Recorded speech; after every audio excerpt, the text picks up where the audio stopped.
crimson light that had painted the view of the city from outside his window. Beautiful. The boy whispered into the cracks of the silent night that remained occupied mostly by the sounds of the explosion reaching high in the sky. Several avian creatures screeched and tweeted with each other, painting the sightless picture of horror and disturbance. The birds near the explosion dove away or sheltered under ledges to avoid the brightly burning fiery embers raining down on the surroundings. When did so many crows start living here? The young boy looked at the fiery remains of what appeared to be a collision between multiple vehicles on the road. The largest he could recognize was an oil tanker that had exploded after a truck had buried into it. Scary. The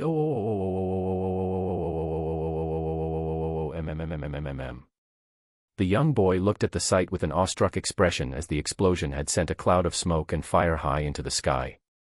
But that wasn't the only thing that the boy saw being sent flying into the sky. What the heck? The boy's head tilted to follow the head of the truck high into the sky until he found his face pressed onto the window grill, trying to peer beyond its bounds. Where did it go? The boy wondered as the head of the truck left his vision. He stepped back to admire the explosion site once again.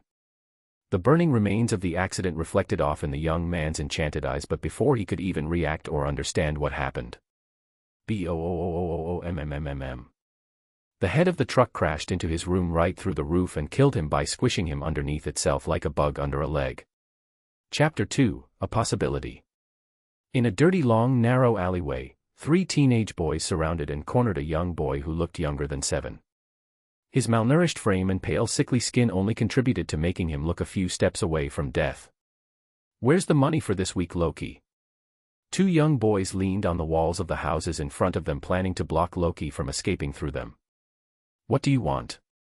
Loki asked with a brash undertone, his calm eyes scanning the surroundings for any way of escape remaining the only indication of his intelligence, but the young boys were used to it. You ain't fooling us this time, Loki. The boy in the middle, the leader of the small gang, knocked Loki backwards by pushing his chest. I have nothing to pay you with, Ludwig. Leave me alone. Loki tried to push himself out of the untimely encircle, but he couldn't slip his tiny weak body through the cornering of strong boys. Then you leave me no other choice, little head, Ludwig said with a sneer on his face as he clapped his hands twice, summoning 2 similarly aged strong boys from behind the bend. As soon as Loki saw them, his eyes widened with horror as he desperately tried his best to push through the group around him. No. Don't do this, Ludwig. Loki shouted, making Ludwig sneer with an arrogant expression as he enjoyed looking at the despair on Loki's face. You hid her well, Loki. It took us quite a bit of work to find her. Muffled shouts and groans. The 2 boys were carrying a chubby young girl who was shouting as much as she could through the dirty rag stuffed into her mouth, along with the rag wrapped around her eyes, which was soaking wet with her tears. The little girl wore a clean white frock sewn on which were different colored flowers that gave her the appearance of a little white angel. Elaine, I will save you. Don't worry. Loki tried his best to push through the older kids encircling him as he tried to do everything from scratching and biting the hands of those keeping him back, but his malnourished body was unable to exert much force. You know what we want, Loki. Give it to us and she won't have to go through much. Take it. This is all I have. Loki bent low and pulled out a wad of cash from inside the worn soles of his torn shoes and threw it at Ludwig's face. The momentary surprise caused Ludwig and the boys encircling him to relax, allowing Loki to slip between the gang and rush towards Elaine, who had quietened down a little bit after hearing his voice. Loki nearly tripped on the oversized pants and shirts he was wearing, but managed to pull Elaine from the clutches of the 2 young boys who were holding her forcefully. Are you all right, Elaine? Loki immediately asked as he pulled out the dirty cloth stuffed into the little girl's mouth along with the rag strip tied around her eyes. Big brother, they are, sniffle boad boys, sniffle, the little girl cried into Loki's arms as he did his best to check her for injuries. Where each scratch on her only infuriated him. Don't worry, the bad boys will leave. Okay. Okie, sniff, the little girl still crying relaxed a little bit into the comfort of her big brother's arms. Clang. Just as the moment between the brother and sister was turning the mood of the dim alleyway harmonious, it turned for the worse when Loki saw Ludwig with a steel rebar which he was dragging as he walked towards Loki and Elaine. You don't need to do such a thing, Ludwig. Loki whispered as he picked up his little sister with a surprising amount of strength and began to retreat towards the street. But before he could step out into the street and escape from Ludwig, a couple more young teenage boys stepped into it, closing both exits available to him. Argek. Let me through. Loki did his best to shuffle between the goons that had blocked the exit but couldn't exert much strength because of the little girl he was carrying in his small malnourished frame. No. This can't be happening. I can't let Elaine get hurt. With unwilling eyes, Loki scanned all around the alleyway but found nothing to revolt with. So he did the only thing he could. He collapsed and turned towards a wall to hide Elaine and used whatever he could of his scrawny body to keep her safe from all harm. Ludwig walked until he reached Loki and with a smirk on his face started to educate him. Thud. This is all because of you, innit? Thud. Because a twat like you can't seem to learn that you are weak and pathetic. Thud. Because a wanker like you can't seem to understand that you are below me. With 3 quick strikes to his back, Loki only tightened his grip on Elaine as he did his best to keep the miserable groans from escaping his mouth. Thud. Keep Elaine safe. Loki hammered into his mind along with the strikes that hammered into his back. Thud. If you step out of line once more dash. Keep Elaine safe. Thud. I will make sure you see the worst happen to your little sister. Keep Elaine safe. Thud. I'm sure you don't want that, do you, Loki? Blood leaked and caused the colors on his oversized shirt to grow darker as they uncomfortably stuck to his skin, but Loki didn't let go. Big bother. Elaine cried as she sensed what was happening and her tears covered Loki's shirt, but Loki did his best to remain silent and protect Elaine so she wouldn't be hurt. He feared opening his mouth would only make the situation worse. The best he could do for now was to hug his sister tight as he could. With one last swing, Ludwig slammed the rebar into Loki's head. Thud. Ludwig's hit had just enough force in it to rock Loki's brain and give him a concussion, not enough to kill him, yet also not enough to brush away. If he weren't so malnourished, that is. Blood instantly began to leak from Loki's head as his grip on Elaine loosened, yet he did his best to protect Elaine despite the pain, but it seemed that this was the final straw that broke the camel's back. As he felt his consciousness fading, Loki just had one last thought. If only I were stronger, Elaine wouldn't have to suffer like this. In this moment of clarity, a dormant energy within him resonated with something beyond space and time, bursting forth with a remarkable possibility that opened a path that few in this world could even imagine. Tisk. Seeing no more reactions from Loki after repeatedly kicking him in the head, Ludwig assumed he had finally lost consciousness from the pain, especially since Elaine had pried herself out of Loki's grasp. Ha! How cute! Too bad I'm tired. Ludwig said, watching Elaine. Elaine was glaring at Ludwig, doing her best to protect her big brother by stretching her tiny chubby hands across his body without realizing that he had passed away. Ludwig suddenly tensed and swung the rebar again, causing Elaine to flinch, yet she stayed on top of Loki, only holding him tighter. Haha, what a protective bitch. Ludwig tossed the rebar in his hand onto the concrete floor and left with his gang of goons while happily counting the money that Loki had given them, leaving behind a corpse and an angry little girl. Chapter 3, A Fond Memory. Bother. Bother. Big bother. Get up. The Boad boys left. Elaine shouted as she shook her brother, trying to wake him up from his inanimate state. Big bother. Wake up. Elaine will be angry if you don't wakey. Against all odds, Loki's fingers twitched, followed by his eyebrows, his lips, and finally his eyelids that shot open as his eyes hysterically scanned the area around himself for any dangers. What the hell? Who is this little girl? Why does my head hurt so much? Ouch. And my back. It hurts so much. It feels like I've been whipped. Loki slowly pushed himself up using his quivering elbows, subject to the stern gaze of the little girl who had almost started crying. Big bother. Elaine happily hugged her brother tightly like she had just lost him forever. Ouch. Ouch. Ouch. Calm down, Elaine. Calm down. Loki winced in pain as Elaine touched the wounds on his back and then became startled at the name that arrived from his mouth during the subconscious expression. Yes, big bother. What in the world? Elaine. Who is Elaine? This little girl. How do I know her name?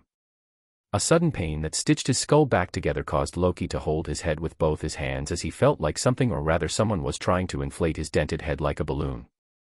He closed his eyes and tried his best to keep away the pain, but it only got worse. My head hurts. Did something from the accident smash my head? Was it the truck head? Did it land in my room? After about a full minute, in which Loki heard audible clicking noises from inside his head, he allowed himself to relax a little. The pain. It seems to be reducing. Wait a second. An unknown place. A head wound that seems to be healing. And a sister. Opening his eyes, Loki immediately scanned his hands and the rest of his body in view. A soft gasp escaped Loki's lips as he realized something. My body. This is not my body. Contrary to what one would expect, instead of feeling angry, sad, or even shocked and confused, Loki at this moment felt joy. Joy beyond reason as only one thought echoed inside his head. This is a miracle. Have I come into the world of Lord of the Mysteries? But suddenly memories started to pour into his mind. No, that's not right. I'm in Britain. In the year 1990. As his head fully healed, bits and pieces of memories about the character called Loki formed inside his head. Loki's memories fused deeply into the young boy's soul and caused him to feel everything Loki ever did, all in a span of a few seconds. It almost caused him a concussion once again, but a strange power prevented him from falling unconscious throughout the duration and kept him awake. But with all these new memories, the ideas that he had imagined about this world immediately shattered and sent him spiraling downward from his momentary joy. My name is Loki. I'm a street orphan and I have a sister. What the hell? Did the celestial worthy of heaven and earth make a mistake while transmigrating and reincarnating me? Brother. Big brother. Are you all right? Elaine asked Loki as she shook his bony shoulder, trying to elicit a response from him after he had gone silent for the last few minutes. Loki snapped out of his thoughts as his eyes broke away from staring at the imaginary world he had created inside his head and looked back at Elaine with a gaze filled with recognition and responsibility.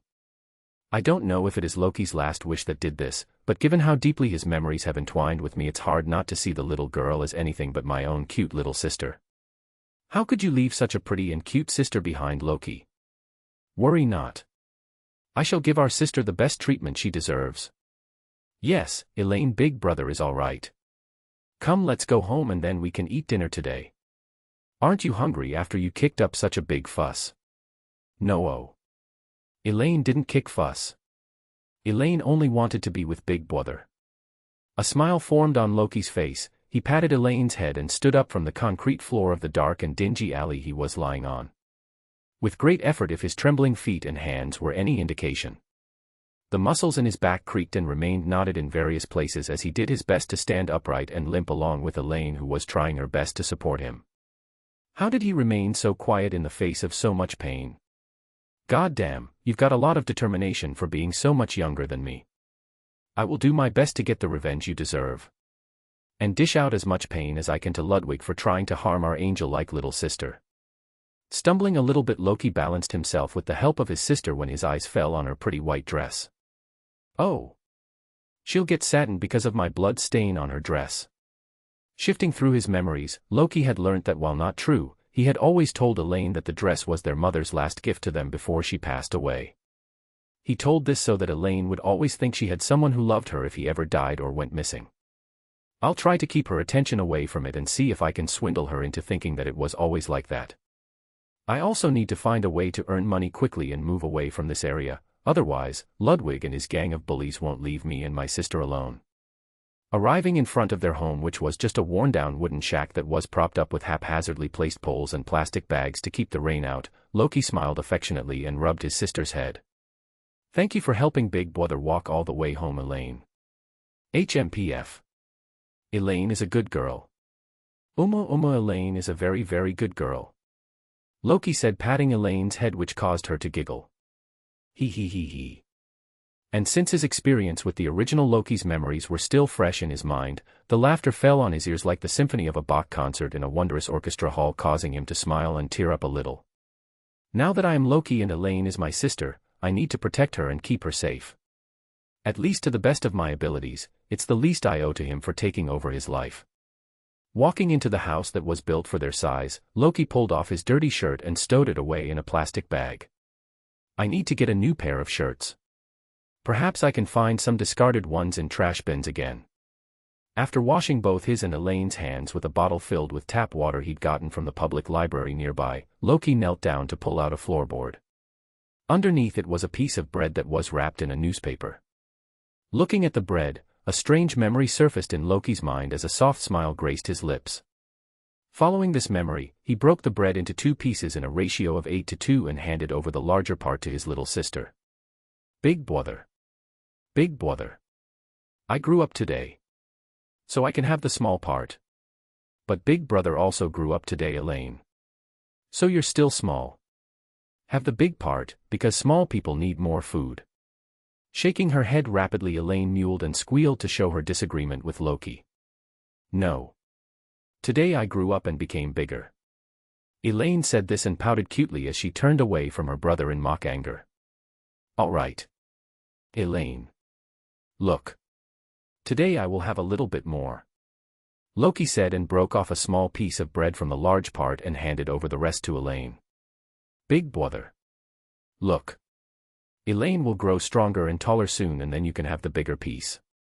Haha, sure, I'm sure my Elaine will grow up a lot and become a strong and beautiful lady. Umo. I pinky promised big brother. Chapter 4, A Test. Watching the crimson moon of the deep night, Loki meditated on the problem he was facing as Elaine slept with her head on his thighs. Well, now that everything is nice and quiet, I can think about what has happened. Loki looked down at the little girl and brushed her hair with his fingers casually as his mind drifted. He had a rather enlightening conversation with himself. Since I've not been corrupted by any outer deities or true gods, even after I have a remarkable amount of mysticism knowledge about them, am I really not in the world of Lord of the Mysteries? Or perhaps the Evernight goddess is using her concealment to protect me from turning into an eldritch horror and losing control. I can try reciting the true names of various true gods and great old ones, but if I am in the LOTM world, things would end badly for me. The only thing that points to the fact that I'm not in the world of LOTM, other than my memories, is that I've seen a car. Which means there is oil in this world, something that was extinct in the world of LOTM. Unless this is also a miracle of the Fool's Pathway. But if it is not the world of LOTM, how did I get transmigrated into this world? And then there's the luck enhancement ritual. I could try doing the luck enhancement ritual I did before I was transmigrated to see if, like Klein, I can also gain access to the realm above the gray fog. If I can, that would be definitive proof that I am in the LOTM world, or at least something that resembles it. But where do I do the ritual? And with what do I do the ritual? It's not like I'm loaded with food or a starter money pack like Klein was. With what happened today, it'll be hard to scrap food just to fill our stomachs for the next few weeks. Sigh. I think I know how I can earn money, but I don't know if it'll work as I expect it to. Loki used to steal money from people at popular tourist sites like the British Museum each day. His small stature and the general unawareness of the tourists left him unnoticed and confident in his abilities to steal. Something he had been doing for as long as he was able to walk. Loki's, or rather now my, mom was a drug addict and lived on the streets, and for as far back as I can see in my mind, she never did anything to properly raise me up. If possible, she would have even sold me to get her hands on more crack. Even when Elaine was born, and caused the death of their mother, Loki was the one who raised Elaine by expending his blood, sweat and tears to take care of her. His daily routine was set in stone. Wake up before Elaine. Steal from the streets of London and then finally return home with food for the day. This religious routine had kept Elaine well fed for the last few years. There was only so much he could earn, and he didn't want to let Elaine ever feel hungry. Ludwig and his gang, on the other hand, were the people he had to pay protection money to, so that rival gangs would not touch me or Elaine during our stay in his territory. I can try speaking the true name of the Evernight goddess right, since she must be protecting me and keeping me concealed from the other gods. All right then. Here goes nothing. 3, 2, 1. Amonices. Out of fear from uttering a name he was likely not worthy to speak, the hair on Loki's arms and legs stood up, forming goosebumps. I feels like the temperature just dropped. Is someone gazing at me? Loki looked up at the beautiful crimson moon and wondered if the goddess was looking at him, but after the undisturbed eternal silence of the night remained for the next few minutes, he gave up. Maybe the Evernight goddess doesn't want to show herself so soon. Didn't she only show herself to Klein much later down in the story too? All right. I have 2 more ideas. But I hope none of them work. Adam. Speaking the forbidden name, Loki looked around vigilantly at each and every corner of the shack and then out onto the street, but once he found no one again, he relaxed a little. Final name then. Loki nodded to himself and gulped before saying the name he and most of the readers of LOTM feared terribly. Amon. The goosebumps on Loki's hands grew more pronounced as he paid keen attention to everything around him, trying to even see if any of the insects around him had maybe put on monocles on their right eyes, but seeing nothing of the sort, Loki relaxed further. At least Amon and Adam are not here for sure. That's good news. But is this really not the world of LOTM? With a disappointed sigh, Loki closed his eyes and relaxed a bit on the unstable walls of the shack that would collapse if a stone was thrown at them, but his underfed, weightless body didn't make a difference. Time to sleep, tomorrow is a big day. I doubt I can steal anywhere near as efficiently as Loki did it. Instead of stealing, I need to figure out how to earn more money and see if I can perform the luck enhancement ritual somehow. Suddenly Loki flinched when the slowly healing wound on his back came in contact with wooden splinters. Curses. My back still hurts. I will make sure to beat you up for this, Ludwig. Damn bastard. I just have to grow up a little bit and then I will be able to give him the infamous attitude adjustment, just like John Cena. Waking up early the next morning, Loki opened his eyes and found Elaine still sleeping on his thigh. Damn. I'm afraid to move my leg now. There was no blood flowing into my leg for the entire night. I'm pretty sure it's going to feel like static. Carefully lifting Elaine's head and putting it on an old cloth to prevent her from resting her head on the solid wood floor, Loki stood up. Damn, it hurts. But seeing that pretty little face that's drooling is worth it. Loki thought about Elaine as he watched her snore into oblivion. Turning back and limping through the street half naked, Loki thought of the things he would need to find today in the early morning so that he could begin earning money before school began. I need a cardboard and a pen. I hope my plan is successful. I don't want to resort to stealing again, especially after having been caught by the coppers twice. I'm pretty sure if I try and steal anything, I'll just get caught. Nodding to himself, Loki set out on the road to meet his adventure. Chapter 5, A Plan in Motion. Arriving at a dumpster behind a Tesco, Loki began to skin the dumpster for a relatively medium-sized piece of cardboard that would be about his height and one he could carry easily. Cardboard, where are you? Perfect cardboard, where are you? Cardbo, oh, I found a pen. Picking up the pen and storing it inside a pocket on his dirty pants, Loki went back to searching for the perfectly sized cardboard. Is this a new shirt? Why did they toss it out? Oh well, I can use this instead of staying naked. Changing into the new shirt that looked like it had been painted with markers, Loki used the box that it had come in as the cardboard he needed by tearing the sides and flattening it a little. All I need to do now is write about my business on it.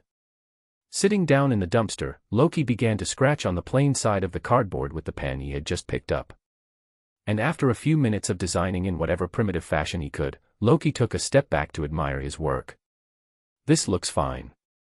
Ouch. Curses, my wrist hurts. And my back hurts too. Did reviving not heal me entirely? Or is it just the malnourishment that is catching up? And I stink. Maybe I should wash myself in the River Thames before I go to any school. Is it even clean?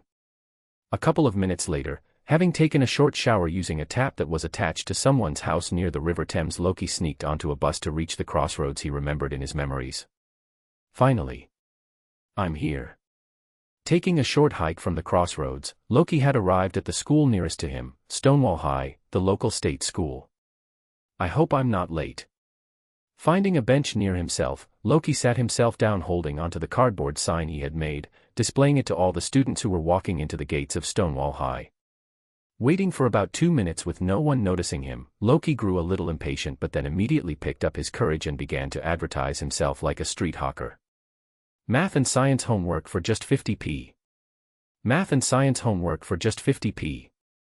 The continuous loud sound grabbed the attention of all nearby students who looked at Loki with amusement.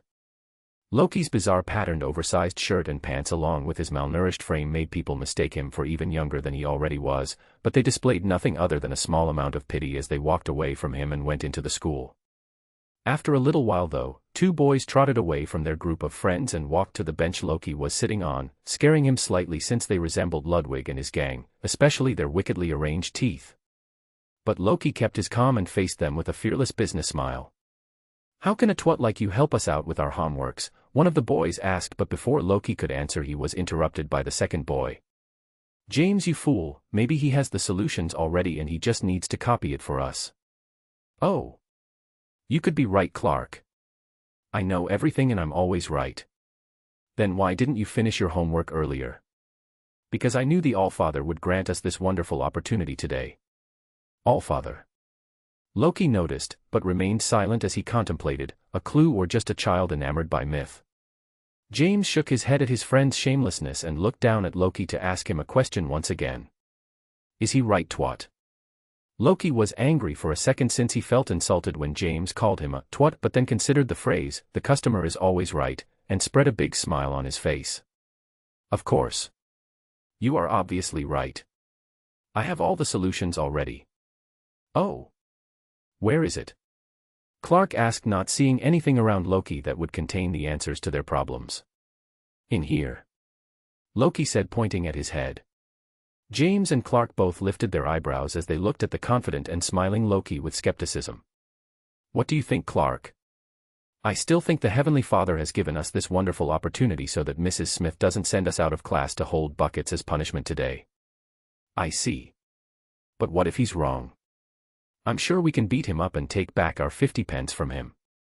Loki's sweat dropped at the blatant call for violence, but he was confident in his knowledge so that such a situation wouldn't arise again. Getting beaten up once by Ludwig and his gang had left a remarkable impression, literally. But to make his customers happier, Loki gave them a personalized offer. "I can promise you to do it for 25p each if you promise me to spread the word around your class that I was the one that finished your homework." James and Clark looked at each other and communicated nonverbally before simultaneously taking out books from their bags and handing it over to Loki. They both opened their books and pointed at the homework Loki had to solve for them. So one math geometry problem and a few science questions about the powerhouse of the cell. Easy. Solving the questions as quickly as he could while trying to copy the handwriting of the two so that the teachers wouldn't raise suspicion, Loki finished the two homework with great speed and efficiency. Handing over the books back, Loki said, "I will be here at the same time tomorrow, you can find me if something goes wrong in it." James and Clark looked over at Loki with surprise since he had finished their homework in under 5 minutes. Did we just pay for work that we could have done in 5 minutes? Damn. Breaking them out of their surprise was Loki, who held his hand out to collect the money that he was now owed. "Do you trust him, Clark? The Allfather never lies." "Then why don't you pay?" "I'll pay you back tomorrow. I promise." "Okay." James paid Loki for the both of them with a single 50p coin, and he quickly thanked the two boys and left from there, lest they change their minds about this payment and beat him up to take it back from him. Looking at the coin in his hand as he walked back down the street to steal a bus ride back home, Loki exclaimed inside his mind and giggled like a mad scientist who had achieved the planned result of his great project. "Ha ha ha ha ha. I don't need to steal anymore. I'm a genius. Everything is going according to Kikaku. I wonder if Elaine's woken up already." "Don't worry, little sis. Your big brother is about to bring home something you'll love. I should also bring sis tomorrow to move closer to the school. I don't want to have to keep paying Ludwig and his gang protection money. I hope there is a similarly empty plot of land nearby where we can remake our shack. Tough life ahead. But Elaine's smile makes it all fun." Chapter 6, The Ritual. 2. Walking to a famous store that he had only seen in his memories earlier and had never been to in this world, Loki joined the queue with a bright smile. W.C. Donald's. Many people in the line sent curious glances Loki's way, but he ignored them to save himself from any confrontation that might occur due to his status as a poor homeless orphan. But everyone seemed to be stifling a peal of laughter as they caught glances at Loki's clothes. "Why is everyone looking at me like I'm a clown? I'm wearing such cool clothes. Do they not like this fashion style?" Loki's shirt was a bright neon pink color with the picture of a small cartoonish budgie painted on it in neon yellow. Do they not know who Bungie the Budgerigar is? "Hey, kid. Where is your mommy?" one of the adults close to Loki in the line asked. My mommy is in the house, good sir, Loki responded as politely as he could without rousing anyone's suspicion. Haha, is that so? Nod nod. Being a child pays off. Everyone believes you no matter what. Loki thought.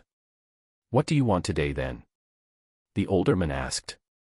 I want a patty burger for me and my sister. Loki said with a wide smile. Is that so? Then how old is your sister? She's turning 4 next month. Loki exclaimed, excited that someone was talking about the greatness of his sister with him. I can see you love your sister deeply. This is going to be the first time Elaine will eat W.C. Donald's. That is why I'm so excited. Is that so? Yes. Then I wish you luck so that your sister likes what you take for her. Thank you, good sir. With a nod, the gentleman ended the conversation as Loki reached the front of the line during this time. What's your name, young man? The receptionist asked. Loki. Oh, that's a unique name. It is. So what would you like, Loki? 1 quarter-pounder with a side of French fries, please. All right, that will be 50p. Can I interest you in any of the drinks we have? No, that will be all. All right. Thank you for purchasing at W.C. Donald's. You may collect your order at the collection counter 2 windows down the right. I hope you choose to eat with us once again. Thank you. I will. Loki was overjoyed at how easy it was to buy food in this day and age when things seemed so cheap. So he patiently moved to wait near the next counter for his order to be called. It wasn't long before Loki's name was called and he walked up to the counter to pick his quarter-pounder up. Looking at the quarter-pounder and the few French fries inside the cover, Loki was overjoyed. Elaine is gonna love these. Loki rushed home and soon found himself in the shack where he spotted Elaine playing by herself with a few dolls Loki had stolen for her. Elaine. I'm back. Big brother. Haha. Look. I got something special for you. What is it, big brother? Ha. I will only give it to you if you tell me something. What? Who's the best big brother there is? You are. Haha. Thank you. Loki smiled proudly and handed the cover with the quarter-pounder and French fries to Elaine for her to attack. Elaine quickly opened the package and smiled with bright eyes as she spotted the quarter-pounder inside the cover. Big brother. You went to W.C. Donald's? Yes. Your big brother went to W.C. Donald's today to get your lunch. Thank you, big brother. No worries, my cutie pie sister deserves the best. Hee hee. Elaine and Loki then shared half of the quarter-pounder and each had some, with Elaine still eating the larger share. While she tried to eat less by arguing about having grown up, Loki didn't listen and fed her a little more. They also had to save a little bit so that they could still eat during the night. It wasn't long before Elaine burped a little and slowly grew drowsy before falling asleep on Loki's legs. With the food remaining, can I perform the luck enhancement ritual? I only have 3 ingredients, a leftover burger, French fries and sauce. What can I use as my 4th sacrifice? Water. Surely the celestial worthy of heaven and earth won't be angry if I use water. I mean, everyone like a good glass of water after a fresh meal. Loki shivered a little at the thought of making the celestial worthy of heaven and earth angry, so he decided to think of something else. Or can I just use the burger patty as a separate food in the ritual? Yes, it's better to use the patty as a separate food sacrifice for the ritual. Loki smoothly put Elaine's head on a folded cloth to cushion her while she slept and moved around the shack to quickly place different foods in each corner. A burger bread in the first corner, a patty in the next, French fries in the third and sauce packets in the fourth. Taking a deep breath and calming himself down, Loki began the ritual, taking his first step counterclockwise to form a square while chanting, "The immortal Lord of heaven and earth for blessings." Taking his second step he said, "The sky Lord of heaven and earth for blessings." With his third step, he said, "The exalted Thearch of heaven and earth for blessings." And with his final one, he concluded with, "The celestial worthy of heaven and earth for blessings." Before Loki could close his eyes and wait for 5 minutes in silence for the ritual to finish, a cacophony of whispers, wails, and screams graced his ears. The screams and wails almost fried his brain, but the shock of it all left him momentarily discombobulated. He felt like he was thrust into the same crimson light that had stained his room on the day he was transmigrated. He tried to move, but the air felt heavy and thick, as if resisting every action he was making. In mere moments, Loki found himself separated from his body as he was yanked out of his head uncomfortably and thrust into a sea of endless calm. Slowly opening his eyes, Loki found something that only made him excited. "I'm above the gray fog," Loki spoke with excitement and finality as he recognized the place he was currently standing in. Several crimson stars dotted the endless gray fog as Loki made sure not to touch any of them, since he didn't want to summon any unknown beyonders of this world without information about them yet. "I can't be as good as Klein at pretending to be a sequence zero true god with how different the things here are. I must exercise caution, otherwise, I might end up dead or worse before I even start my new life. Who knows which god might try to rope me into their plans or corrupt me to plan a deity's decent, or worse." Chapter 7, Experimentations. Loki immediately stirred the gray fog with a thought by exploiting the slight connection between him and the Sapphire Castle, and caused a great white Olympian hall to appear along with a long thick golden marble table in its center. The table molted to release shallow amounts of gray fog from its edges, shrouding its ever-shifting inlays and designs in a foggy layer of mystery. 22 matching chairs appeared in their place beside the table. Each had the symbol of one of the major arcana of the tarot cards on their backsides, inlaid with gold to give them a shimmering glow. The omnipresent light in the boundless area above the gray fog dimmed and turned crimson, giving the place an eerie vibe, making it hard to see anything beyond a few meters other than a silhouette. "It looks good. Should I hide it though and recreate it when I, accidentally, summon more people by touching the crimson stars like Klein?" Sure, why not, but I'll do it before I leave." Loki sat down on the chair closest to him, the first winged chair of the table that had the mark of a dragon on its back. Is it my subconscious choice to sit on the chair with the mark of the justice pathway? Or is the Sapphire Castle trying to tell me something about my pathway? Am I going to become a spectator? It's not like I have any special attachment to the pathway. I would prefer the Fool's pathway or the Error pathway the most instead of the Spectator pathway. Even the Door pathway sounds like more fun. Conjuring a paper and a pen to write with, Loki wrapped his fingers around the edges of the marble table, shifting deep into thoughts as he thought about the things that had recently happened to him and wrote them down. "I was sent into a new world during an eclipse when the moon turned crimson. I occupied the body of a young child who is 10 years old. Rather, instead of occupied, it would be right to say fused. I don't know the right words, transmigrated perhaps. I will only be able to seek the truth of this matter when I have spirit vision and am able to inspect my soul in a closer fashion by comparing it to others. But to gain any good spirit vision I need to first turn into a beyonder of one of the future-telling pathways, like the Fool pathway or the Wheel of Fortune pathway, that are good at divinations. Now that I have the Sapphire Castle, the law of beyonder characteristics convergence should attract the Fool, Door, and Error pathways to me. But shouldn't the celestial worthy of heaven and earth have already planned to give me beyonder characteristics from the 9th sequence to the 1st sequence to make me lose control and succumb to his will? Is someone protecting me? Like the Evernight goddess did for Klein. But who? Does this world even have beyonders in the first place? In my memories, no churches exist for the gods of various beyonder pathways. How do they keep themselves from losing control if they do not have any followers or anchors? Or perhaps all of them are just king of angels like Amon and have not become true gods yet. Too early to say. I must somehow come in contact with a beyonder gathering circle to know more about this world and its beyonders.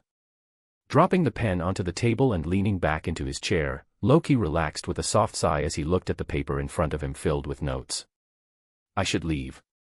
Leaving my body unprotected when Ludwig and his gang could find me and attack me at any given time would not be good after all.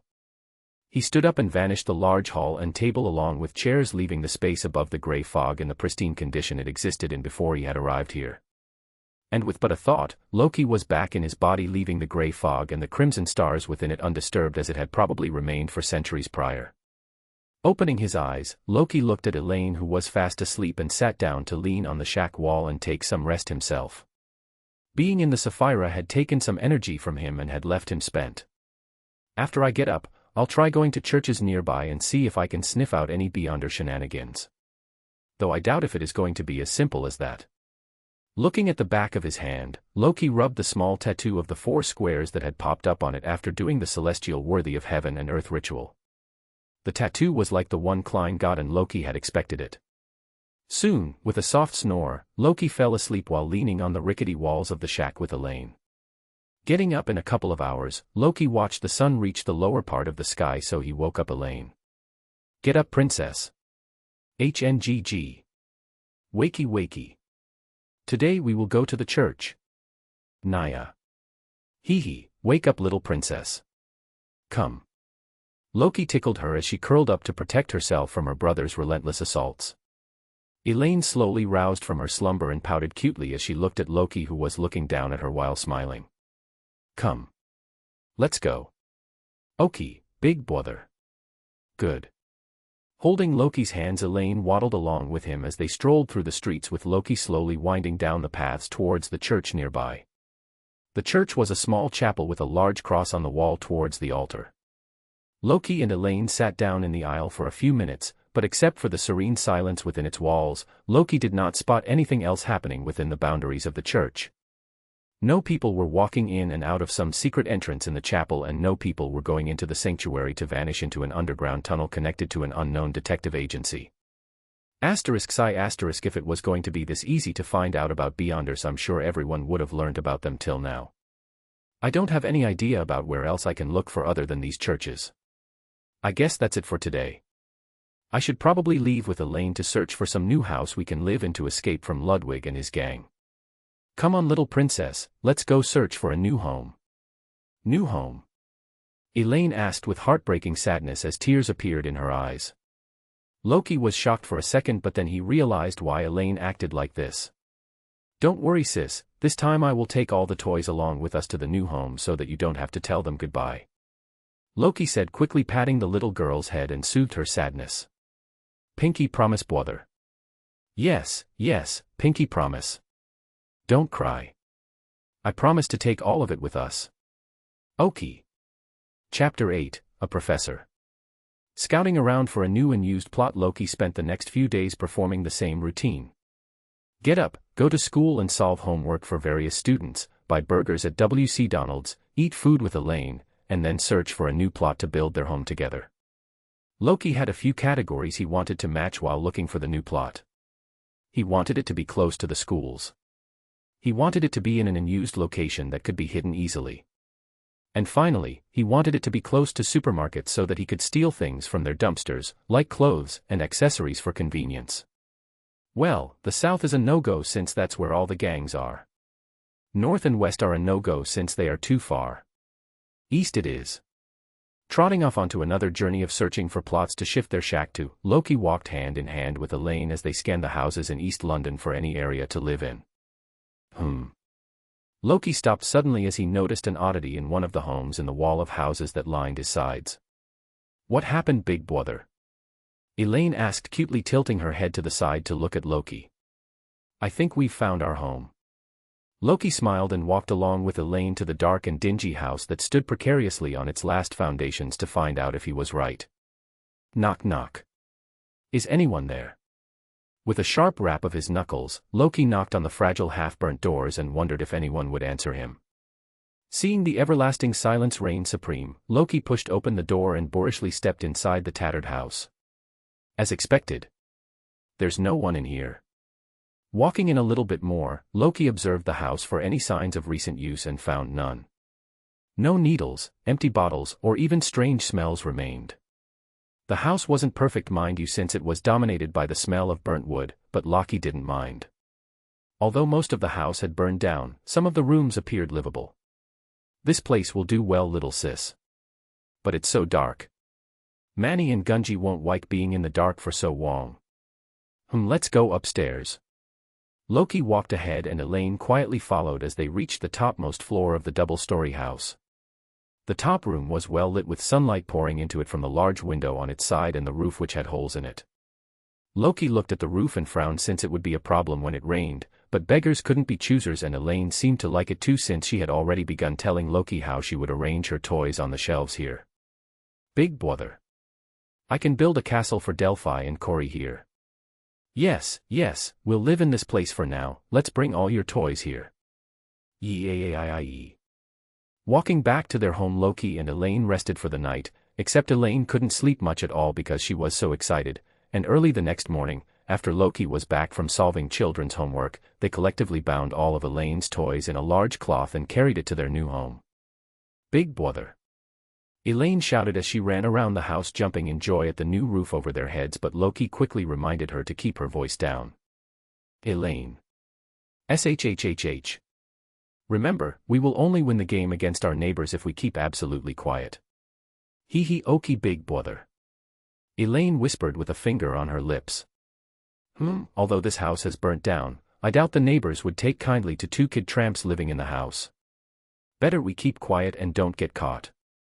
Loki looked around the house and nodded in satisfaction, since this would do for now until they were either evicted by other goons or discovered by the owner or their neighbors. Come on Elaine, let's sleep. Don't want to be awake the whole night again. Elaine nodded and moved down to the room where they had found an old mattress, snuggled close to each other and drifted off to a pleasant sleep. Getting up the next day, Loki once again sneaked onto a bus to go to the school, and after reaching there, he sat down on the bench that had become his go-to spot during the morning. After a few days of repeatedly asking students to advertise for him and doing work at half the price, today was finally the day a group arrived in front of him without having to shout like a street hawker.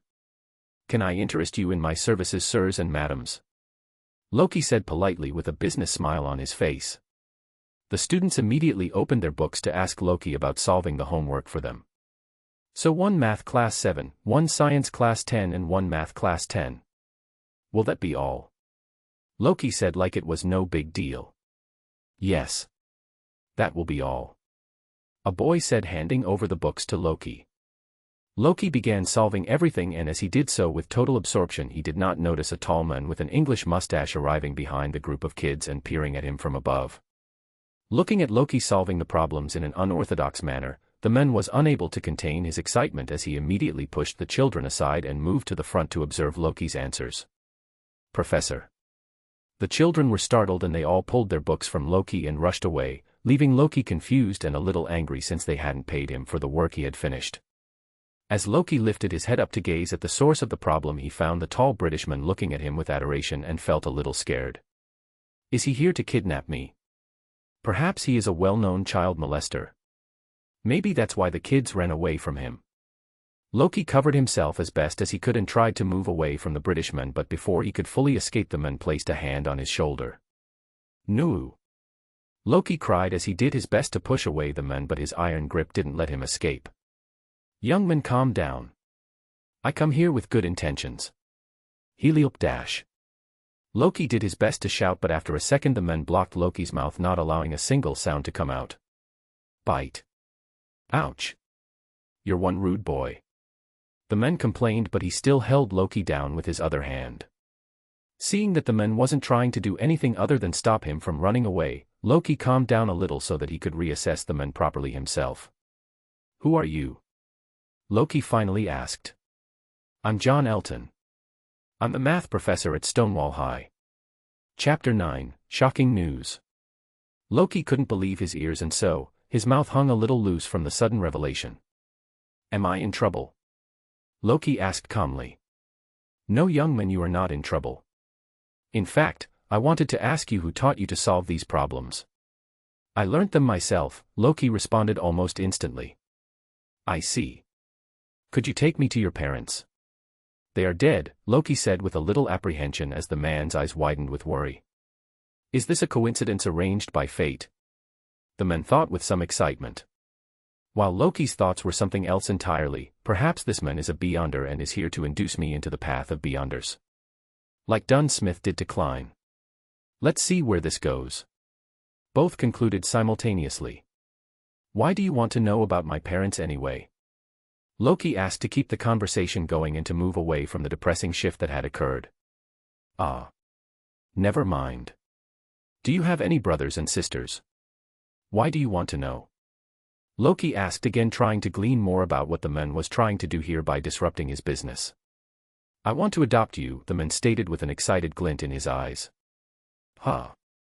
Loki felt a little shocked and his mind slipped into a flurry of thoughts. Is this the work of a Beyonder? This seems very much like a suspicious scam. Does he run a child trafficking ring? Why would a random person want to adopt a kid they just met? I don't believe you. Loki said with a straight face. What about it, don't you believe? The man asked with a strange expression. Shouldn't the little boy be overjoyed that he will be adopted? Why would a man adopt a child out of nowhere unless they are thinking of doing something suspicious? Loki complained.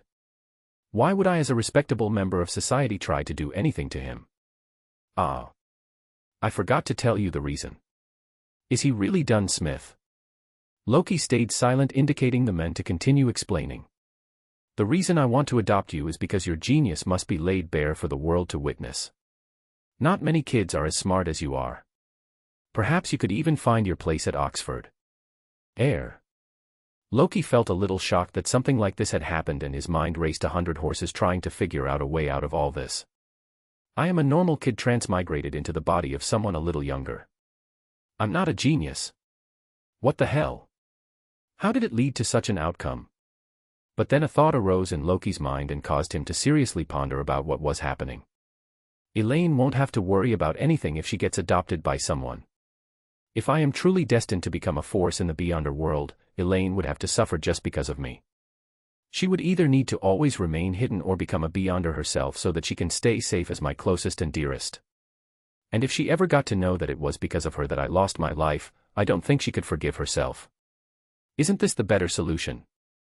Loki looked at Elton and his eyes took on a contemplative glimmer. What do you think? Elton asked Loki once again with a soft worried smile on his face. Give me some time to think. Loki nodded and caused Elton to widen his eyes and look at him, but then he held himself back and nodded in response. Good. Such things must not be decided on hastily. You are truly a genius. Elton commented. But Loki only extended his hand and opened his palm in response. What happened? You drove away my customers. Compensate me. Loki said with a smooth smile on his face. The men felt shocked for a second, but with a silly laugh, reluctantly pulled out a 5-pound note, causing Loki's eyes to widen. Holy cow. That's 5 pounds. 10 meals. I already feel like I should join him. Loki took the money that was handed to him and became ecstatic as he left towards the nearest W.C. Donald's so that he could get some food for Elaine and himself. Loki skipped to the W.C. Donald's and bought 2 meal sets for both of them and reached back home with a smile on his face. I guess I can splurge a little. Hee, I'm sure Elaine will love that we both have our own meals now. Big brother. Elaine shouted from the top floor as soon as she saw Loki from the broken window. Ha. Come down, Elaine. Look at what I've gotten for you. Elaine carefully stepped down the stairs and walked over to Loki with a beautiful smile. What did you bring, big brother? Look. Loki revealed the 2 meal packages that he was holding behind his back and showed them to Elaine. Today you get 1 entire burger for yourself and Big Brother also gets 1 for himself. But unexpectedly Elaine instantly became teary-eyed. What happened, little sis? Loki asked, rushing to hold his sister closer to himself and comfort her. Big brother does not want to eat with me anymore. Haha, why are you worried about such a simple thing? Let's eat together and share 1 burger again. Alright. Sharing food with Elaine, the 2 of them filled their stomach by eating the French fries and the burger and spent the rest of the evening gazing at the stars and planets in the sky. As the 2 of them fell asleep, Loki mentally decided what his response to Elton would be tomorrow. I can't compromise the life of my little sister just because I want to become a Beyonder. Didn't Klein also find a way for his brother and sister to gain financial compensation after his death? I should also make plans for little sis to live safely in case I die. Yawn. Good night, little sis. Good night, big brother. Waking up the next morning, Loki left for school in the same way as before, except when he arrived there he was confused. Why are there so many coppers here? Did something happen? I'll come back tomorrow since I don't know what the cops might do if they find out about my services. But as soon as Loki turned to go back since he had enough money for food today, he was met with a cop who was standing right behind him. Got you. The cop said, placing a hand on Loki's shoulder and grabbing him so that he couldn't escape. What are you doing? Leave me alone. Let go. You might want to hear this, the cop calmly explained. Oh. Loki asked with weariness as he calmed himself down a little. Is it something related to my business? Are they going to arrest me because I don't have a permit or something? John Elton died yesterday. The cop calmly said. What does the what? Loki shouted, attracting the attention of the other coppers in the area. Yes. He seemed excited about adopting you, at least the staff said he was really excited. We got your description from the students. But what happened to him? To Mr. Elton. This is an assumption still, but we assume in his excitement he had a little heart attack which caused him to pass away at the school after it was closed yesterday. What the heck? Loki's head started spinning and thoughts began to sprout in his mind as he thought about the various things that could have caused this issue. Coincidence? I think not. Was it the work of a beyonder? Perhaps a spectator is looking at me and making fun of my life by controlling it somehow. Can you let me go? I'm not in a good mood. Loki said with a soft frown on his face. Although he wasn't deeply connected to Elton, the man's act of kindness had made him a little sorry for him. Unfortunately or fortunately for you, we can't leave you yet. The cop said, causing Loki to shift his full focus onto him. What? Why? We need to put you into an orphanage, or a new home. We can't just let you wander around. You've got quite a good head on your shoulders if I have heard anything, so you shouldn't be worried about not being chosen by a family looking to adopt.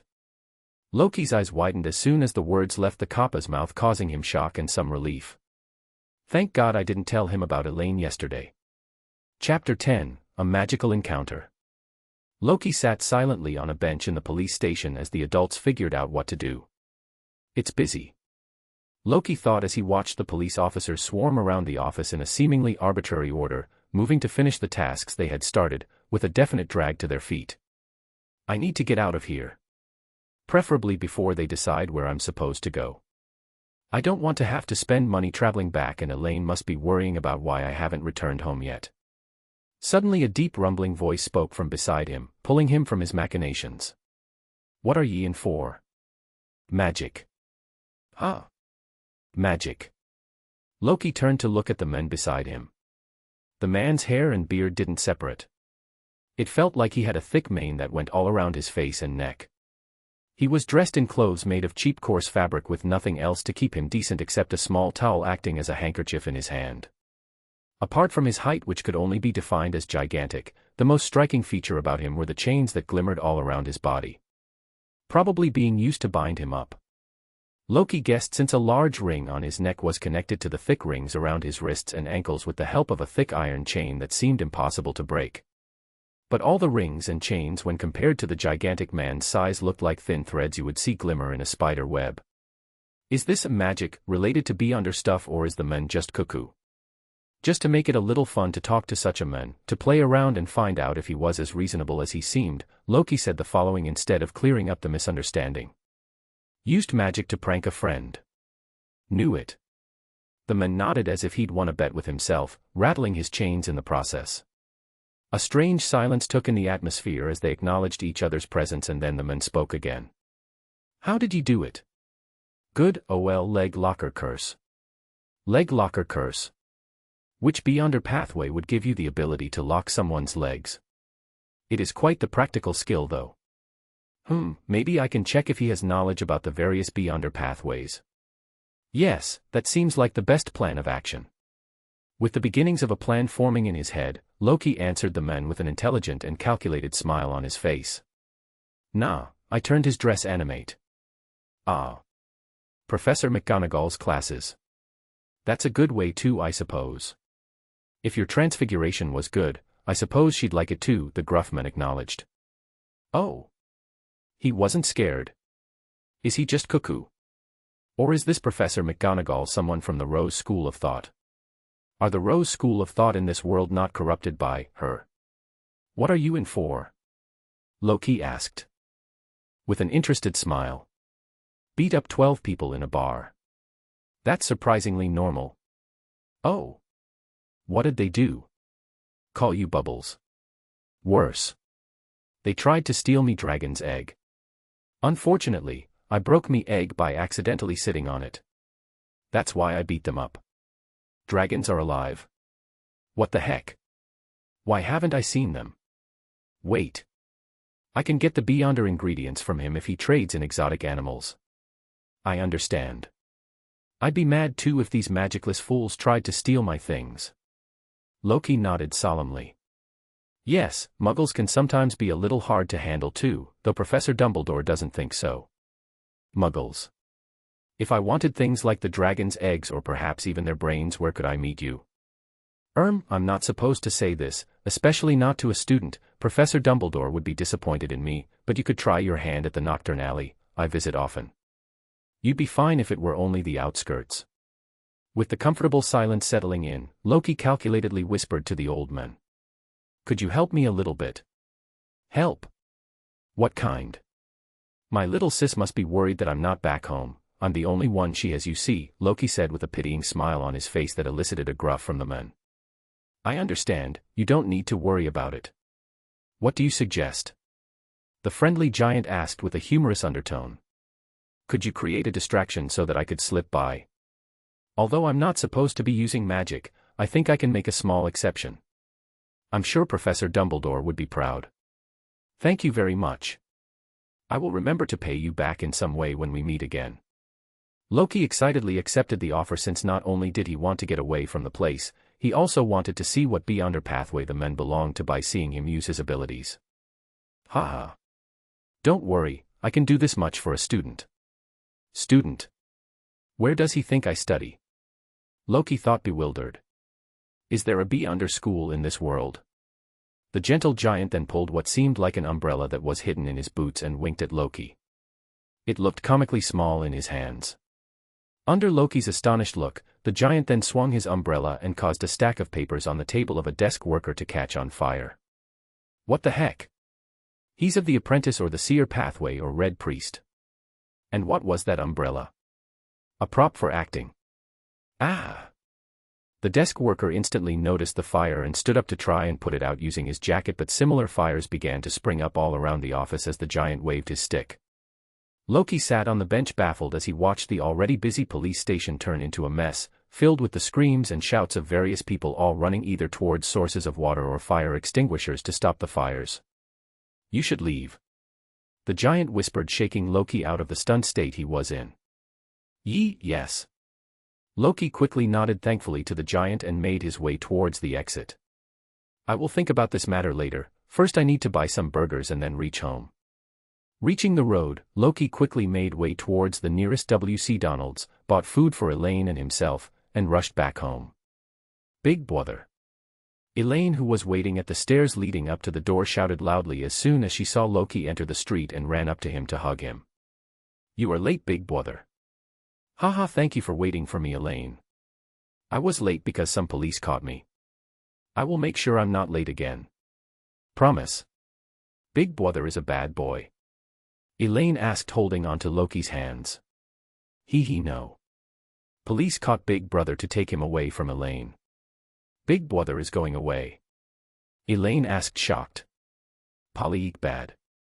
No, don't worry, Big Brother is going to stay with you forever.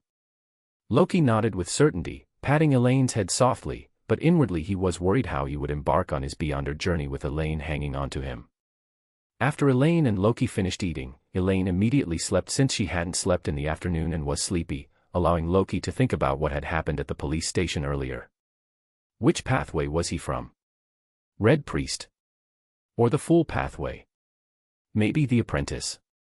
I remember both those pathways allow a person to work with fire, while the Apprentice pathway had the Sequence 8 Tricksmarter who could possibly pull off such a trick.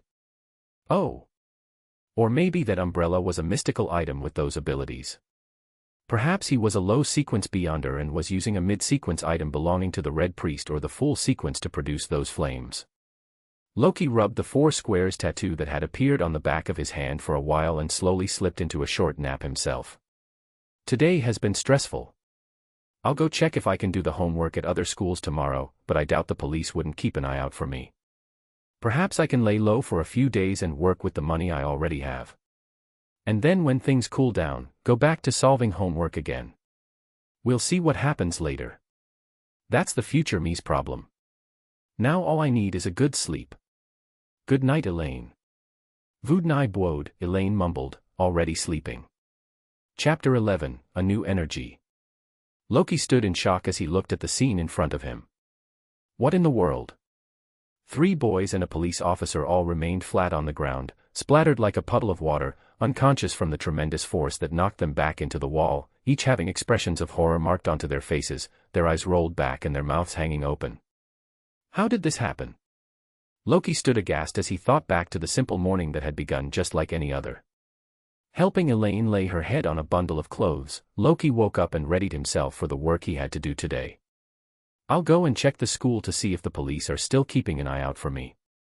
Loki moved to the streets and sneaked onto a bus, getting down only near Stonewall High and stealthily moving while keeping an eye out for any suspicious police officers. But before he could find a police officer, Loki found a poster stuck onto the entrance wall of the school and on nearby lamp posts that demanded his full attention. Wadash! Loki almost shouted out loud but forced himself to keep quiet and blend in with the students. Wanted. Arsonist. Reward £100. Loki stared at the sketch of him that was posted on the poster, flabbergasted, and immediately pulled up his shirt to cover his face to slip out of the crowd that had gathered around the area. But to his misfortune, Loki tripped on the legs of one of the students moving against him, dragging towards himself the attention of all the students around him. Ouch! Loki shouted as he crashed into the ground and caused the student population to freeze up. I'm sorry, are you all right? The boy asked as he held out his hand to help Loki up. But before he could pull himself up and rush away, one of the students shouted, "That's him. The kid on the poster." Damn. Loki tried his best and used his small frame to his advantage to push through the crowd of students, all while distracting them by making disguised shouts to distract the students into thinking he was moving elsewhere. He's over there. No. Over here. Come here. As Loki rushed through the crowd and landed out of the encirclement, 3 kids followed him out and began to rush to catch up to him. Sod off, you fools. Loki cursed, but that only motivated the boys further, making him run faster. Loki rushed toward a back street with his heart drumming in his chest. He jumped over small obstacles and slipped through cracked fences, hoping to put some distance between himself and the group chasing him. Damn it. Why are you so persistent? Loki asked when he stopped for a few seconds to catch his breath.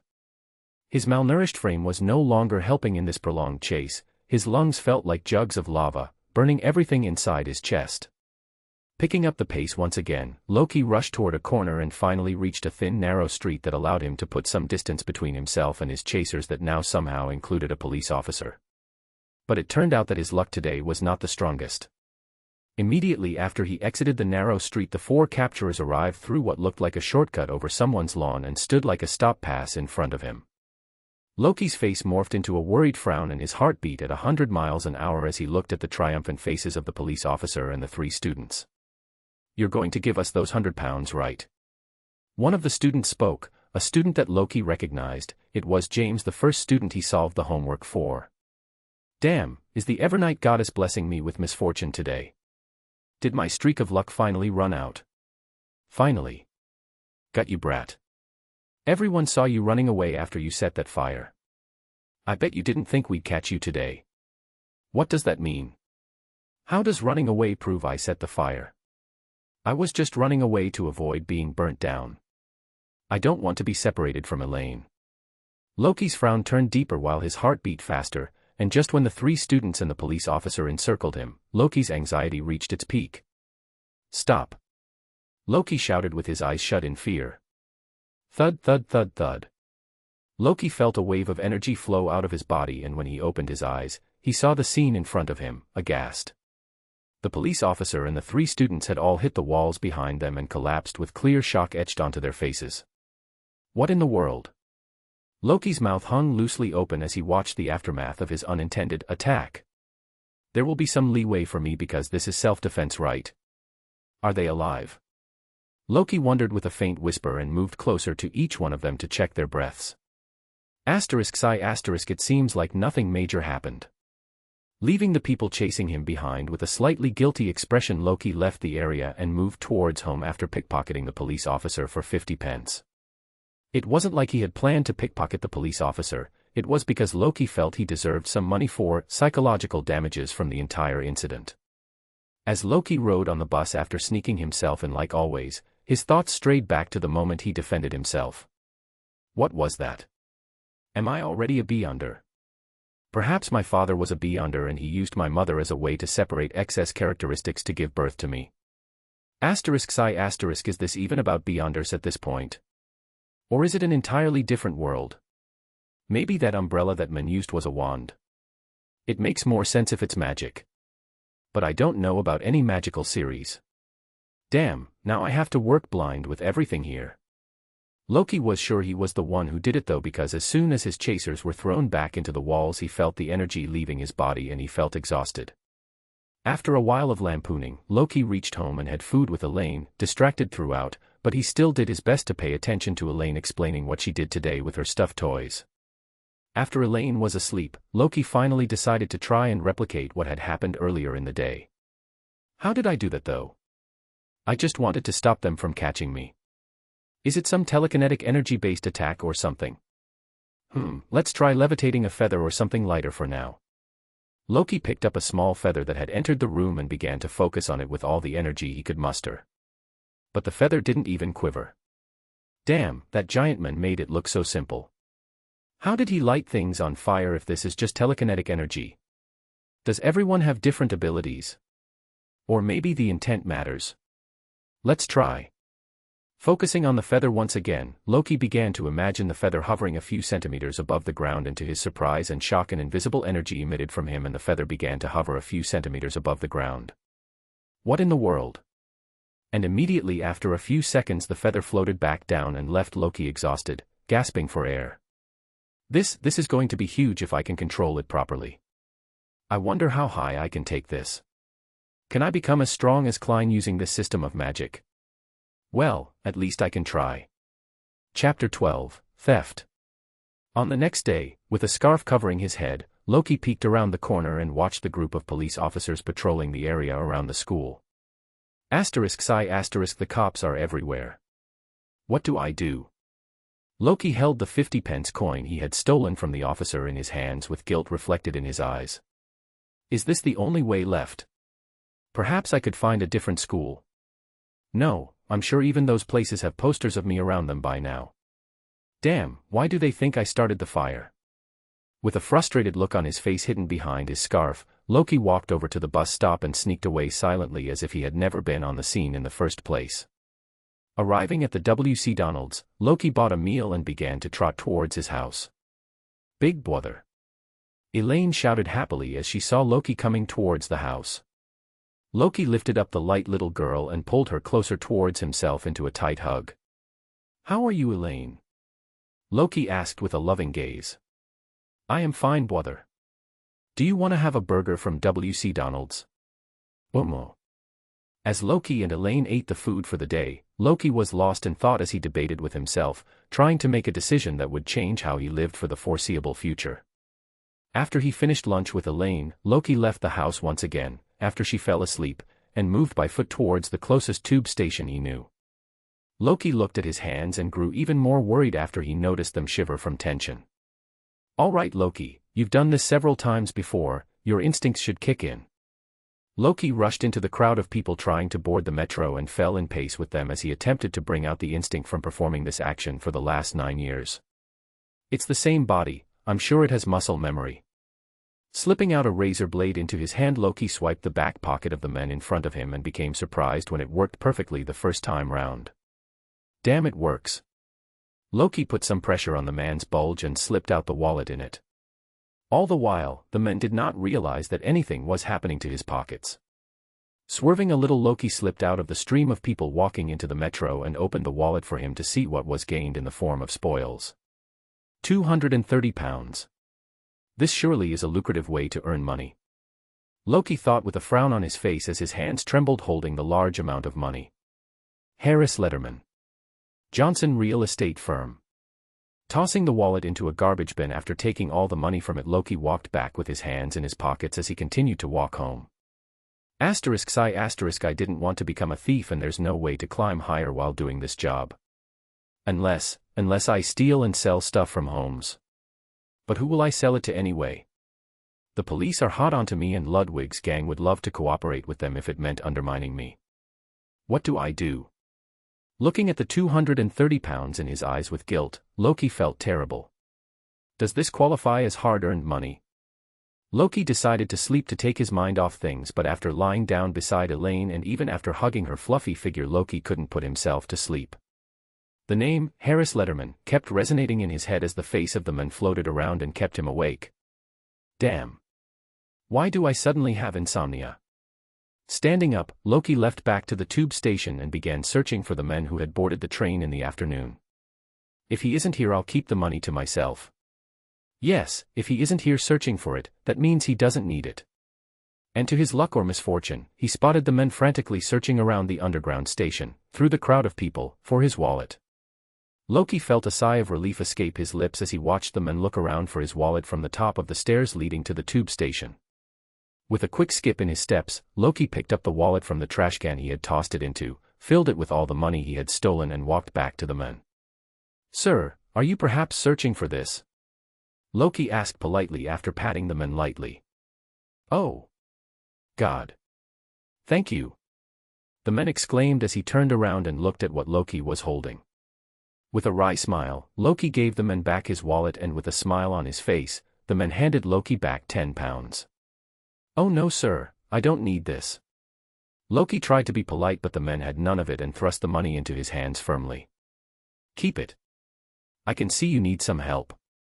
If you hadn't given the wallet to me, I wouldn't have been able to afford the present for my son. So thank you." "I see." Loki nodded with a smile as a wave of relief sprouted inside his chest, leaving him happy with a soft smile. "Thank you, sir." "No worries. Take care now. I need to catch the stores for the present before they close." Loki politely nodded and watched as the men left for the metro. That's a relief. What if I steal wallets and give them back to people in hopes that they give me some money? Isn't that not technically stealing? No, that's unreliable. What if I just take a little bit of the money and place the wallet back before they notice it's gone? I'll try it out and see how I feel about it. Prancing on his way back home, Loki thought about what he could now do. I should also practice my control on my magic so that I can do more things with it. Maybe I could stop damaging people's clothes with the razor blade if I get good enough to slip it out telepathically. Nice idea, me, I'm proud of you. Reaching home, Loki fell asleep comfortably beside Elaine with a simple thought on his mind. Beware wallets all across the tube stations, I'm going to catch you all. A soft smile graced Loki's lips and he finally fell asleep without a care in the world. Chapter 13, Our Home. Matching his rhythm to the men in front of him, Loki walked noiselessly behind him as he used his mental focus to slide out the wallet inside his pocket. 3, 2. Loki saw the men try and peek back, but the crowd's movement forced him to look ahead. 1 and done. Loki snatched the wallet that was floating in the air before anyone saw it, picked out 20 pounds and calmly pocketed it. As the men walked towards the automatic doors of the subway, Loki slipped the wallet back into his pants and swerved away from the crowd. Phew. He almost noticed me. That was risky. Loki breathed a sigh of relief, but as soon as he noticed a police officer moving towards him, Loki ducked into the crowd and vanished from sight once again. Racing the exit and looking around to see if he had lost the cop, Loki truly relaxed and skipped towards the bus stop. The cops on this platform are also becoming more aware. Are people reporting the pickpocketing? Although I take only a single note of the least denomination in their wallets, it seems this is not enough to evade their senses. Well, I guess it was time to change stations anyway. It had been a month since Loki had begun stealing, or more accurately pickpocketing, from people. Much of his initial reluctance toward the profession had worn down after he turned into a repeat offender, but he still felt a little bad for stealing from someone every day. So he did a little something to take off his guilt. He sometimes donated food to a nearby orphanage, always anonymous, but still he did it. Over the course of the month, Loki visited the orphanage 3 times, gathered some extra money he could spare, and then bought ingredients for an English breakfast which he donated to the orphanages. It wasn't much, but it kept him a little guilt-free. Reaching home, Loki stealthily entered the house with soft footsteps and sneaked upon Elaine. Before she could realize what was happening, Loki covered her eyes and asked her a question. "Who's behind you, Elaine?" "Big brother." "Yes." He, big brother, it's so easy. Of course it's you. This is our home." Picking up Elaine and twirling her around, Loki had a little fun with her. And after they were sufficiently tired, Loki had lunch with her. When Elaine was asleep, Loki closed his eyes to rest himself, but before he could fall asleep he felt something cold and metallic touch the back of his head. "Shout and you'll be blown away." A grumpy, cold voice spoke in barely above a whisper. The hairs on Loki's arms stood up as he realized the current situation, and he did exactly as the voice told him to. Slowly place the little girl on the floor and turn around without waking her up. Loki did as he was told, grabbed a piece of cloth, stuffed it under Elaine's head like a pillow and slowly turned around to see the men ordering him around come into view. The man had a perpetual smirk on his face, along with a scar over his blind eye that gave him a threatening and dangerous look. His skin was unnaturally pale and stuck to his bones like vacuum-sealed plastic, while the hard stubble on his face gave him a rough and unclean look. There was a crazed look in his eyes that bordered on insanity. And his hands that held the gun were marred with scars. Loki shuddered involuntarily and felt his mood depress as he watched the smirk on the face of the man deepen. Is he not going to leave me alive since I've seen his face? I've dreamed of meeting you from up close for a long time now. The man said, breaking Loki out of his thoughts. Do I know you? Loki asked with a quiver in his tone. No. But we've crossed paths quite often recently. Loki was confused and couldn't understand how to respond to the current situation. You've been swiping in my territory as of late. The scary-looking man spoke with a glassy tone, the whispers only accentuating the sharpness in his tone. Loki's eyes widened with fear and he recognized what was happening. Damn. I shouldn't have allowed anyone to follow me back from the station. How was I supposed to know there were these many thieves in London? And how was I supposed to know there was one crazy enough to follow me home? Loki felt his chest grow heavier as he wondered if this would be the last day he was going to be alive. I still haven't become a Beyonder. I still haven't seen Elaine smile and laugh with other kids her age. I still haven't reached the top of the world. The darkness in the barrel of the gun mimicked what he was feeling about his future, empty, fractured and very much without light. Lucky for you, I have a plan for you. The words that graced Loki's ear felt like music in this macabre dead end of life as he looked at the intruder with the finality of hope in his eyes. Loki's eyes spelt out a simple sentence clear to anyone who would look at him. But he still spoke it out. What is it? Loki asked in a hurried manner, even forgetting to keep his voice down. It was his luck that Elaine didn't wake up. The intruder smiled coldly and then spoke in a soft cryptic manner. Meet me at Whitechapel High Street tomorrow. Loki gulped and nodded. Believe me, I will know where to find you if you try to run away. Loki nodded with even more vigor. Good. Tapping the barrel of the gun on Loki's head as a warning, the man slowly departed the way he had walked into the burnt house and vanished from Loki's sight. Sigh. Releasing a breath of relief and taking a deep breath of fresh air, Loki collapsed onto the floor of the house and tried to calm himself down. That was something else. Loki whispered. The first thing Loki did was reprimand himself for not being careful enough. I should have taken a diversion to cover my tracks. Why didn't I think of anyone following me home earlier? Sigh. At least not all is bad. At least he doesn't know I can do magic. A stern resolution formed in Loki's mind as he decided upon his next goal. I should practice magic until I'm strong enough to blow him away like I did with the police earlier. I don't want to work like a slave. Especially not under such a cruel-looking man. I doubt he will hesitate to wipe me from the face of the earth once I lose my usefulness to him. Damn it. Why is this happening? I would rather face the descent of a true god instead of feeling threatened like this. Bloody hell. Chapter 14, Follow Me. Standing on the edge of the pavement, Loki scanned the street until his eyes landed on the familiar name on the signpost that stood in front of the entrance to the tube station. Whitechapel High Street. Damn. Why didn't he tell me when I had to re-dash? You're here. Good. The glassy voice that had now been ingrained into Loki's mind startled him from behind as he felt stick-thin fingers wrap around his shoulders. Loki jumped, scared, but when he realized that the man was not going to do anything else, he spoke while turning around to look at the man's face. Except the words he was going to say got caught up in his throat and left him with an almost inaudible groan. Huh. The man had a white full-face mask covering everything about it and his hands had white gloves that covered all his fingers. A thick black overcoat with its collars up covered his body and black pants and shoes covered everything else. Why didn't he look so protected when he met me? Loki's overactive imagination sent him spiraling into a variety of worlds that made him believe things as mundane as, perhaps he's so protected because it's cold outside, to things like, maybe he has to be so dressed up because he needs to protect himself from leaving behind any pieces of evidence when he captures his murder victims. Follow me.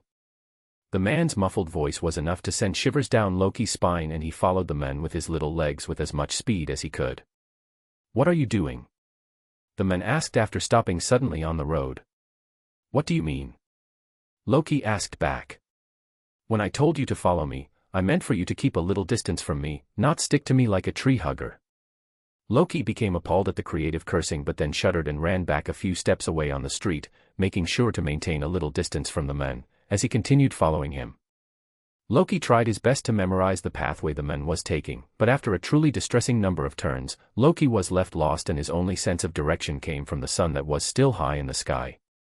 Soon when the sun reached its apex around noon, Loki found himself coming to a stop after reaching a rather rich neighborhood. Standing along the fence of one of the houses, he kept watch to see the men go to the door of another. Loki carefully watched the men and saw him fiddling with the door lock. It soon gave way to an open door and Loki saw the men vanishing inside after turning to give him an imperceptible nod from across the street. What did he go into that house for? Home invasion. It wasn't long before Loki saw the men coming back out of the house, and with a slight nod he indicated for Loki to follow him again. He isn't carrying anything in particular. What did he steal? Something small that can be stuffed into his jacket. Gold and jewelry. As Loki followed the men again, he soon found himself in a rather decrepit part of London where Loki had no doubt he would be shanked if he walked at a slow pace or waited at a corner for too long. Reaching a rundown shack, Loki saw the men trade a bag that was stashed inside his jacket with the men behind the counter, and after a few seconds, he received a bag which he picked up and began to walk away from the shack. Is this a drop-off point? As Loki followed the men, he found himself revisiting familiar streets, but before he could fully keep track of the men, he had vanished after reaching a turn. Boo. Eekk muff.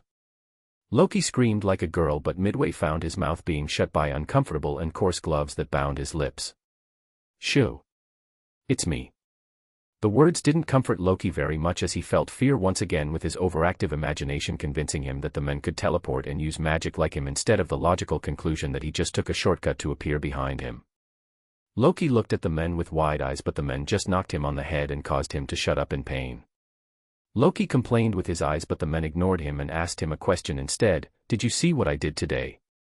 Loki nodded. Good, because it'll be your turn tomorrow. Loki looked at the men with wide eyes to indicate his surprise, but the men had none of it and just spoke with a bland tone. Be grateful that I'm not asking you to do it without showing you how it's done. Be ready for tomorrow. Same time, same place as today.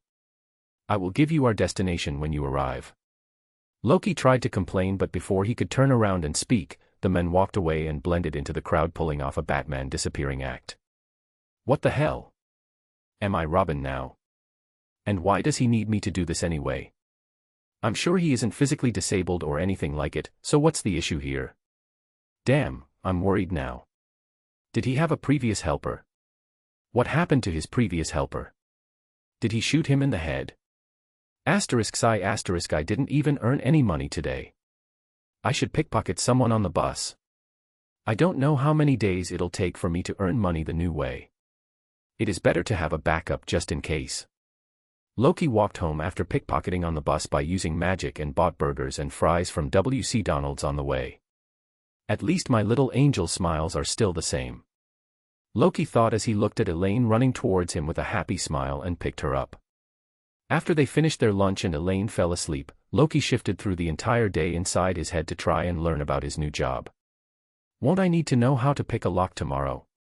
Well, I can try picking the locks inside this house today, but where do I get the tools to pick the lock? Loki left the house and searched around for scrap metal that was suitable to pick locks and found a few options, but none seemed perfect. Even so, he did not blame his tools and began to pick the locks in the home. I need to get better by tomorrow. I don't know what other irrational things he might request of me. Maybe he killed his last sidekick because he didn't know how to pick a lock. Damn, life is unfair. Chapter 15, Lockpicking. Loki stood once again at Whitechapel High Street toiling away his time while fiddling with the lockpicking tools in his new jacket's pocket, wearing white gloves comically large for his hands and a white mask that covered his face. "Oh. You dressed up." The sudden voice did startle Loki, but he wasn't as scared as the first 3 times this had happened. Turning around slowly, Loki looked through his plastic mask and glared at the men whose name he still didn't know. "What do I call you?" Loki asked in a biting tone. "Oh, you don't know." Loki glared at the men even more fiercely, but his mask kept his expression hidden and only prolonged the silence between them. "Boss. Call me boss." "Sure, boss.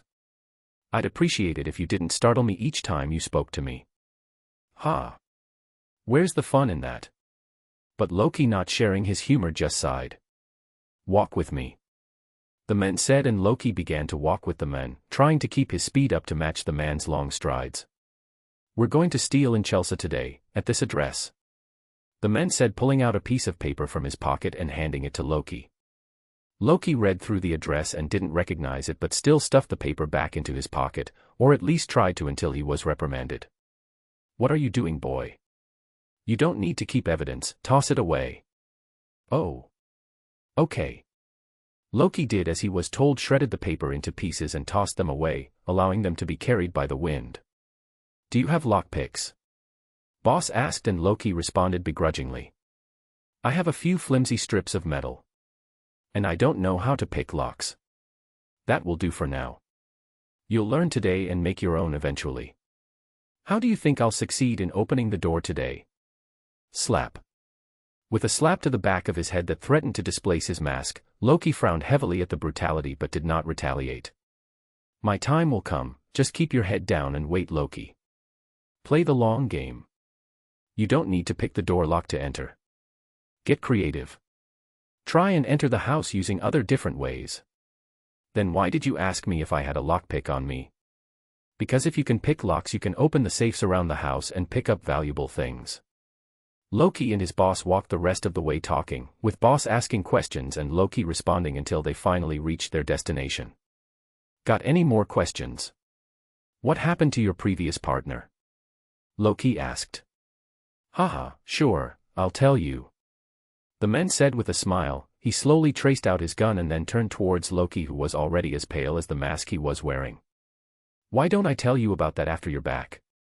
the men said, and Loki felt cheated but didn't retaliate. He had already spotted the faint outline of a gun poking through the overcoat, and he did not want to provoke an armed man. "All right, now off you go. Or do you need me to baby you?" the man asked, and pushed Loki towards the door of the house. Loki sent one last glance the man's way and made his way across the street towards his target, a large white house that looked royal on its own. Arriving at the door, Loki thought back to the question he had asked the man earlier: "How do you know the houses you target are empty?" "The black market sells a list, for a profitable cut of the loot, of course." Remembering the answer, Loki couldn't help but wonder, how many people are involved in this operation? Are they all interconnected? Or do they not care for each other? Loki pulled out his flimsy lockpicking tools and began to get to work trying to open the locks on the door. Maybe I'll get lucky. But it quickly became apparent that Loki wasn't going to get anywhere near picking the lock when not a single pin in the lock was set by him after 5 whole minutes. After sending a glance the man's way, who just shrugged, Loki sighed and moved around the house to look for other ways to enter it.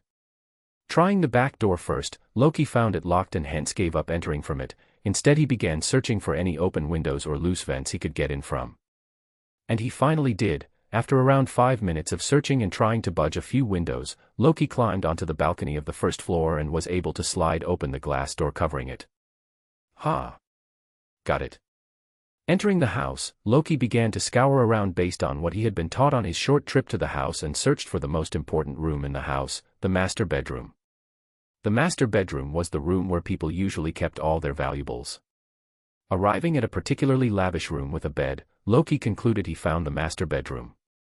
Opening the cupboard that was left unlocked, Loki spotted the safe that was inside it. "Can I open it?" Loki took a deep breath and calmed himself down before taking out his flimsy tools once again, as he got to work on opening the lock. Depending on his deft and nimble hands that had been training for pickpocketing, Loki used his sensitivity to his advantage as he felt around for the state of the lock. But with no luck for a few more minutes, Loki thought of a clever workaround. Why don't I just use magic?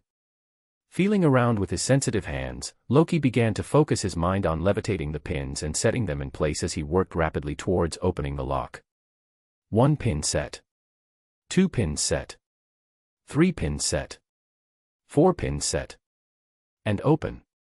Setting the final pin, Loki opened the lock on the safe and finally had access to all the jewelry inside it. Haha. I did it.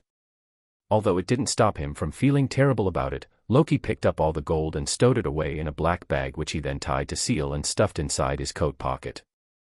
Arriving at the front door, Loki opened the door with a smile, although it was hidden behind a mask. What took you so long? The man asked, standing at the door, having waited nearly 20 minutes for Loki to open the door.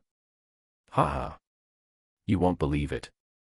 Loki said, pulling out the black bag with all the stolen goods from his pocket. The man's gasp was audible as he stared at the bag and quickly snatched it away. Good job. I was right. You will make for a good underling. Loki scowled at the man's action but still followed him out of the house and towards the black market where they would sell their loot and Loki would earn his first paycheck from his first ever home invasion. When they arrived at the exchange shack, the men curiously ordered Loki to go and exchange the gold for money at the strange shack alone, without his help. Loki felt a little shy at having to do a job that was unknown to him, but he walked to the dingy shack nonetheless. It wasn't like he had any other options. The person manning it looked cruel and had a hunched back as curved as a vulture's beak. His nose continued to curve and droop like a witch's nose, making him seem like the crescent moon in the sky. What you here for? The men rudely asked Loki, rattling the wooden counter in an attempt to scare him away. But he quietened down when Loki showed him the bag of stolen goods. What told you of this place, boy? The man asked with an annoyed smile on his face. I don't know his name. He asked me to call him boss. Loki wanted to point to the man standing in the street, but he had vanished from view. I see. Here's your share. The man said as he handed Loki a fat stack of rolled-up bills after taking the bag of gold and weighing it. Loki was easily amazed and immediately counted the bills. 10,000 pounds. Aren't I like a millionaire now? Get out of here, brat, and don't come back again for the entire month. No matter what anyone says or does. Although Loki didn't understand what the men meant, he politely bowed to the men and walked away into the street to find his boss. Anticipating his return, after Loki turned around a corner, the men appeared and patted his shoulders. And with a low whisper, tempting Loki like the devil, he spoke, "Where's the return?" Loki handed the 10,000 pounds over to men with part guilt, part excitement and part reluctance, but he knew he couldn't fight back, at least not just yet. But to his surprise, the men separated 1,000 pounds and handed it back over to Loki. Happy yet? The man asked as he gave Loki a rolled-up stack of 1,000 pounds. Why? Loki asked the men. Clearly there was no reason he needed Loki's help. Because there's a limit to what one person can exchange in a month. With you, I can earn twice the money for half the effort. The men whispered and Loki felt a shiver go down his spine. Not because he felt it was unjustified because he could only keep a tenth of what he earned, but because he was afraid of the gun the man let slip out of his jacket for a few seconds to scare him. Meet me at Whitechapel High Street in a month again. I understand. Loki nodded. Loki and the men departed and Loki left for his house with a guilty expression behind the mask. He did take care not to let anyone follow him home this time though. Keep it together, Loki, soon you'll be able to find a way to get out of this mess. You just need to train a little more and finally, one day overpower him when he uses his gun. By the way, I wonder if I can use magic to create new spells instead of just levitation. Perhaps a spell to open locks easier. Chapter 16, An Eerie Job. Loki looked at the lock in front of him with a blank expression. Magic seems to work by taking something from me, which I think is spirituality, and performing the action I think of in exchange. So how do I create a spell to open the lock in exchange? Do I just think about opening the lock instead? Loki thought hard about opening the lock in front of him by pushing out a small part of his spirituality towards the lock. Click click. And after hearing audible clicking noises, Loki immediately became excited and pushed the door to check if it was open, but he got nothing other than a slightly bruised nose. Ah. It still isn't open. Maybe only a few pins were set. Perhaps I need to supply more spirituality for the spell to be fully successful. Loki tried performing the spell again, except this time he charged the spell with half of the spirituality he had on him. He pushed his mind entirely to form an image of an open lock and did his best to keep the image in his focus even as various other thoughts kept trying to distract him. Click, click, click, click, click. Oh! I heard 5 clicks. Loki pushed the door again and finally found it swinging, indicating that the lock was opened. Oh! I'm a genius. But this method leaves me too tired in exchange. So spirituality is something that is related to the stamina of the wizard. Loki wondered, but with no other explanation popping up in his mind, he skipped any further debate on it with himself. Perhaps if I eat well from now on, I will be able to gain more spirituality since I'll have more stamina. Well, nothing wrong in trying. Loki spent the entirety of the next month working on his magic as he tried inventing a few other spells, but given how uncontrollable his magic seemed to be, very few tries resulted in success. On the last day before Loki had to meet his boss again, he sat down and began to consolidate all the work he had done in the previous month. Alright, let's do a check on the types of magics I know. A light spell that takes very little spirituality but needs it continuously to stay active. A levitation spell that takes up 1/4 of my stamina. A lock-unlock spell that takes up 1/4 of my stamina. A knockback spell whose output depends on the amount of spirituality poured into the spell. But with my entire stock, I can knock back an open wooden door easily. A loosely successful lace-tying spell that might tie the laces wrongly. And finally, a fire spell that generates a stream of fire. This also depends on the amount of spirituality poured into the spell, but it also needs it continuously to sustain the spell. 6 magics, all different from each other and all useful. But the trouble being that their activation time is dependent on luck. Sometimes they activate instantaneously while other times they activate after almost a second. I guess I did a good amount of work this last month. Haha. I should be a genius if I can do such things so easily. Perhaps I'm the only person who can do such powerful magics wandlessly. Big brother. Big brother. You're smiling weirdly again. Sorry for scaring you, Elaine. But Big Brother was just a little happy. No problem, Big Brother. I know you're a hero and not a demon lord. Thank you, Elaine. Loki hugged Elaine and they both continued playing with their dolls. Loki's physique during this month hadn't cured, but it was definitely not as bad as he was before. There was some springiness in his muscles, his body seemed fuller and no bones poked to showcase his skeleton. Soon the night passed and Loki woke up and dressed with a little worry in his eyes. The stealing felt a little more real this time. Strange. Why am I feeling nervous on the second time instead of the first? Haha, I hope I'm not raising any flags. Setting his mask on his face, Loki finally slipped out of the house and began to move towards Whitechapel High Street. With each step he took, the perpetual cold air of London began to bite against his ears. Is it just me, or did the clouds just get darker? Is it going to rain again today? How does it rain so much here? Loki pulled his jacket closer and stood waiting at Whitechapel High Street. Boo. Haha, not funny. Loki said, laughing dryly. Tisk, kids are only good when they are innocent. Follow me. Loki began to follow his boss and soon realized that they were moving towards the black market. Are we going to pick up our targets? Oh. The little kid is learning. Apart from that particular comment, their journey was silent. They soon arrived at the black market and the boss went to the shack first to retrieve his target, at which point Loki noticed the shack owner and the rest of the people around the shack act strangely, as if they was particularly gleeful to see boss for some reason. Once the boss returned, he nodded for Loki to go and get his target. Loki moved to the shack and stood in the short queue, only to soon arrive in front of the same scary-looking man to whom he had sold his loot the last month. Oh. You're back. At least you came back only after a month. The men said, but Loki noticed an eerie glint in his eyes and sent shivers down his spine in spite of his innocent words. Yes, Loki said, gulping a little. I see. Are you here to stare at me? The man asked with a slight chuckle since Loki hadn't stated his purpose yet. Boss said you had my target. Of course. But perhaps you should follow your boss today instead of going where the target is. Might learn a thing or two, you never know.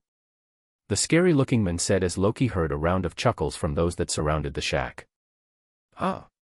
What do you mean? Sometimes misfortune blessed onto others can serve as a preliminary warning. Slam. Before Loki could continue the conversation, the man slammed his hand on the wooden table, scaring Loki and causing him to jump in fright, but the man just smiled and lifted his hand, revealing a small white slip of paper. Loki looked at the piece of paper and picked it up before quickly running away under the harsh mocking gazes of the rest of the people in the line. As Loki's gaze rested on the boss, he wondered, should I tell him about what happened at the shack? No. If he was at least a little decent, I might have. But not when he is only using me without regard for my life. Loki moved closer and peeked at the address on the boss's slip to try and understand why the man in the shack was so gleeful, but it seemed like any other ordinary address to him. 12 Grimald Place, Borough of Islington, London. Where are you going? Here, Loki said, showing off his address, pointing to a house in Notting Hill. Make sure to get everything. I don't want anything less than last time. Or you know what will happen. And I wish you bad luck. Loki said rudely and trotted off towards his own target house with a skip in his step, happy that some misfortune was about to befall his captor. Ha! I hope I can be free from him today. I hope I won't have to work under his thumb any longer. Turning around the corner, Loki immediately went into hiding to make sure he could follow his boss today. He didn't want to miss the special show he was going to be given, not when he had front seat tickets to it. I don't know what it is, but I feel something incredible is about to happen.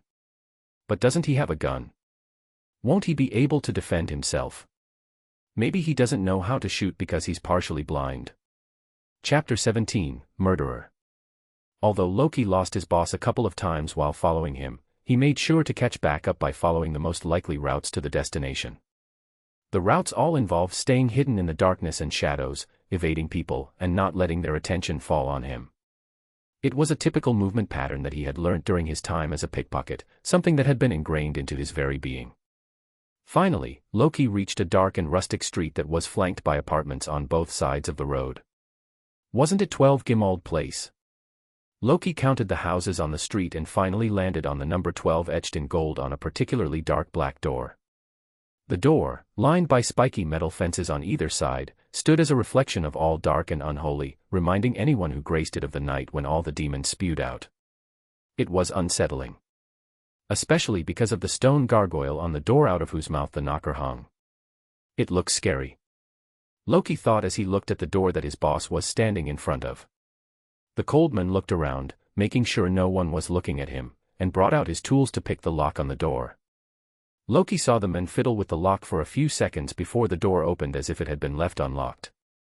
The door swung open slightly only to reveal darkness even darker than black waiting inside the home. The man opened the door wide, but because Loki was far away, he couldn't see anything on the inside. What's going on? Loki thought as he looked at the dark door that was shut close after the man walked into the home. Loki waited for 15 minutes but nothing indicated any signs of movements on the inside. None of the 3 windows that lined vertically on the wall facing the street ever lit up to show any indication of occupation, and neither was there any sound to indicate movement inside. Should I go in? But what if he asks me why I followed him here? Why don't I wait for a little while longer?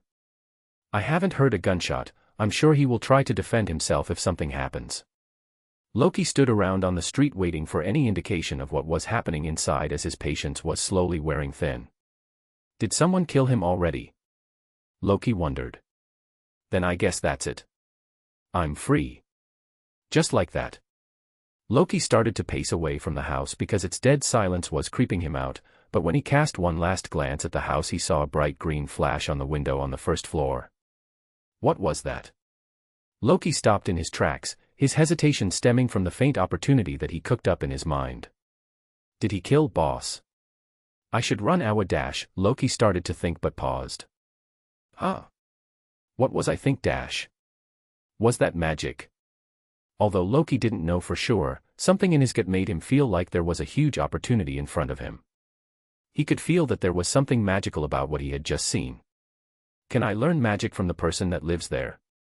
If he could fight off against a person with a gun he should be powerful, right? Perhaps he can teach me.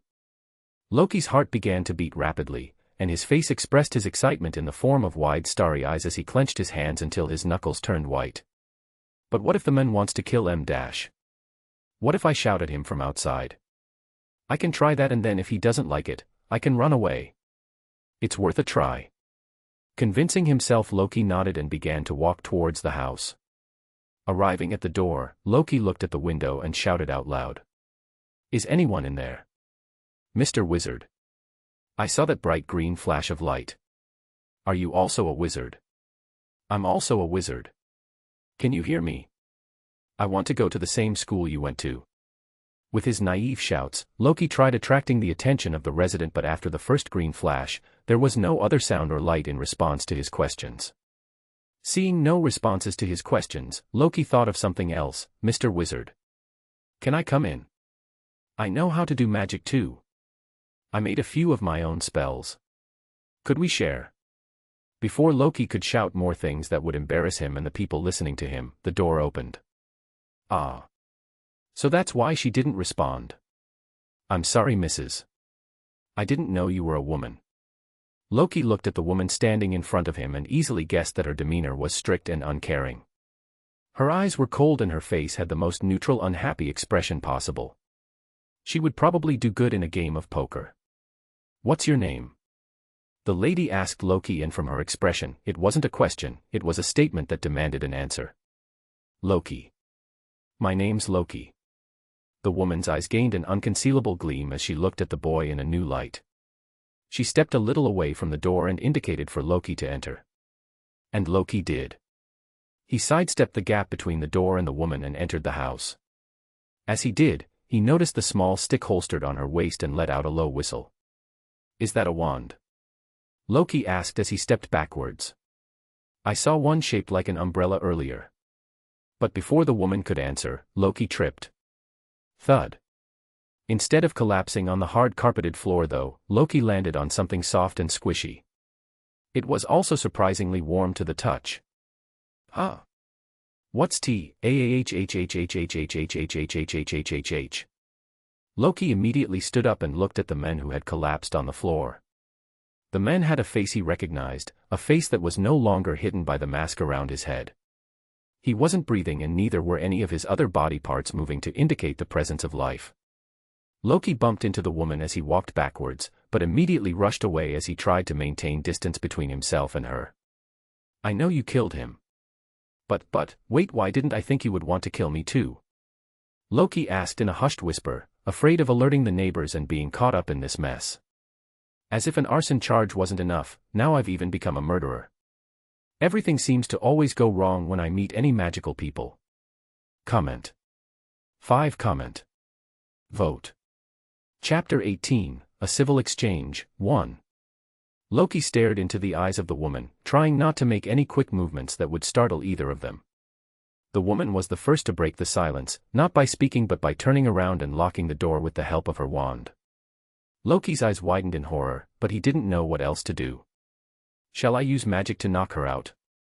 That's my only option if I don't want to get locked up. Before anything else could interrupt them, Loki stretched out his hands and quickly emitted almost all of his spirituality towards the stern woman. Thanks to his luck, in no time one of his only offensive spells activated and he shot an invisible wave of force using his magic.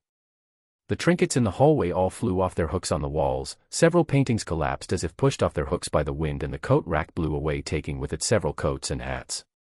But not the stern woman, she didn't even budge. Instead, she was holding her wand out and maintained a translucent barrier between herself and Loki. The barrier rippled under the effect of the force, but it stood strong. The force soon ended and the person who it was meant for was not even affected. Good. That was all the woman said before ignoring Loki again and walking past him. Loki flinched as the woman got closer but he did nothing else.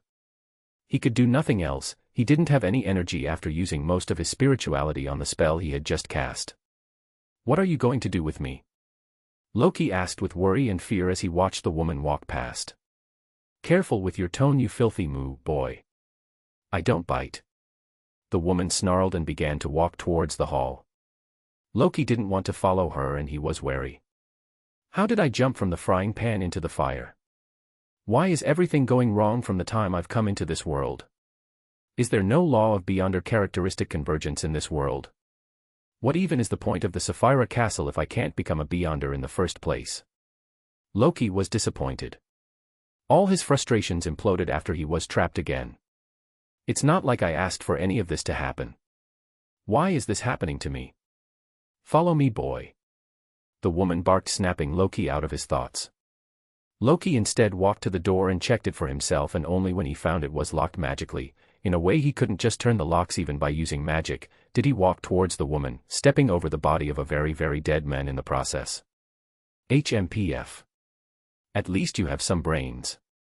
The lady commented. As they entered the hall together, Loki found it shocking to the point he forgot to breathe for a second. Is the space inside bigger than the space outside?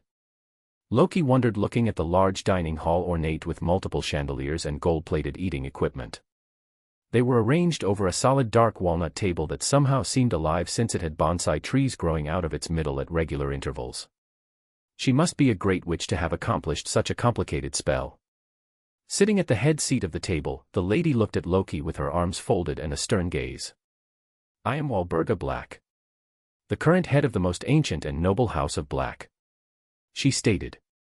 Noble enough to commit murder in broad daylight, that is. Loki mumbled under his breath, but it seemed like the woman heard him. Zap. Ouch. That hurt. What was that? A stinging hex, you filthy mud, Mr. Loki, and if you don't behave yourself I will not hold back with the next one. You were holding back? Loki asked, looking at the red welt forming on his skin. How does she know my name? Now. As you know, your current companion died at my hands. I used the Avada Kedavra curse on him, so he's not going to come back. At least not if you aren't an angel from the death pathway. The last sentence immediately shot Loki's blood pressure up as he looked at Walburga with an unprecedented amount of interest. Did you just say the death pathway? Did you mean Beyonders when you said angel? Walburga quirked up her eyebrow and looked at Loki with suspicion and interest, bringing a silent question for Loki to answer. I learned about Beyonders from the men you killed. Loki evaded skillfully. But Walburga immediately drew up a scorn. I understand you're lying and I will not pry into your secrets.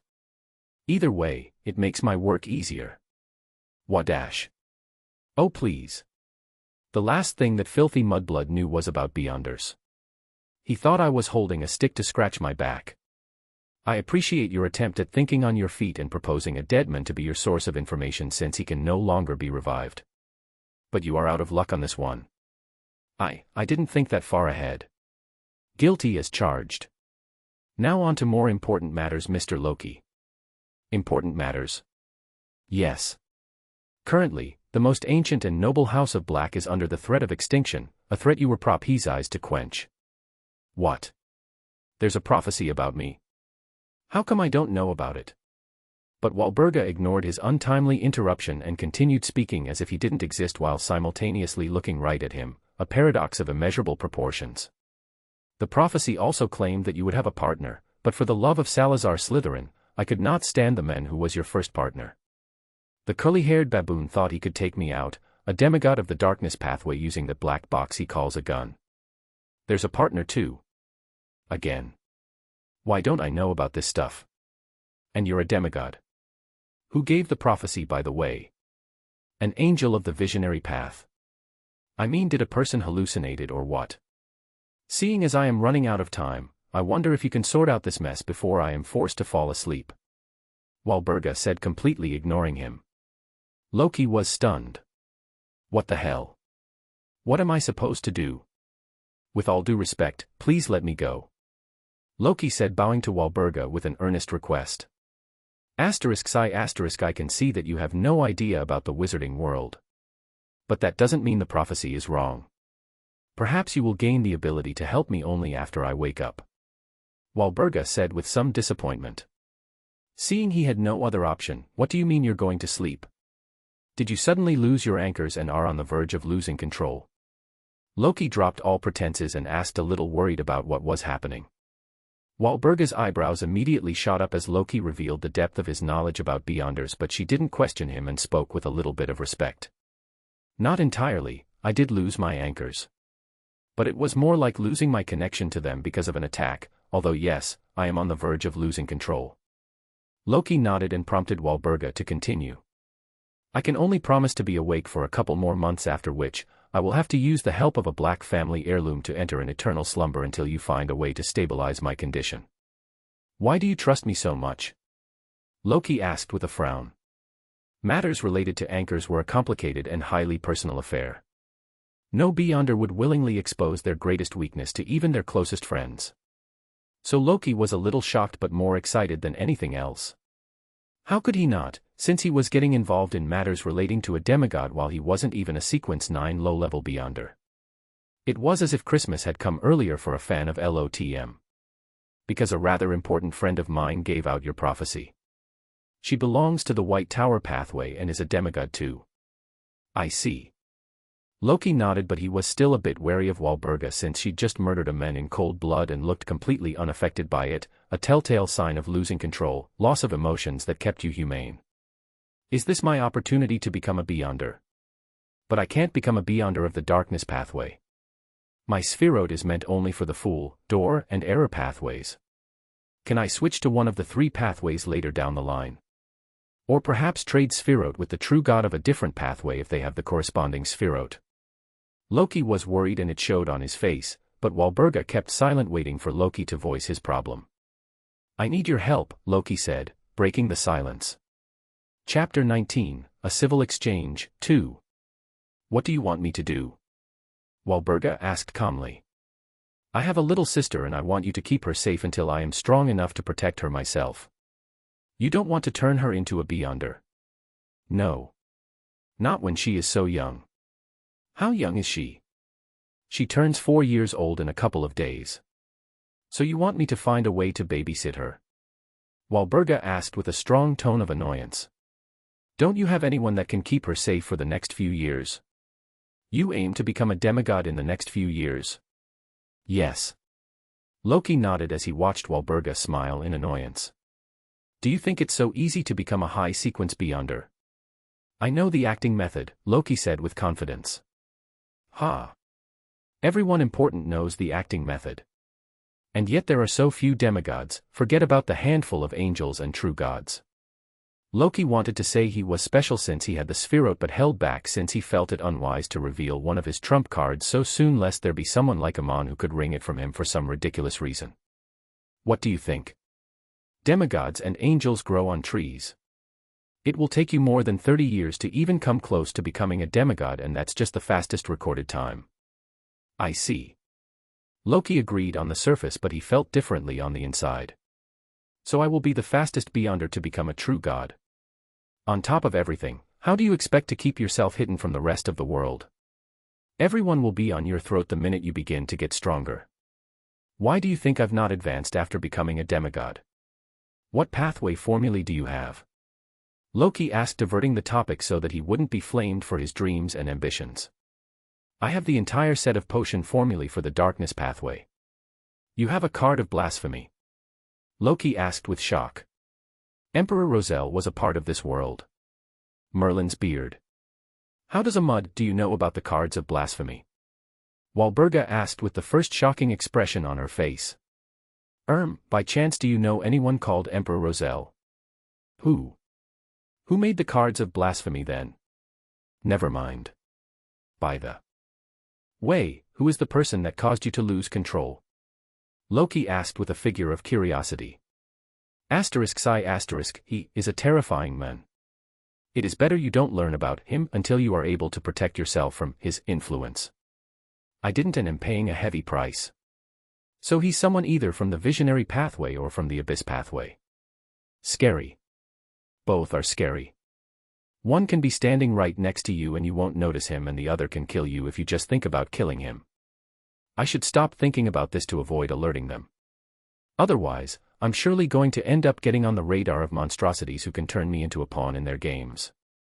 But what is this about magic? How does this work? Does everyone have the ability to do magic? Few. You're asking all the important questions, aren't you? That's the biggest mystery no one currently has the answer to.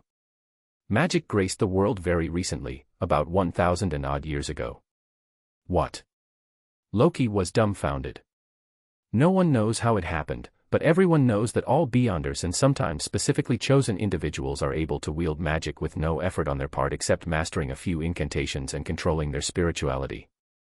Loki looked at Walburga with a strange expression. He wanted to ask her something else but he stayed quiet.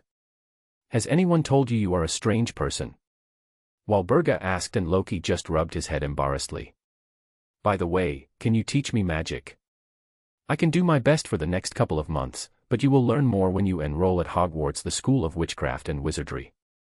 Hogwarts? Why does that name sound familiar?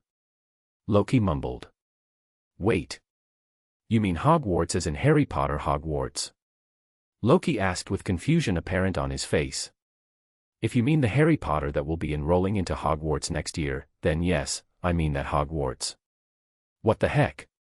So I've transmigrated into an AU Harry Potter world that has been mixed with Lord of the Mysteries.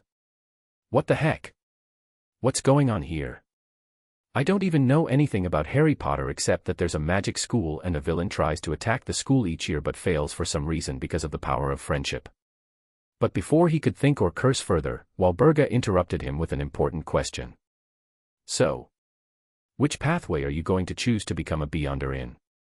I can recommend a few to you since I have a few friends from the other standard pathways. Do you know any potion formulae from the Fool, the Error, or the Door pathways?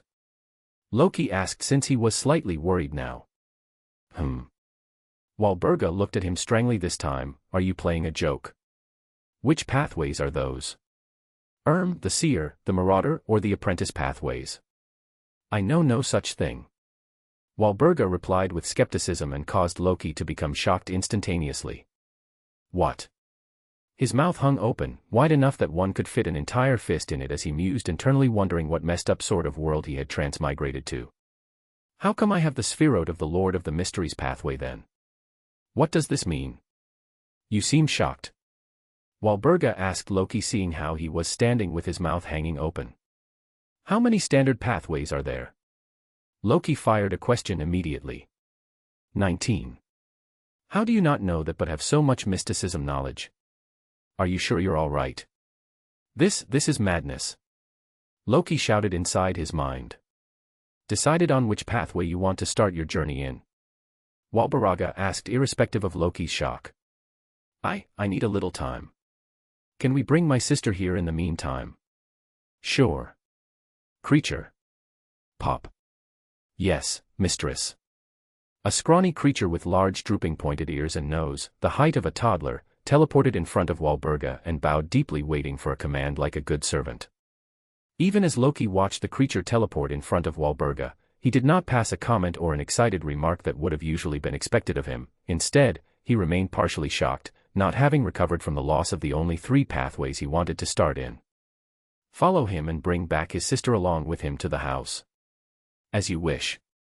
Before creature turned and executed the order, Walburga added a new order: treat them with respect. Guest of the Black family ought to be treated with. Creaker looked back up at Walburga and nodded with determination in his eyes. As you wish. Will Northwest one on the street become startled upon seeing him? Loki asked, having come out of shock, not entirely, but enough to hold a normal conversation again. Mistress's guests do not need to worry about that. Creature can turn himself invisible. Loki nodded and began to lead the creature that was turning invisible, but a stray thought made him pause. Wait a second, was he named Creature because it rhymes with the word creature? But since Creature had already begun leaving the house, courtesy of the locked door opening, Loki ran behind him, noticing that while they were speaking someone had already moved the body which was lying in the hallway. Chapter 20, Transfer. As Loki stepped onto the street, he found Creature's floating head turning to him and speaking in a rough voice that felt like sawdust grinding against his ears. Mistress's guest can walk ahead. Creature will follow. I understand. Loki nodded, feeling slight pity for the creature in front of him that looked like it was in a similar situation that he was in not long ago. But since it was not his place to say anything, he just nodded and moved on with his task of bringing his little sister to the house. As Loki stepped out of the house, he felt someone tailing him, but when he tried to look around he found no one. I need to learn this spell. It'll be so helpful in stealing. Oh, wait, no. I don't need to steal anymore. Walking back to his house, Loki fell into silent contemplation about what he had just learned. Is there really no pathway related to the Fool, the Error, and the Door?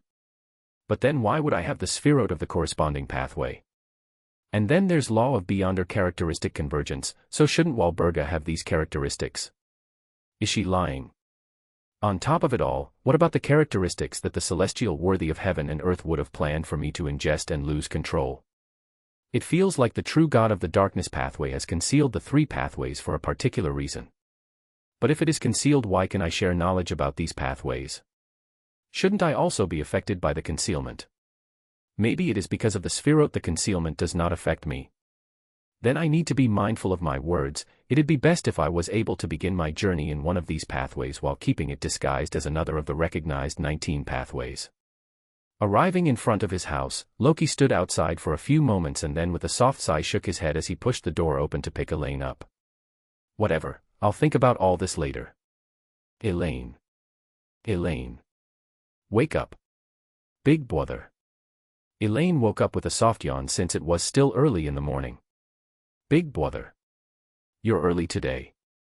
Elaine exclaimed as she saw Loki and instantly became happier. Rushing to hug him, Elaine raised her hands wanting to be picked up. And Loki did just that. He picked her up and looked comically funny with a similarly sized human clinging onto him when he was still so short. Elaine, we're going to a new home today. New home, big brother? Elaine asked with wide eyes. Yes, Elaine. New home. It's even grander than this one. And we'll even have a servant who can help us. Savant. Can Elaine play with the savant? Yes. He'll play any game you ask him to. Yay.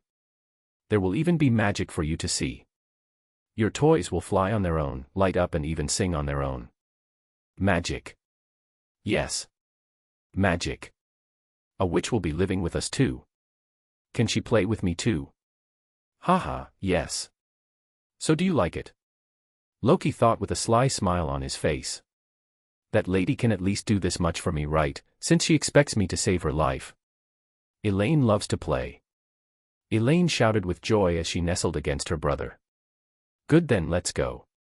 Loki nodded and then spoke into the air. Creature, there are a few stuffed toys on the upper floor. Could you please get them along with us? As you wish, mistress guests. Creature said, breaking out of his invisibility and surprising Elaine. Big brother. Elaine hugged Loki tighter, feeling a little scared. He's a good person like you, Elaine. Don't you want to play with him? Elaine can play with him, big brother. Yes. You can play with him. Elaine maintained eye contact with Creature for a bit as if analyzing what games she could play with him and then nodded. Okay, big brother. Can I teleport you, sirs and madams? Creature asked. Yes, do you want us to do something? Loki asked. Your hand, sir, Creature said, and Loki nodded while extending his hand, which Creature held tight. As soon as Creature held Loki's hand, the space around them twisted and in a swirl of colors they vanished into a point, reappearing in the same hallway where Walburga was sitting on her chair, under an empty portrait. Arg, I don't want to go through that ever again. Loki decided in his mind, holding his head with his free hand. You're back, Walburga stated while she read the newspaper, drinking some plain tea. Big brother, can we go again? Elaine blurted the question out with huge expectations as she ignored Walburga and asked Loki with a happy tone. Her eyes happily scanned everything, jumping from one object to the next, absorbing everything in sight like the hungry eyes of a predator. You want to do that again? Loki asked, surprised, but Elaine just nodded happily with a bright smile on her face. Loki immediately looked around the room to distract Elaine with something when his eyes fell on Walburga, who was annoyed since she was ignored. He thought of an idea. Elaine. Look. She's the witch I told you about. She can do magic. Don't you want to see magic? Loki asked with a smile on his face that pissed off Walburga. Elaine looked at Walburga with all the focus her nearly 4-year-old body could produce. Veins on Walburga's head throbbed, but she still pulled out her wand and showed Elaine a simple magic trick. She conjured a bunch of roses and handed them to Elaine. Here, little girl. Wah wah wah wah. Elaine shouted in joy as she got down from Loki and immediately rushed toward Walburga. You're the best. Elaine shouted, hugging Walburga while Loki was forced to watch on in jealousy with Walburga smirking back at him. Can you make a doll? Elaine asked, and Walburga granted her wish, conjuring a beautiful knitted doll that looked like a mini version of Elaine herself. It's me. Big brother, look. How cool is this? Elaine shouted as she waved around her doll and began to play with it. Yes, it's nice that you found a new doll, but what do you say at a time like this? Loki asked as he pulled on Elaine's fluffy cheeks. Wank wyu. Yes, tell that to Mrs. Black then. Wank wyu, Mrs. Black. Elaine kindly greeted and then went back to playing with her new doll sitting on the floor. You're surprisingly good with kids, Mrs. Black. Loki said as he watched Elaine play with her doll. HMPF, whatever. Creature will show you to your rooms. I hope you are ready in 2 hours. I will begin to teach you about magic then. There isn't much time, and I don't want to waste my time with you if you don't have any talent. Seriously? Loki asked with a surprised look on his face. Yes. I do not joke around, Mr. Loki. I can already imagine me being the most powerful wizard there is in the world. Walburga just shook her head looking at Loki, who had stars in his eyes and was staring off into the distance. We shall see. But I appreciate your enthusiasm. I hope you can maintain it throughout our lessons. Chapter 21, The Black Manor. As Loki stepped on the dark, old, and springy wooden stairs, he watched with fascination the various animated portraits on the walls. The people in the portraits were drinking tea or some other beverage to ward off the cold, some were playing while others were just gossiping. Most did not even look at Loki and Elaine as they crossed them on the stairs, but some did, and they nodded, giving out scant greetings or welcomes, surprising Loki a little and making him think that the people in the paintings were alive. Did she trap all these people in paintings? Is she a witch that belongs to the dark side? What happened to the body of that man anyway? Was he also thrown into the paintings? Why did the black market give him this house to steal from anyway?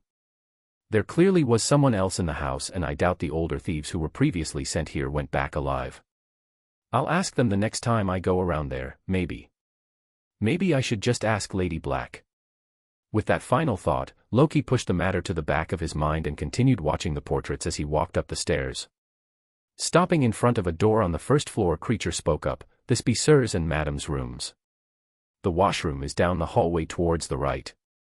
There are also fresh clothes that you might want to change into in the cupboards."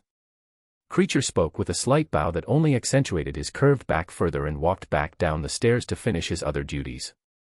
Loki looked at the closed door and then turned the handle to push himself into the room.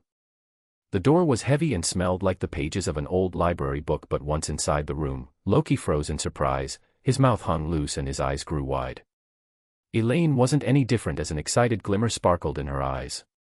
The bed was grand and had velvety covers printed with the design of various butterflies on its side.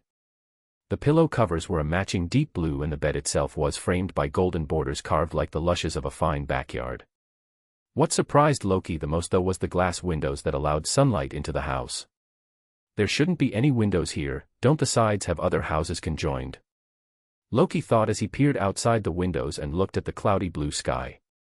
The windows themselves were framed by golden carvings which were animated. Loki could see people and animals rushing around, playing with each other in harmony. Big brother. Look. There's a puppy in here. Elaine shouted as she noticed a dog on the window border. Haha, yes, there is. Seeing Elaine lean on the table in front of the window and watch the animals playing around, Loki sprouted a soft smile on his face, and his evaluation of Walburga increased to a new high in his mind. What a powerful witch she must be. Little sis, let's go and get ready. Then you can play. Okay, big brother. Elaine and Loki took a shower and changed their clothes to ones that fit both of them well, but Elaine caught Loki's attention by raising a question while squinting her large eyes, as if trying to avoid looking at something that disgusted her. Big brother, are you sure that is all right? Huh? Do I not look good? I think it suits me fine. Loki said, staring at himself in the mirror. He was wearing a bright pink beanie, an orange jacket, underneath which was a green shirt, and top it all off was a gray pant. Elaine scrunched up her face but didn't say anything otherwise, which Loki took as a confirmation of his style. Ha! I'm sure Walburga will be floored when she sees me in this. Loki thought with a proud smile on his face. And floored she was. What in Morgana's milk sacks are you wearing? Walburga complained as soon as she spotted Loki when he returned to the hall. Why? Can't handle how good I look. Loki asked, striking a pose, causing Walburga to cover her face and control the bile that was rising up in her throat. I confiscate your right to touch the wardrobe from today, Walburga stated in a plain voice after recovering her composure. Wadash, Loki began to argue, but Walburga instantly shut him up with a stern glare. Now, let us move to the study room, Walburga said, and began to walk through the large hallway, moving past doors on either side and towards the door at the end of the hall. Loki watched Walburga move past doors, but he also saw her linger in front of a particular door for a little longer with some longing in her eyes, but before Loki could question her, she was already moving again. Pushing open the door at the end of the hallway, Walburga entered the room and Loki followed. As soon as Loki entered the room, a gasp escaped his lips as he watched all the things in the room. An endless row of shelves filled with books stood in one corner, a court with various dummies stood in another, a calm reading chair stood in the middle of the two with a tall lamp to light up the area for reading beside it. A table stood in front of the chair with a pile of books open and collapsed on top of it like someone had just been reading something. I've been meaning to ask, can magic extend space like this? Loki asked with anticipation clear in his voice. Yes. They fall under the category of space extension charms. Walburga responded and moved to the table in the center of the room. With the wave of her wand, Walburga sent all but one of the books on the table back to their place in the library seamlessly under Loki's fascinated gaze. What's this book? Loki asked as he peeked over at the book that was lying on the table. An Introduction to Magic. A theory book. What? We won't be doing any practical magic. Let me remind you, you don't have a wand, boy. And you're malnourished. It probably won't even take a strong breeze to blow you away. Walburga retorted as Loki flinched at each of his deficiencies. Can't I do magic wandlessly? Like I already do. I bet you don't even know how you do magic. Don't you just push out as much of your spirituality and hope that an effect comes true? Well, yes. But don't you do magic like that? Loki asked, a little surprised at having his method dissected. What's the point of a wand if everyone did magic that way? Walburga responded with a question. I don't know. Maybe it helps increase the speed of mana leaving your body or something.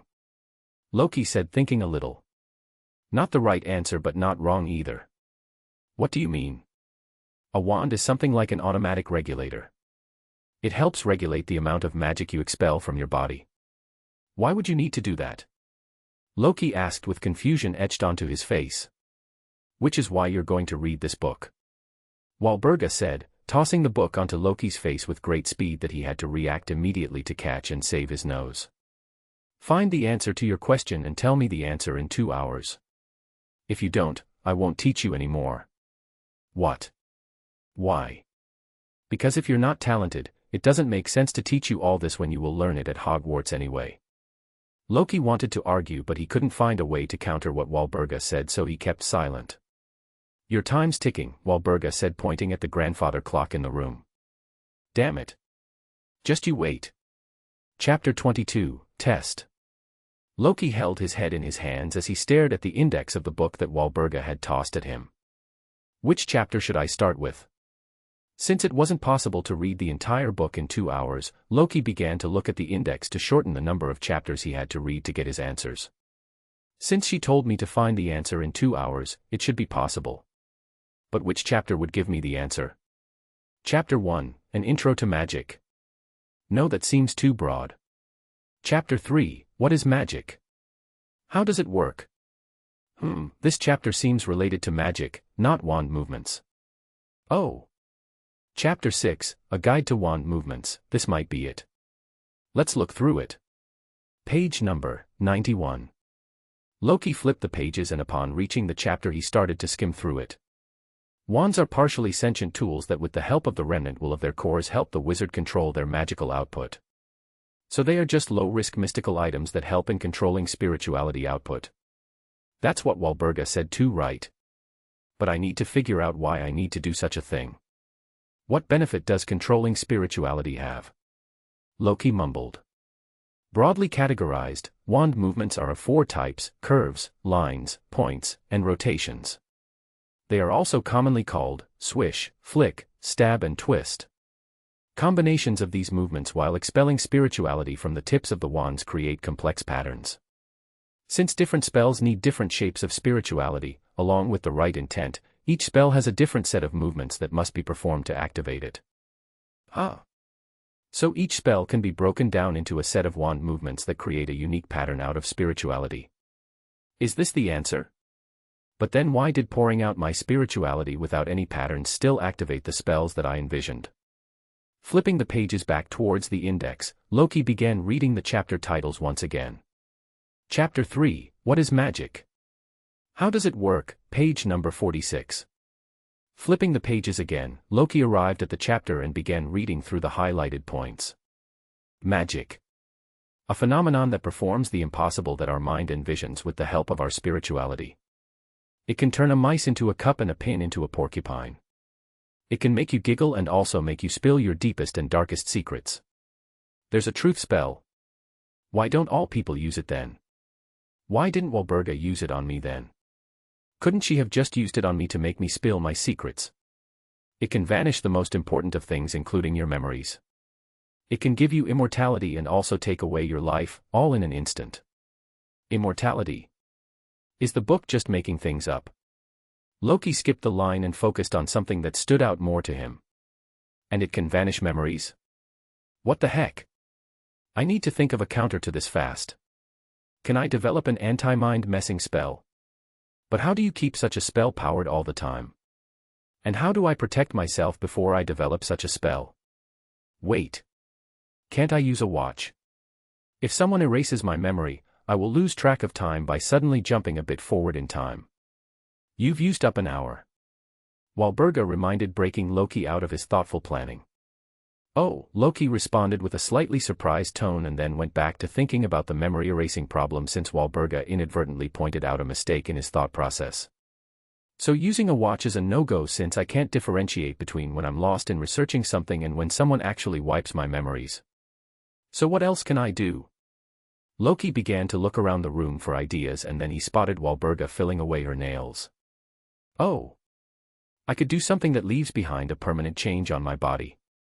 Like draw up a tally on my hand using a pen so that each time someone changes my memories I see that the tally on my hand is different than I remember it.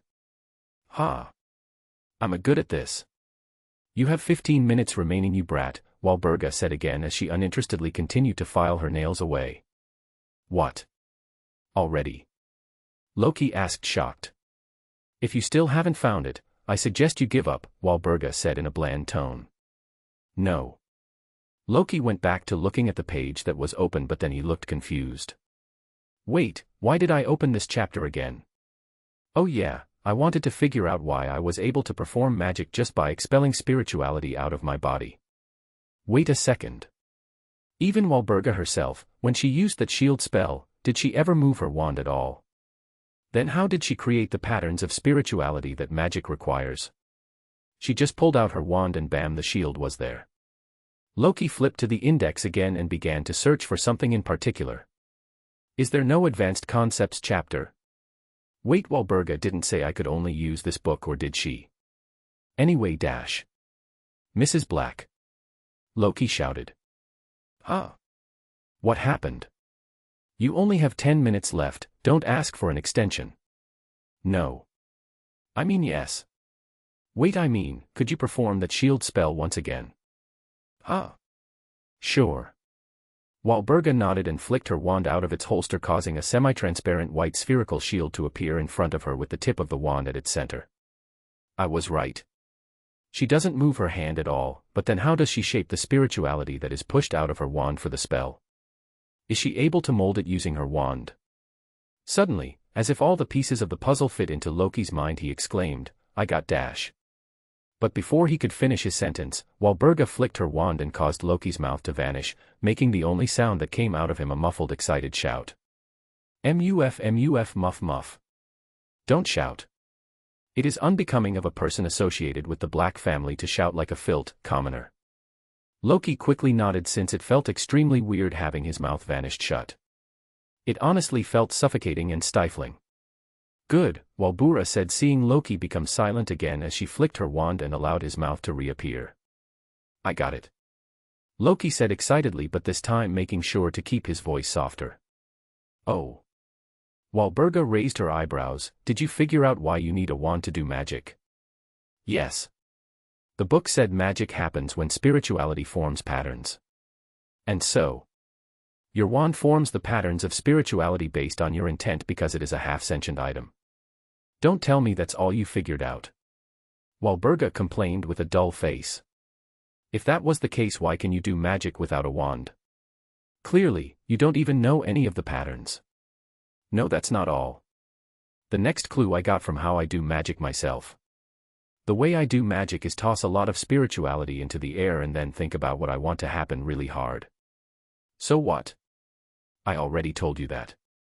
Well, the thing is with the way I do magic, it isn't instantaneous. Magic takes time for me to happen. I mean, there's at least half a second of delay for magic to happen when I cast magic. What about the delay? Walburga asked with a smile, hinting at the fact that she had figured out what Loki was going to say next. Because although our methods appear similar at first glance as we both push out our spirituality, there's a big difference. Whenever I push out my spirituality into the air, the pattern forms by luck as my spirituality dissipates into the air, and depending on my intent, the magic happens after the pattern forms. While when you do it, you expel only the exact amount of spirituality and with the help of the wand mold it into the perfect shape after adding the right intent to perform the magic. Good job, Walburga said with a proud smile on her face. Haha. Aren't I a genius? HMPF. Maybe you have a little brain in there. But don't become too proud, this is just the beginning. He, Loki looked positively happy as he giggled to himself while looking at Walburga. Although not direct, Loki could tell that Walburga to some extent enjoyed teaching him. It felt like she was doing something that she had never gotten the opportunity to do earlier, and it was only now that she was able to act out her wishes. Perhaps she is a decent human being as long as she is not affected by the loss of control as a Beyonder. Chapter 23, Happy Birthday. Good morning. Walburga greeted Loki without looking away from her newspaper. Mrs. Walburga, Loki spoke in a soft tone like a shy child as he watched Walburga read the newspaper. Why is this brat irritating me first thing in the morning? Not even Sirius and Regulus were licked. What happened? Walburga asked, putting the newspaper and the tea she was drinking away. Could we bake a cake today? Loki asked with his best puppy dog eyes impression, causing Walburga's eyes to twitch ever so slightly. Why is he looking at me like this? He's making me feel like I'm some kind of devil that's a cold-blooded monster and drinks children's blood. Why can't he be more like, no, at least he's not as stupid as those two. Why do you want to bake a cake today? Because it's Ella Dash, Loki shouted, but a stinging hex from Walburga brought him back to his composed tone. Walburga had turned hexing him into a habit. She said it was to help Loki act like he was part of a noble house. Asterisk cough because it's Elaine's birthday. Loki said with a big smile on his face. Asterisk sigh asterisk all right. I don't get what the appeal is to celebrate a year closer to your deathbed, but all right, you may ask creature to bake a cake. No. I meant, could you bake a cake with me? Loki asked, waving his hands around to clear Walburga's misunderstanding and explain himself better. Huh? What? Why should I take part in this mess? Well, for the past 3 days, you've played with Elaine and kept her entertained, so she'd love it if you baked a cake for her with me. Walburga's face twitched as she wondered, does he think I can't see he just wants me to make the cake and then claim that he baked it? Please, Grandma. Loki said, blinking his eyes after looking up at Walburga with the most innocent expression he could muster. Brat. I haven't even baked a cake for my own children. You think I will make it for Y-? Oh, pretty please. But Walburga's eyes fell on Loki's innocent expression. She calmed down a little. Perhaps it is a good idea to move this body a little and listen to his wishes. After all, isn't he going to help me in the end? Ouch. Why did you fire a stinging hex my way? Loki asked, rubbing his arm that had become the victim of a stinging hex. That's for the trouble you're causing me, Walburga said, gulping her tea in one big swing and placing the cup back on the table. You're helping. Yai, ouch. Ouch. All right. All right. I won't shout. Stop sending stinging hexes my way. Come on. Let's go. Walburga said, standing up and moving towards the kitchen. With Walburga and Creature's help, Loki was able to finish baking the cake in a little under 2 hours, and as a personal touch, Loki decorated the cake using cream and wandless magic, creating 4 characters on the cake. Who are they? Walburga asked. Are they his parents? Poor people, look like they are nearly dead and demented. You, me, Creature and Elaine. It's all of us. Aren't we a family now? Loki asked with a smile, proud of his work, but Walburga and even Creature looked at the drawing on the cake with disgust, both having the same thought. How does that look like me?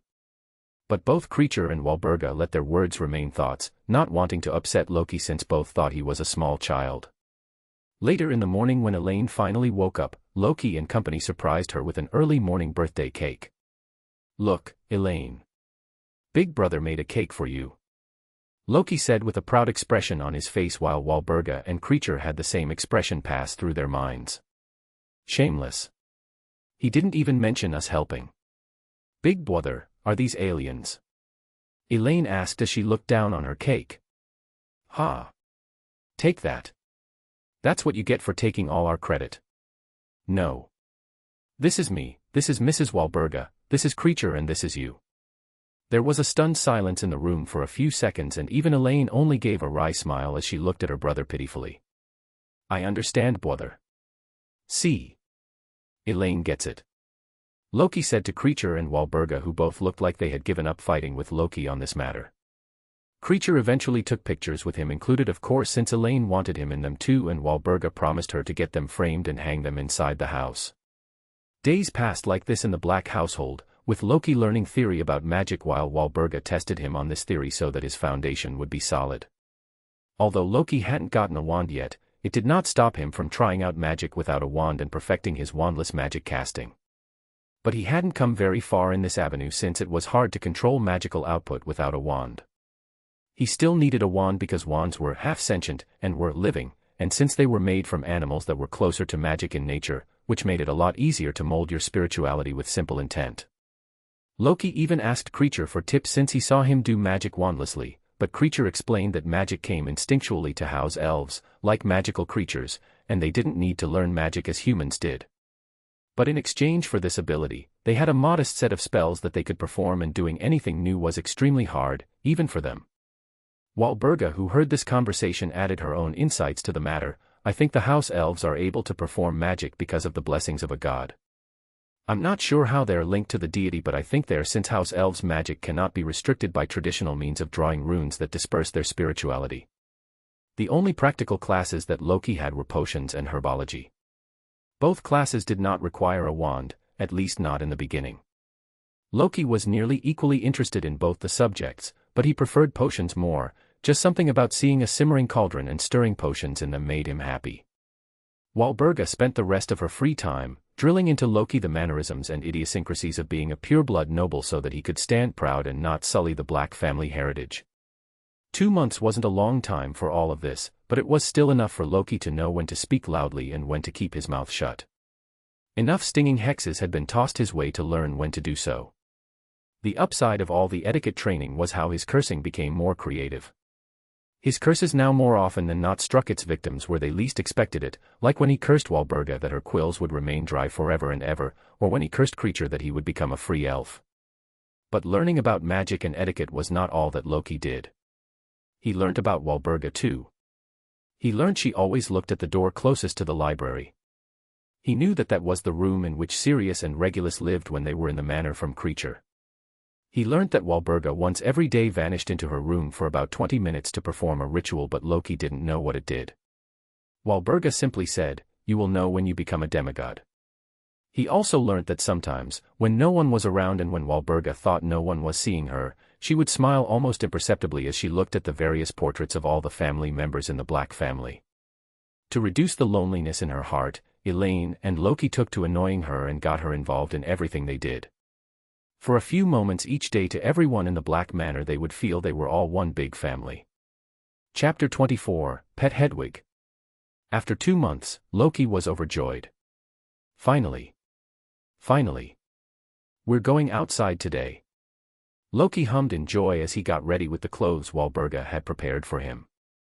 Slipping on his dark shirt with a clean swipe and wearing the dark black robe after to keep himself safe from the cold. Loki skipped down the stairs and arrived in the living room staring at Walburga, who was reading the newspaper as usual. What's new in the Daily Prophet, Lady Black? Nothing that will interest you. Ah. Did they not continue the story of the magician that turned himself into a pickle? No. But they did start a new story about Edwina Lilly the homewrecker. You. Not those soap operas again. I thought the Daily Prophet stopped those because people didn't like them. It's just you that doesn't like them. Now put on the bow tie I gave you, or I'll punish you to read it too. Asterisk gasp asterisk oh Lady Black. How could you not feel the lampooning of this innocent soul? Have mercy. Have mercy. For you don't know when I might, ouch. Ouch. Sorry, sorry. No stinging hexes. I swear I'll make a more famous newspaper someday. HMPF. And you say you don't like soap operas. Loki silently put on the bow tie and then stood in attention for Walburga to look at him. Good, now you look like a proper member of the Black family, Walburga commented, standing up and ironing out the kinks in her dress. Where are we going though? Loki asked as he held out his hand for Walburga to hold. You'll know soon enough, Walburga said, waving her hand over herself and Loki. A dreamy mist appeared around the two, forming a transparent, continuously morphing barrier that distorted their appearance, making it hard for anyone to find out who they were. Won't people know that we are from the Black family since this is the ability of the darkness pathway? Loki asked, looking up at Walburga, who he could somehow see clearly in spite of the mist. No. We could very well be using a Beyonder item to achieve the same effect. But couldn't you have just transfigured our faces to make us look different? We could, but that would cause problems for you down the line.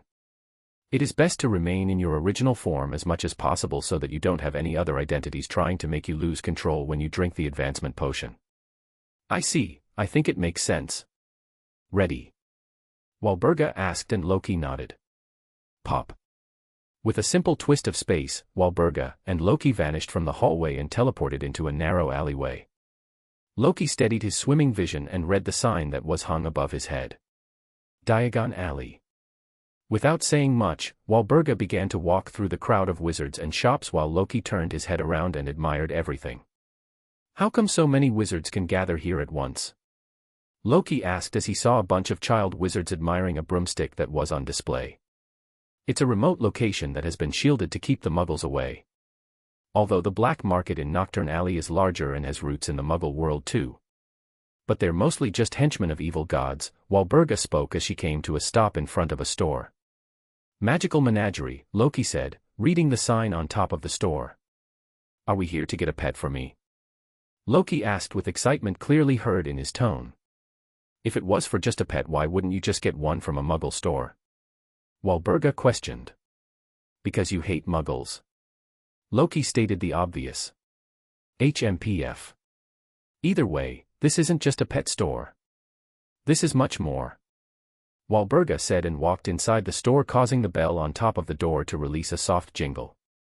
As they entered the store, Loki couldn't help but glance at all the large and small animals in cages looking eagerly at him and Walburga. Welcome. A lady appearing from the back of the store spoke, walking in seemingly unaffected by Walburga and Loki's hidden appearance. Could you show us the spirit catalog?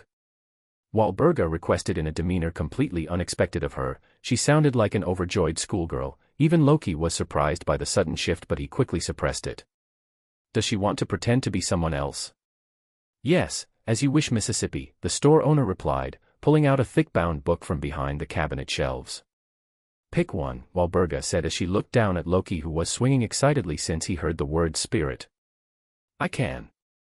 Are there no restrictions? Loki said with anticipation. Preferably an all-spirit, since they're the fastest and the most reliable spirits while requiring the least amount of maintenance, but if you like something else, don't hesitate, Walburga said.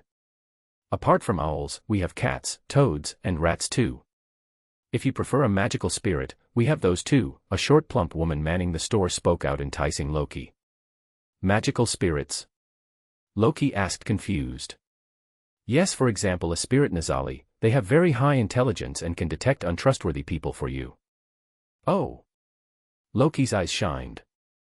Loki instantly began to look through the book, as he studied the images for something to pique his interest. The images were like the rest in the wizarding world, they moved and were animated, giving Loki a sense of their personality which he was picky about. That owl. She looks so beautiful.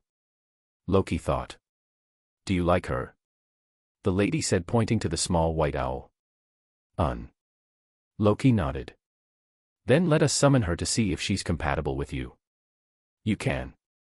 Haha, yes we can. The lady then set up a short ritual and spoke out the few lines that summoned the owl.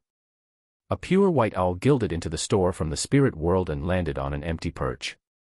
The white owl looked at Loki invitingly, but when he moved closer to the owl it just turned its head away. HMPF, fine. If you don't like me, I don't want you either. The rejection led to a few embarrassed smiles, but the shop owner sent the owl away as Loki went back to turning through the pages of the spirit catalog. Chapter 25, Princess Rapunzel. Loki shuffled through the book for a bit longer and with the help of the store owner summoned animals like toads and cats who seemed to be interested in just lazing about, making him to lose interest in them. That cat, it's ugly. Loki commented as he saw the picture of a rather ugly large orange cat and moved on. What animal is this, madam? Loki asked, looking at a small fluffy animal that was playing with a shiny coin that it had brought out of its pocket. Oh. Do you like him? He's a niffler. They're naughty little spirits, and rarely do nifflers come in the form of spirits. They take anything shiny as payment and are fierce protectors of their masters. And of course, they are cute too. Could you summon him, please? Loki asked with a soft smile and kept his voice as sweet as he could so that the lady wouldn't get annoyed, because he had already asked her to summon so many animals that he was feeling guilty about it. Of course. As soon as the niffler was summoned, it began to look around for something shiny in the store and settled on the gem on Loki's bow tie. Loki slowly sneaked his hand behind the niffler that was busy looking at the gem, and when the niffler least expected it, Loki snatched the coin in its tiny hands. Hee. I got it. Loki teased as he played a game of catch in his hands, making the niffler run around. Squeak, squeak, squeak. Loki handed the coin to the niffler, who was happy at having received his treasure and calmly stuffed it back into its pocket after glaring a little at Loki. I'll take him. Loki said, since he found the niffler too cute to pass. Are you sure? The shop owner asked, looking not at Loki but at Walburga. Yes, that's fine with me. Walburga agreed. I must remind you that nifflers are quite the thieves. They are hard to train and very uncivilized. The shop owner said with a worried expression. And we don't do refunds. Walburga nodded and immediately paid the price for the niffler. Here is the summoning call for him, the shop owner said, and handed a slip of parchment to Loki, who was overjoyed. Thank you. Walburga and Loki soon returned home, as Walburga said there was nothing else to do for them there. Even though Loki made it plenty clear he wanted to eat ice cream, all he got in response from Walburga was, "We have ice cream at home." "We aren't going to get me a wand?" Loki asked, saddened. "We'll get your wand later once you've decided on your pathway." "Oh, all right." Loki nodded, but something else was bugging him. "Why did you get me a contracted spirit, Grandma?" HMPF. Why do I need a reason for doing such a thing? Everyone needs them so that they can communicate easily. Anyway, quickly set up a ritual to summon and contract the creature. I know how you can do it. Walburga asked and soon diverted the topic, but Loki had his suspicions. Does she feel bad that I'll be all alone with just Elaine after she slipped into her slumber? Loki thought but didn't voice out loud. All right. I'm excited to get my first contracted creature too. Loki said and immediately began to set up an altar to summon the niffler. He lit up a candle by rubbing his spirituality against it, and with Walburga in the room to keep him safe in case something wrong occurred, Loki spoke out the phrase on the paper in Latin, something Walburga had begun teaching him. I call upon the creature. The creature that roams the unknowable. The creature that is naughty and likes shiny things and belongs to the species of a niffler. The creature that is contracted with the magical menagerie. The creature that is ready to form a contract with me. The candle flame flickered and glowed a little brighter before the space above it tore and a small niffler appeared through it, landing on the altar. I did it. Loki exclaimed happily when the niffler arrived. The niffler looked around warily but immediately stopped once it noticed the gem on Loki's bow tie. Would you be willing to form a contract with me for a shiny reward each time you deliver my letter? Loki asked politely, and the Niffler stood still, looking at the gem on his bow tie with jealousy. There was an awkward silence in the room as Loki started wondering if the Niffler even understood him or not. Squeak squeak. The Niffler finally nodded, causing Loki to smile in relief and pat himself on the back for being such a great negotiator, since he felt like he had been pressuring the Niffler by flicking a shiny galleon in his hand that the Niffler definitely noticed. Walburga then handed over the contract written on goat skin in Latin to Loki, who infused a bit of his spirituality into it, following which the Niffler did the same. Their actions formed a permanent contract which they couldn't easily slip through without paying a heavy price. Loki suddenly felt a connection form between him and the Niffler. It suddenly felt like he could understand exactly what the Niffler was saying with each of its squeaks. Would you like to stay out with me outside? So I can show you to my little sister? Loki asked, scratching the little guy under his chin. Squeak. The Niffler squeaked and jumped onto Loki's hand. But instead of staying still in his hands or shoulders, the Niffler rushed up his shoulders and immediately snatched the gem on the bowtie. Walburga glared at the Niffler, but the Niffler didn't back down. Instead, it argued with Walburga, with Loki acting as the intermediary. Squeak squeak. He's telling you that to fulfill my request of following me around, he'll take one shiny object per day as payment for every day he is outside. HMPF. It's not like the Black family lacks in wealth. But a Black can be proud to say that we've never been on the losing end of a deal. Squeak squeak, one shiny gem. Loki translated. No, 10 shiny coins for 100 days and that's final. Squeak squeak, 20 shiny coins for every 10 days. Loki translated, but Walburga cut him off. No, not a single piece more than 8 for 50 days. And that's final. Squeak squeak, 20 for 50 days. Okay, final offer, or I'm sending you back to that poor shop owner. 8 pieces per 30 days. Squeak squeak. The Loki didn't have to translate the last part because they all could see how the Niffler trembled at having to go back to the store owner. Was it really that terrible under her? Oh, I guess the store was not doing swimmingly. I think he agrees. Loki said happily, seeing the Niffler finally snuggle into his collar and make its home there. I'll get an item made for you to be able to summon your messenger more easily without the ritual, Walburga said, bringing a smile to Loki's face. Thank you, Grandma. HMPF. Walburga looked away and spoke to Loki. You better spend all your time enjoying your time with the Niffler. I want you to make those 8 coins worth it. Yes, Grandma. Loki immediately rushed up the stairs, moving at the fastest speed he was allowed to inside the house, and reached Elaine, who was playing with Creature. Look, Elaine. Look what I've gotten today. Loki shouted, overjoyed.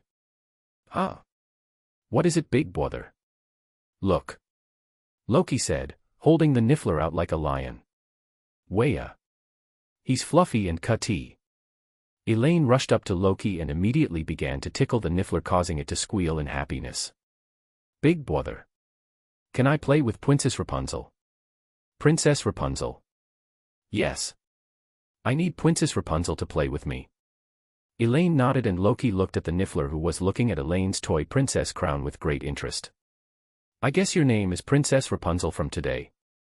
Loki said, but he wasn't sure if Princess Rapunzel was even paying attention to him while nodding to its name. Chapter 26, An Important Card. Follow me, Walburga said as she saw Loki entering the hall where she was waiting for him. Good morning to you too, Mrs. Black, Loki said, bowing low, while Princess Rapunzel, on his shoulder, mimicked him and bowed towards Walburga. Walburga rolled her eyes at Loki's antics and did not let his sarcastic greeting affect her mood. Stepping down low and into the basement, Walburga spoke softly to Loki, who was busy giving a shiny nickel to Princess Rapunzel for his earlier act. Have you thought about it? About what? You mean my pathway? Is it already time? Loki asked in a panic. Yes, I thought this would be the best time. Since your malnourished body has healed quite a bit, there shouldn't be any risk of losing control from the first potion. Loki immediately fell into a pinch as he wondered if he should let Walburga know about the Sapphira Castle, or he would gulp down the Sequence 9, Sleepless Potion, and wait for an opportunity to change his path like Emperor Roselle later down the line. As they walked deeper into the basement, Loki looked around at all the various mystical items and charms stored there in an attempt to distract himself, but it just would not work. This, do I tell Walburga that I have control over a spherote? Reaching their destination at the end of the long inventory in the basement, Walburga paused over a glass case that was standing on an ornate golden table stand. Come closer, Walburga said, and Loki followed, his eyes coming to rest on the objects placed inside it.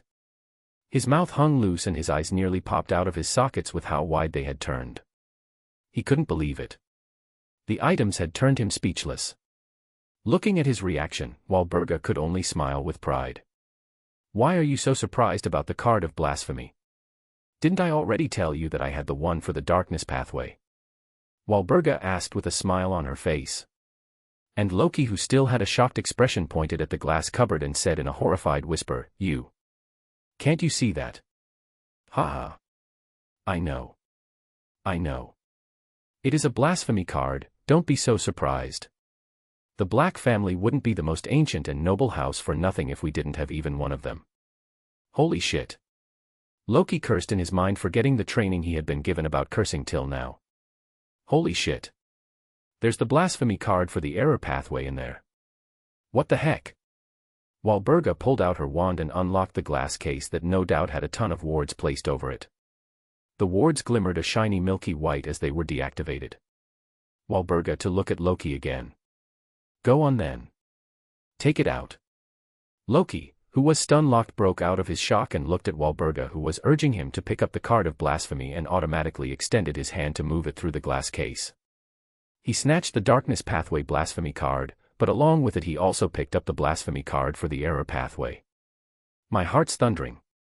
How's this possible? Did a darkness pathway true god really hide the blasphemy card for the error pathway? But why hide it in the first place? So that the celestial worthy of heaven and earth does not revive. But then, where are the blasphemy cards for the door and the full pathways? A whole host of conspiracy theories rung inside Loki's head like the gong of a Buddhist monastery. The waves his thoughts created reached far and wide, turning every corner of his mind. His lips trembled, his eyes twitched, his fingers quivered and his entire being shook, yet he kept his calm as he stuffed the seemingly invisible blasphemy card into his pocket while holding the blasphemy card for the darkness pathway in his hand. Pour your spirituality into it, Walburga said with a calm mind. Loki, who was internally a typhoon of emotions, used all his training on how to be a noble for the past 2 months and barely managed a half-decent performance and poured his spirituality into the card. On its front face, the card had the picture of a veiled woman dressed in a fashionable morning gown holding 2 earthen pots. The pots were tilted to let the water in them flow freely, forming the beginning of a river that glimmered under the stars of the deep night sky. But as Loki poured in his spirituality, the image was being slowly replaced. The woman stood up with little difficulty as her pots vanished. She bathed in the starlight that shone in the deepest and darkest of nights, and her entire body shimmered as if it existed but was invisible at the same time, like a mirage over the desert sands. Loki grew entranced as he watched the image form and the card in his hands turn into a book. A wave of calmness passed over him once the transformation finished, leading him to believe in the authenticity of the cards.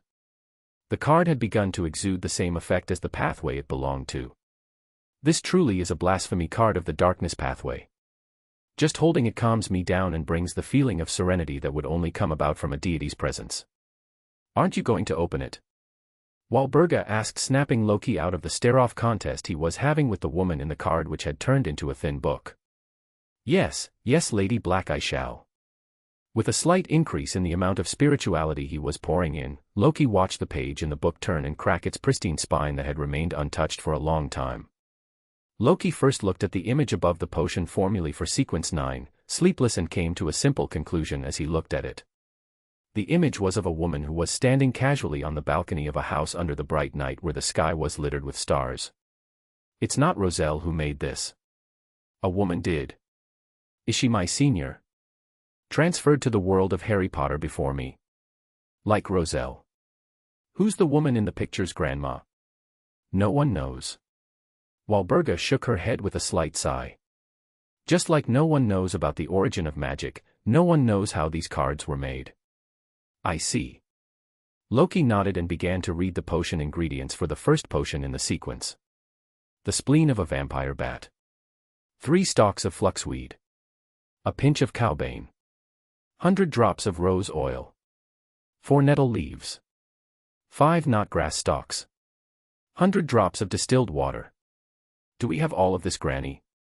Yes, they're here. Now, I want you to make the potion in front of me. Yes. I'll do it. Loki said, feeling resigned. I don't want to drink this potion. Is the only way to drink the error pathway sequence 9 potion by revealing the spherote? Is there truly no other way? Chapter 27, First Potion. Come on, let's pick the ingredients, Walburga said, walking ahead of Loki and moving to a dark wood double-door cupboard in the basement. The cupboard looked ancient and made one wonder what treasures lay inside its double doors. The 2 doors had patterns carved in the wood which gave them an ancient feel, like the work of an ancient master craftsman. Walburga pulled Loki along by holding his hand, but he lagged behind her a little, worried that he was going to have to drink the potion from the darkness pathway instead of the error pathway. Grandma dash. Yes, I know you're nervous, but trust me, it'll all be alright in the end. But dash dot. Loki started but didn't speak further. He began ruminating over how he would break the news to her without sounding cuckoo. Walburga pulled open one side of the cupboard and explained, all the ingredients you'd need, they're right here. Now show me what you learned during your potion lessons and pick out all the right ingredients. Yes. Loki nodded, stiffly picking out an empty glass beaker to collect all his potion ingredients and make the potion. And although he was a little curious about what was on the other side of the cupboard, he suppressed his curiosity since he was currently worried about his life choices. That is the bat of a vampire spleen dash. Spleen of a vampire bat. Walburga corrected. Yes, that's what I meant, Loki said as he pulled down a glass jar and unscrewed the top to pick out a small dried fleshy spleen that he looked at with grimace. Picking another jar after this one, Loki recited the second potion ingredient, 3 stalks of fluxweed, dropping them into the beaker with the bat spleen. A pinch of cowbane, Loki said, collecting a pinch of cowbane in a small spatula and dropping it into the beaker. I can help you with 100 drops of rose oil. Walburga said and picked out a glass bottle, turned it upside down over the beaker and counted the drops rapidly falling from it. There. All done. Walburga said, turning the bottle upright and closing it once again. But before she could take another step and place the bottle back into the cupboard, the bottle in her hands fell to the floor with a distinct ringing sound that would irritate anyone's ears. What happened, Grandma? Loki asked with worry as he ignored the rose oil that was slowly dripping onto the floor. It seems like I have very little time remaining, Walburga said and leaned on the table, trying to hold herself from collapsing. What do I do, Grandma? Loki asked, trying to remain calm, but his toes curled in worry. Help me get into the coffin. Coffin? Loki asked with a soft quiver in his voice. Don't worry, I'm only going to be in a light slumber until you help me gain back my anchors. But. Loki stuttered, but Walburga's stern gaze shut him up, dragging him out of the pit of life choices he was facing just a moment ago. Few all right, Grandma. Now, come, help this bag of old bones. Walburga said, holding Loki's shoulders to support herself. Do you need me to call creature, Grandma? No, that won't be necessary. Loki slowly walked Walburga to the coffin that was standing in the basement and helped her slip into it. Take care of yourself, Loki, Walburga said with a soft smile that was uncharacteristic of her as she stroked Loki's cheeks. Yes, Grandma. Loki said with slightly teary eyes. Don't worry. Everything's going to be all right. Yes, Grandma. Loki said, totally not stiff, his voice definitely not quivering at all, and his eyes not tearing up at all. Shut it then. I can feel it, I'm getting closer. Walburga said as Loki spotted her skin forming curves and bumps as if something inside was trying to crawl out of her. Yes, Grandma. Loki said with clear sadness as he began to close the coffin door. But before he fully closed it, Loki opened it quickly and then ran up to Walburga and gave her one last tight hug, which Walburga returned even though it wasn't noble or mighty. In this moment Walburga was just like any other old grandma, worried about her new little grandchild. Go on now. Let me rest. These bones have become tired from the long time they've worked, they need it. Good luck.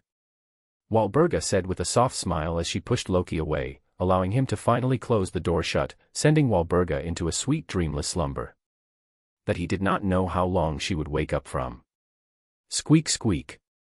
Princess Rapunzel squeaked and nuzzled Loki's cheeks, trying to comfort him since he could feel his loss. Loki sighed as he stared at the shut coffin for a while before he left and moved back to his potion-making station. He picked up the fallen rose oil bottle and began to wipe clean the oil that had spilt onto the floor. It already feels lonely, Loki spoke out loud to no one in particular and pushed himself to complete the rest of the potion.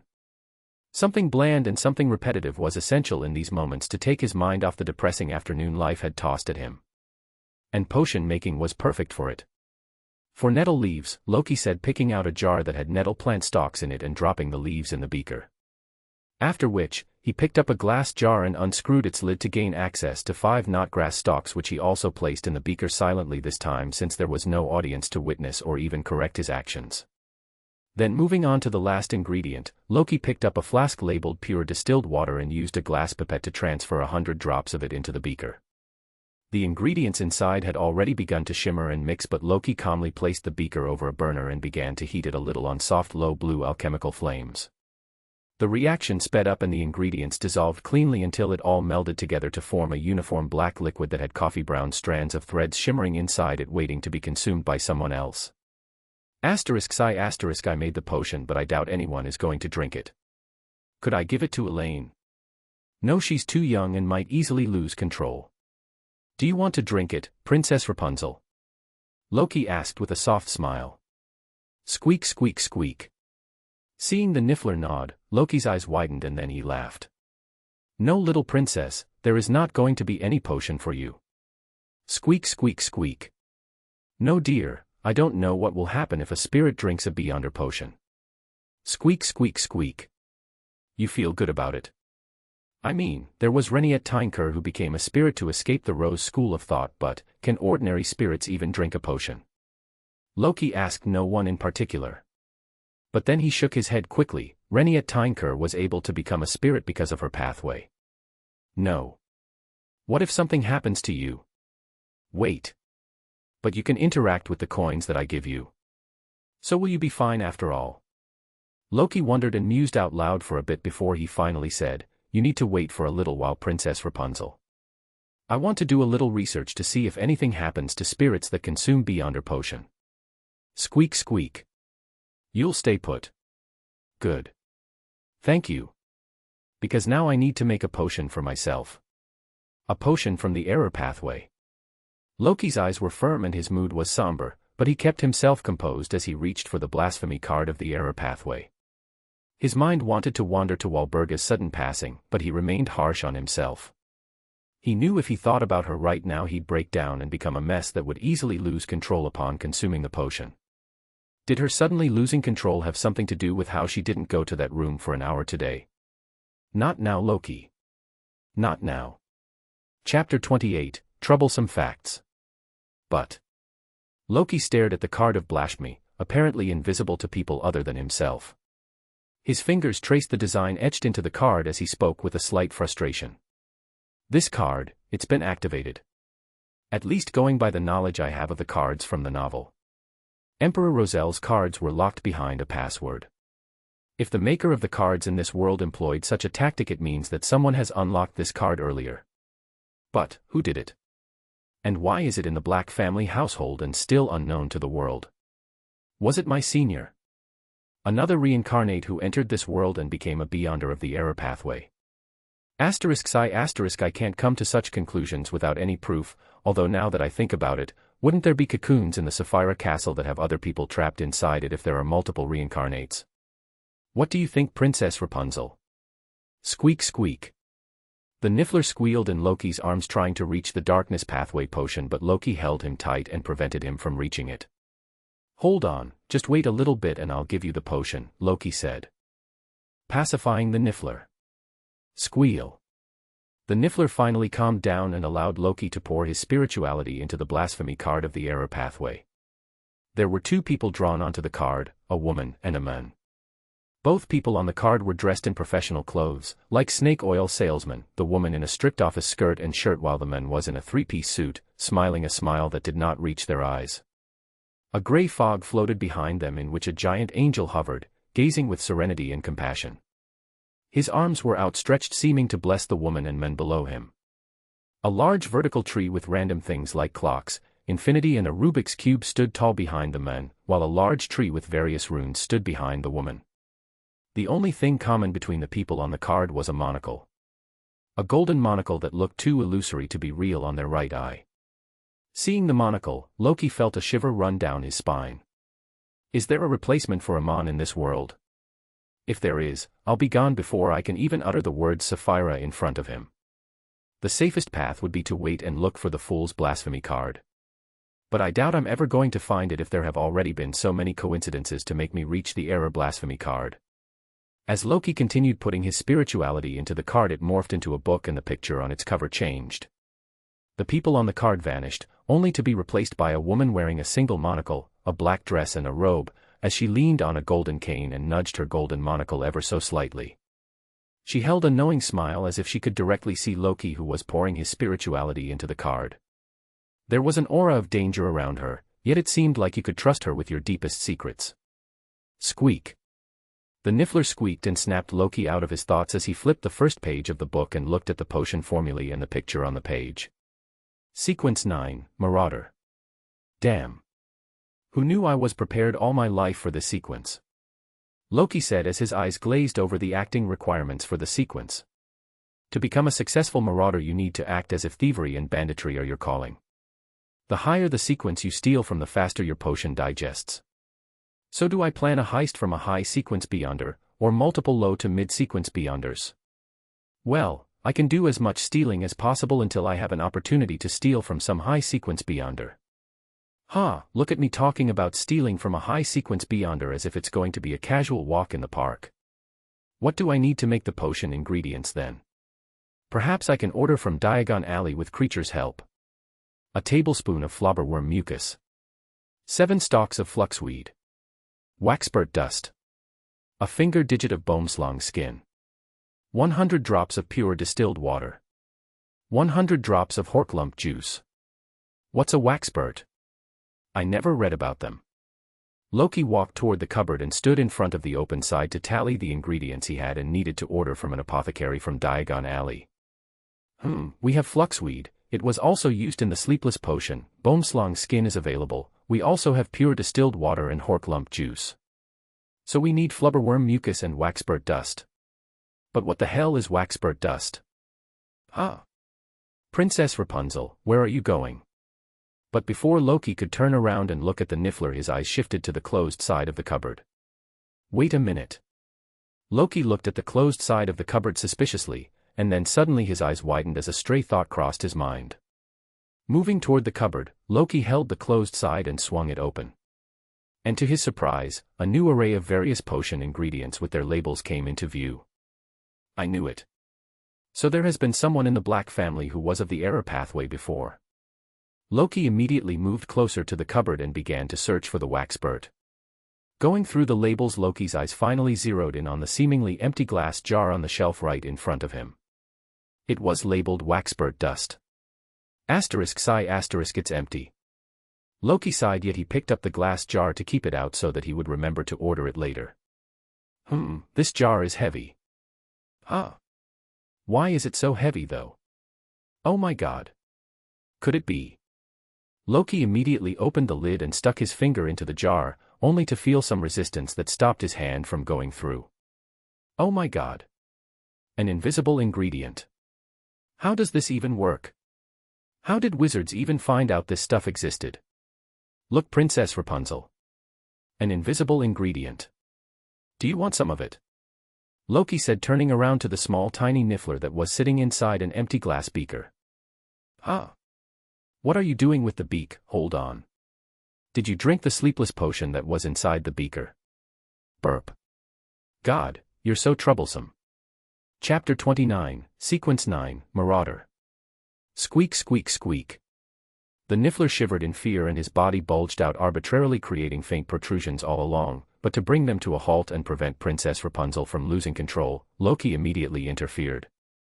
Listen to me calmly, you're going to be all right as long as you do what I say. Squeak. Imagine as many circles of lights as you can and stack them one on each other. The Niffler listened to Loki and did as he requested, causing the faint protrusions to calm down and settle inside the body. The Niffler instead began to look around everything in a new light. What you're seeing right now should be because of cogitation, which you did just now. To come out of it, just close your eyes and distract yourself, tell your spirituality that it is all right and that it should end. That will do the trick. Loki urged calmly. Squeak squeak. The niffler squeaked and closed its eyes and after a moment opened them again. Before Loki could speak anything, Princess Rapunzel rushed toward him and jumped onto his shoulder. Ah, you were scared. Squeak squeak. Don't worry, nothing will happen now. You are fine now. Calm down. Loki said, scratching the niffler under its ear to calm him down. Once the niffler had calmed down with one final squeak, Loki got the flubberworm mucus from the right side of the cupboard and began to prepare the Sequence 9 Marauder potion. And all that's left is heating it after adding 100 drops of pure distilled water. Sucking up a little bit of pure distilled water into the pipette, Loki gradually poured 100 drops into the beaker that now contained a variety of ingredients and was sitting atop a burner. 98, 99, and 100. With the last drop into the beaker, Loki immediately turned on the burner and began to watch with fascination how the individual ingredients all melded together and began to fuse into a greenish satin-like liquid that had glitter sprinkled in it. Squeak squeak. Princess Rapunzel squeaked in fear as she tried to stop Loki from drinking the potion, afraid that something would happen to him by pulling on his ears, but Loki persisted. Don't worry, Princess Rapunzel, nothing will happen to me, remember how I helped you out. I will help myself similarly. Loki said and petted Princess Rapunzel until he was satisfied and placed him down on the counter in front of him. Looking at the beaker that contained the potion he so greedily desired, Loki gulped audibly before making a hasty attempt at grabbing the beaker and glooping the potion in its entirety. Arg, thick. It feels like a slug is sliding down my throat. The entire potion in the beaker slipped into Loki's mouth without leaving a drop behind as it followed its way down to his stomach and immediately began to work its magic. It felt like a wave was passing through his body, like time was ticking differently for each of his cells. A thrum of power echoed and distorted his senses. The gray fog converged in his vision and he immediately saw himself in third person, extricated from the body he had transmigrated into, the body that was now convulsing beneath him. He could see Princess Rapunzel was worried and screeching to try and get his attention to help him, but everything seemed confusing right now. A rampant murmuring entered his ears, much like the wails of a banshee, yet he paid attention, capturing a few words that screamed louder than the rest. Walburga, Hogwarts, Walburga, Hogwarts, Walburga, Hogwarts. But hearing the murmurings of fate extracted a price from Loki, his body rapidly descended into madness and chaos as it started to morph into a rough creature. Bollocks. I'm losing control. Loki immediately willed his spirituality to return, causing his spirit body to snap back into his physical body. Then closing his eyes he imagined the outline of 7 light spheres and began to stack them up on each other as if he were building a tower. The convulsions slowed down at first and then stopped with his body reforming back into normal. Loki slowly opened his eyes only to find the little niffler biting his finger to show him his anger. Squeak squeak squeak. Hee, sorry for the scare. I'm all right now. Squeak squeak. Sorry, come on, climb onto my shoulder, I'm going to try something out. Loki slowly brought his fingers in front of his eyes until the palms face each other. Focusing on the gap between the tips of index fingers on the 2 hands, Loki slowly moved them away. A red color flared between his fingers and caused Loki to become surprised at how realistic it looked, but he kept at it and slowly widened his vision. The entire world around him was suddenly swimming with colors. He then looked at the mirror nearby that showed his reflection. His limbs were red, his head a dainty purple, his circulator system and organs a bright green, his throat and nervous system a deep blue, his excretory system a shade of orange and his digestive system a pale yellow. Overall his body was cloaked in a blanket of white that indicated his good health. Satisfied with the health of his body, Loki looked around. What is this place? A gold mine. Loki wondered, since he could now inherently guess the value of all the things around him and everything felt like it was worth more than its weight in gold. The potion had given him the ability to instinctually guess a close to the precise value of an object. After looking around the room, Loki's eyes then fell on the little critter who was still a little worried about him. Noticing his gaze, the niffler squeaked. A white light cloaked him too and showed he was in good health, causing Loki to sigh in relief. So our bodies are all right, huh? Loki nodded in satisfaction and brought his hand close to Princess Rapunzel. The niffler sniffed his fingers a little and then jumped on his hands and ran up to his other shoulder, switching sides. Squeak squeak. Ha ha. I know it looked risky, but I promise. I promise that all of it's worked all right for me. I'm fine. Loki nodded. Loki blinked and looked around the room, especially at the ingredients in the cupboard that all had a color attached to them. Huh, so even in this world beyond, our ingredients have a remnant spirituality attached to them. In general, the reds around the room were redder, the blues were bluer, and everything felt like it was contrasted by much. All the pathways around the room felt like they popped out more to Loki. Not because of their colors, but because Loki could feel his brain coming up with the best ways he could escape from the room should there be a need to do so. His vision felt a little more controllable, so Loki tried it out to see what was up with it, and he spotted himself able to control the amount of light his eyes could use. It felt like he could see perfectly in the darkness with very little darkness. His fingers felt more dexterous and his hand felt like they could carry much heavier things only using his fingers. His strength had increased, but that was only a little. He'd still lose in a fight with an adult. Jumping on his toes, Loki could feel how balanced his body felt. Although not as exaggerated as a Sequence 8 clown, Loki felt he could control his body pretty well. After testing everything about the potion, Loki finally turned to look at the coffin and saw Walburga's spirituality inside it. His mood immediately turned a little depressed. Instead of the white color of a healthy body, Walburga seemed to be covered in a dark hue that represented her sickness.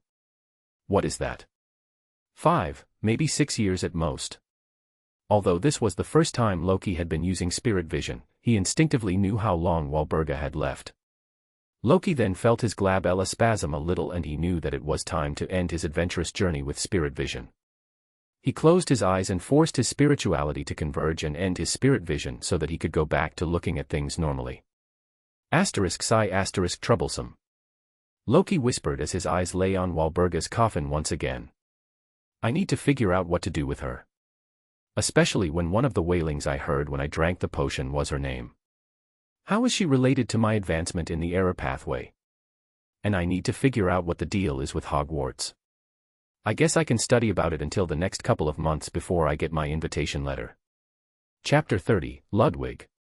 Loki, hanging upside down from a pole hung across the door, read about the various patterns of wand movements that caused spells to occur. But slowly, with the blood rushing into his head, Loki's thoughts eventually wandered. A week earlier, when Loki had spent a long time inside the house getting comfortable with his new powers, he made his first attempt. An attempt at stealing to digest his potion. He stole from a random passerby on the street, but it didn't digest his potion even a little. If it did, it was too insignificant to even feel. I need to do something big. But what? A voice suddenly interrupted his machinations. Big brother, are you going to play soon? Elaine asked Loki with a smile on her face. She was holding a fluffy toy that Creature had recently gifted her. The fluffy toy was a Creature look-alike and replaced his presence when he was busy with the upkeep of the house, or probably recharging all the generational wards placed around to keep intruders out. What happened to Lokify? Loki asked. Lokify was the fluffy toy that looked like him. She also had a Walburgify with her, a fluffy toy that was a Walburga look-alike. Walburgify was what started this trend of converting people into voodoo dolls. It happened because Elaine missed Walburga and her silly little magic tricks desperately to the point she cried for a long time. Lokify was sent to the execution ground because he didn't play with his sister. Elaine said with narrow eyes and folded arms while looking away in anger. Loki dramatically clutched his chest and pretended to be hurt as if his heart had been shattered into a million pieces. Big brother, Creature says it is not good for you to hang upside down like that, Elaine said with a worried expression that immediately melted Loki's heart and fixed back all the pieces. Does he now? Loki asked with surprise, since Creature had been mostly silent after Walburga had moved into her dreamless slumber. Elaine nodded. Seeing his sister insisting, Loki got down from the bars and stood up straight to look at his sister. It has already been 2 months since then, huh? Loki thought as he studied Elaine's beautiful dress, one of the many Walburga had knitted for her using magic. Walburga had offered to clean the dress their mother had gifted Elaine, and get rid of the blood on it, but Elaine thought otherwise. She said, I will do it myself. Eventually, she stitched herself a bush of roses colored by Loki's blood. Loki sighed and ruffled Elaine's hair, but then a silly thought struck him. Elaine, do you want to go cause some trouble? Trouble? Isn't that something only bad people do, big brother? Haha, yes. But sometimes it is alright for good guys to also cause bad guys some trouble. Who will you cause trouble, big brother? Remember Ludwig and his gone dash. Let's go. Elaine shouted before Loki even ended his sentence. She had even adopted a fighting stance, like she was ready to beat up some thugs. Loki could almost see miniature suns lighting up in Elaine's eyes at the mention of Ludwig and his gang. Haha, why do you hate them so much? Loki asked, rubbing Elaine's head affectionately. Because they did bad things to big brother. Elaine pouted with a cute angry face. Haha, okay. We'll teach them a lesson this time. Are you going to do magic to them, big brother? Yes, Elaine will make them see a miracle. Hee hee, okay, big brother. Let's go. Creature. Loki shouted, causing the little elf to teleport into the hallway with a loud pop. At your service, master, Creature said, his eyes still red and puffy. We'll be leaving for a while. We'll be back before dinner though. Loki said with a slightly saddened expression, but he kept his sorrows in check. It's 7 in the evening. We should be back by 9. Please take care of Miss Elaine, Creature said with a polite bow. You don't have to remind me, Creature, she's my only little sister, Loki said with a smile, patting Elaine's head. It's my duty, master. Shall I see you through the door? No worries, we'll show ourselves out. Creature promptly nodded, and Elaine and Loki began to walk to the end of the hallway where the door was located. As they passed the entrance, Loki looked back at all the heads of the previous house elves lining the wall. That reminded Loki of the craziness of the Black family, and then he remembered what he'd planned for the day. Haha, I guess I truly have become a member of the Black family too. Along with the heads, Loki's eyes gradually settled on the large portrait that was fixed onto the wall with a permanent sticking charm. It was the portrait of Walburga herself. She looked at Loki with an almost imperceptible smile and warmth in her eyes, but soon turned away and ignored him. Over the past 2 months, Loki's body had mostly adjusted to the routine food, and all remaining signs of malnourishment had vanished. But the random murmurings and the occasional disembodied beings had been added to his perception since he hadn't digested most of it yet. However, since his body started to improve because of the potion, he felt like he was reborn anew. While experimenting with the abilities he gained from the potion, he tried moving around in the house, and he noticed something. His body was now much more nimbler than before, and his senses had all been amplified. His fingers, which were already dexterous before, were now flexible to an even greater level.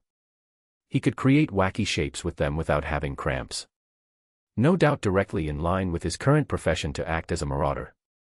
Above all, with his training from Walburga and his potion abilities, it would be quite hard to figure out what Loki was thinking and feeling without using spirit vision to study his astral body or delve into his body of heart and mind. Stepping out into the streets, Loki looked at the dark night that had blanketed the otherwise busy city. But Loki could see perfectly clear in these conditions courtesy of his potion, which provided him night vision. Darkness is a thief's friend, of course. It makes sense that I be able to see in the dark.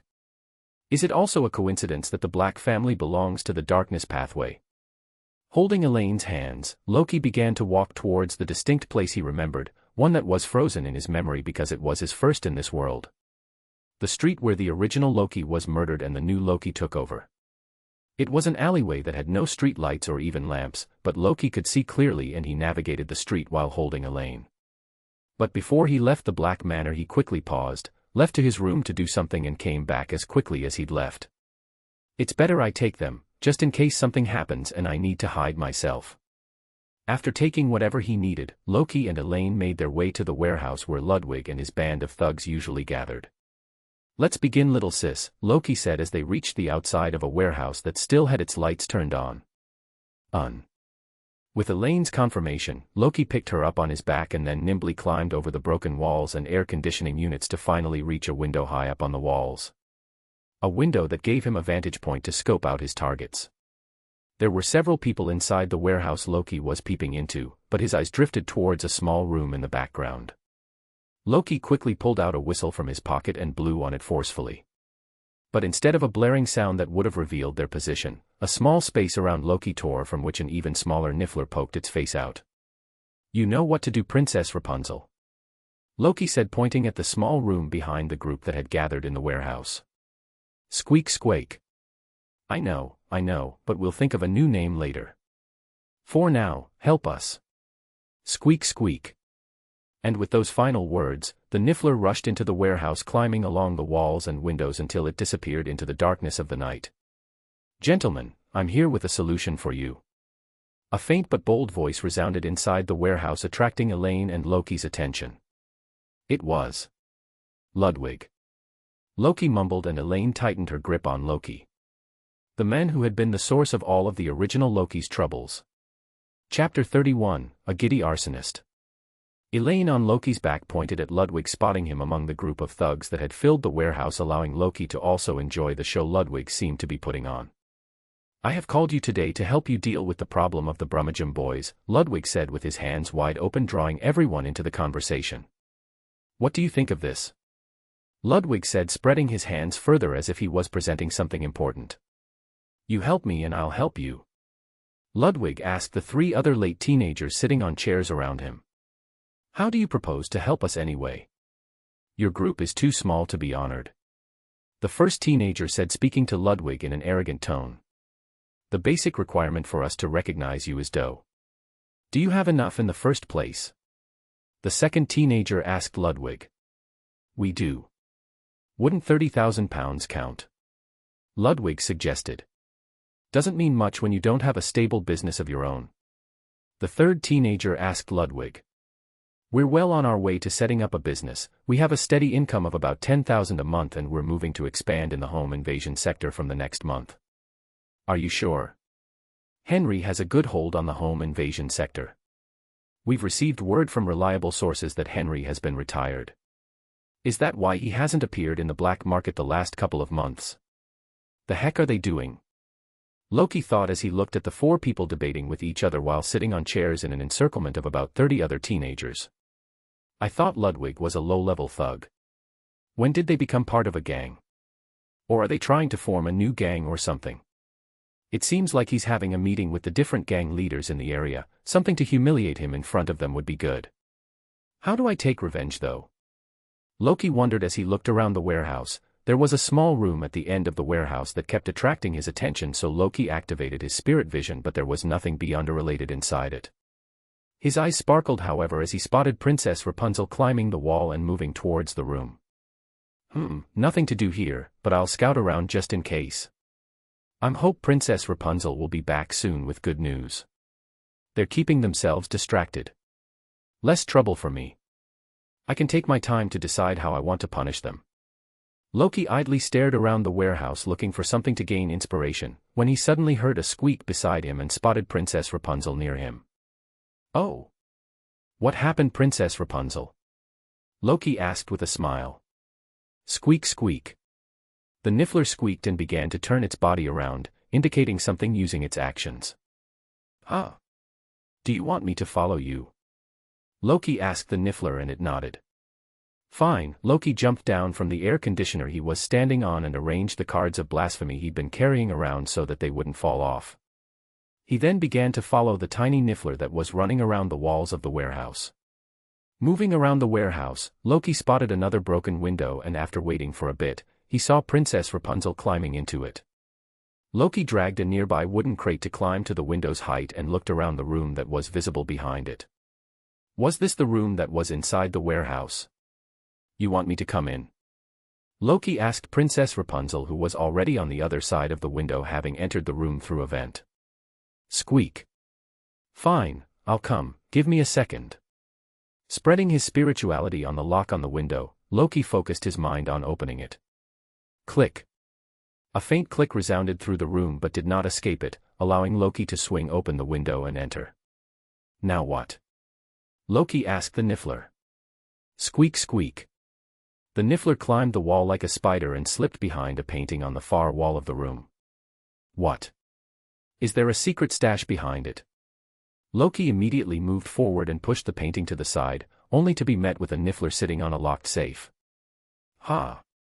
You did good, Princess Rapunzel. Loki said, petting the Niffler with happiness. You did good, Princess Rapunzel. Elaine praised too, mimicking Loki by scratching it behind its ear. Loki moved his hand close to the lock on the safe and did the same thing he had done with the lock on the window, pushed his spirituality into it and focused on unlocking it. The safe opened soundlessly and Loki found himself staring at rolls of cash and an old book that Loki declared to be a ledger after going through it for a little bit. Ha! Now that I have this, I have an idea for the best surprise I can give him. But then Loki looked at the Niffler and found that it had become disappointed that there were no shiny items in the safe. So Loki remedied the situation by bargaining with the Niffler. I'll give you a galleon when we return, all right? Squeak squeak. In the meanwhile, can you store these things in your pouch? Loki asked with a soft smile. Squeak squeak. The Niffler began to store everything inside its pouch while Loki pulled out a clean paper from the ledger book and using a pen in the office, he began to write something on it. Wait, what will my alias be in the world? I can't take full like Klein, so what will mine be? Should it just be Error? Loki thought for a bit and then when he figured out what to write he grew a smirk. Ha! Now I can't wait to see his face once he realizes what happened with his money. 30,000 pounds, all for me. Big brother, don't smile like that, you look scary. Elaine said, but she had a creepy smile on her little face too, as if she understood exactly what Loki was doing. Ha ha. Elaine. How can I not laugh? I am so very happy today. Loki said, picking up Elaine and rubbing his face against her cheeks in a giddy mood. I can finally avenge you, at least a little, Loki. With the Niffler having stored everything and Loki having written a note, he smiled happily before closing the safe and placing the painting back to cover it.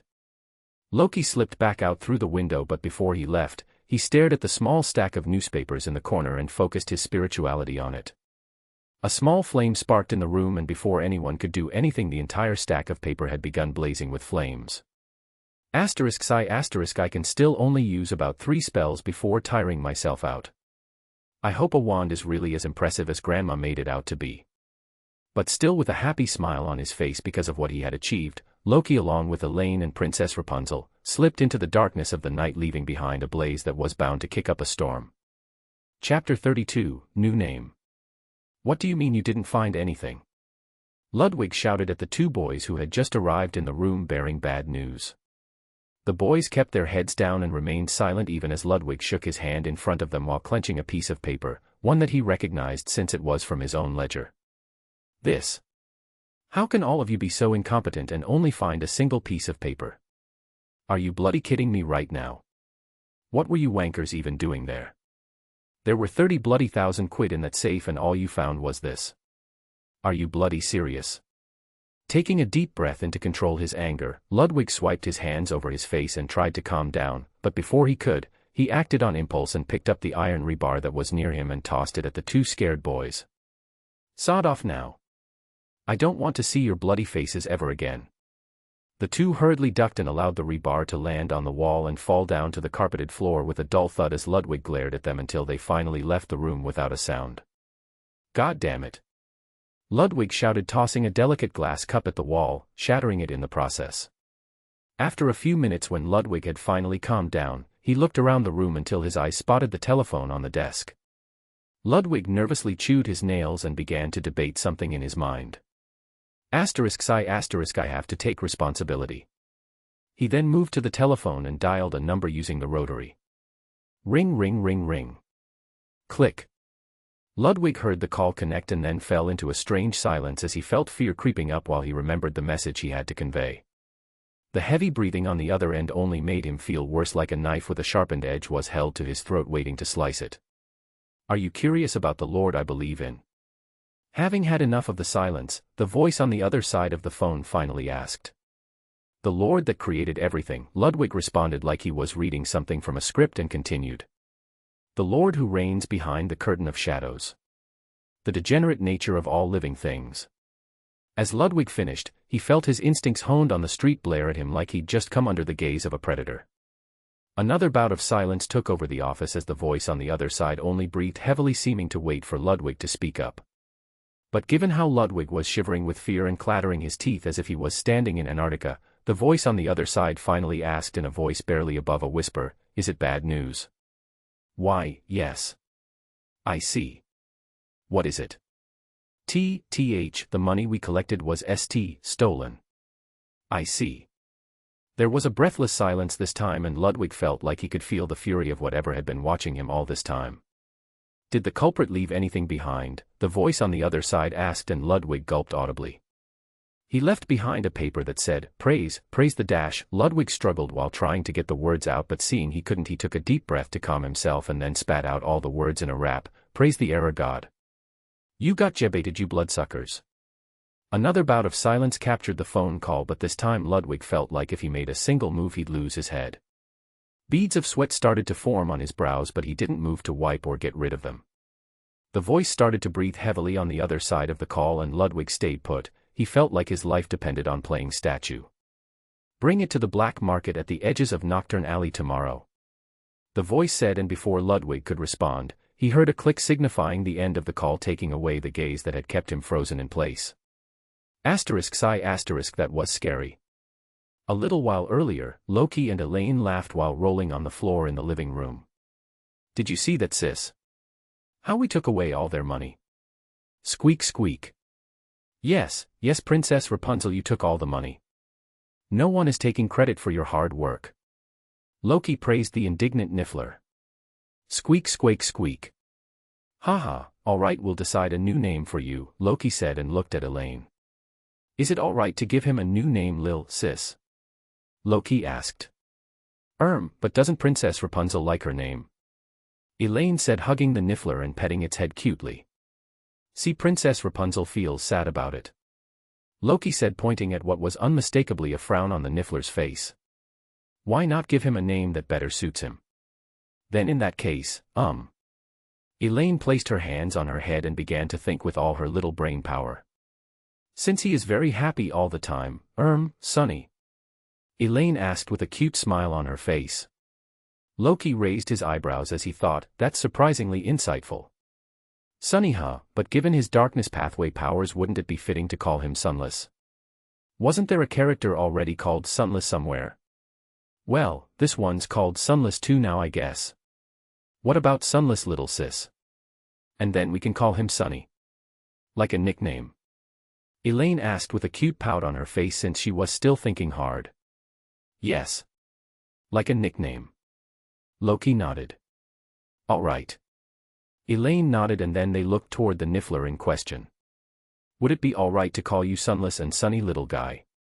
Loki asked politely. Squeak, squeak. Clap, clap, clap, clap. Everyone clapped at the new naming ceremony, and after a while, when Elaine fell asleep, Loki transported her to her bed so that she could rest well. Sunny then dropped all the rolls of cash and vanished into the spirit world to sleep and take a rest. Looking at the rolls of cash on the table, Loki wondered what to do with them. How about placing them above the gray fog? So that when I eventually have followers and they ask for money, I can give them all money from this.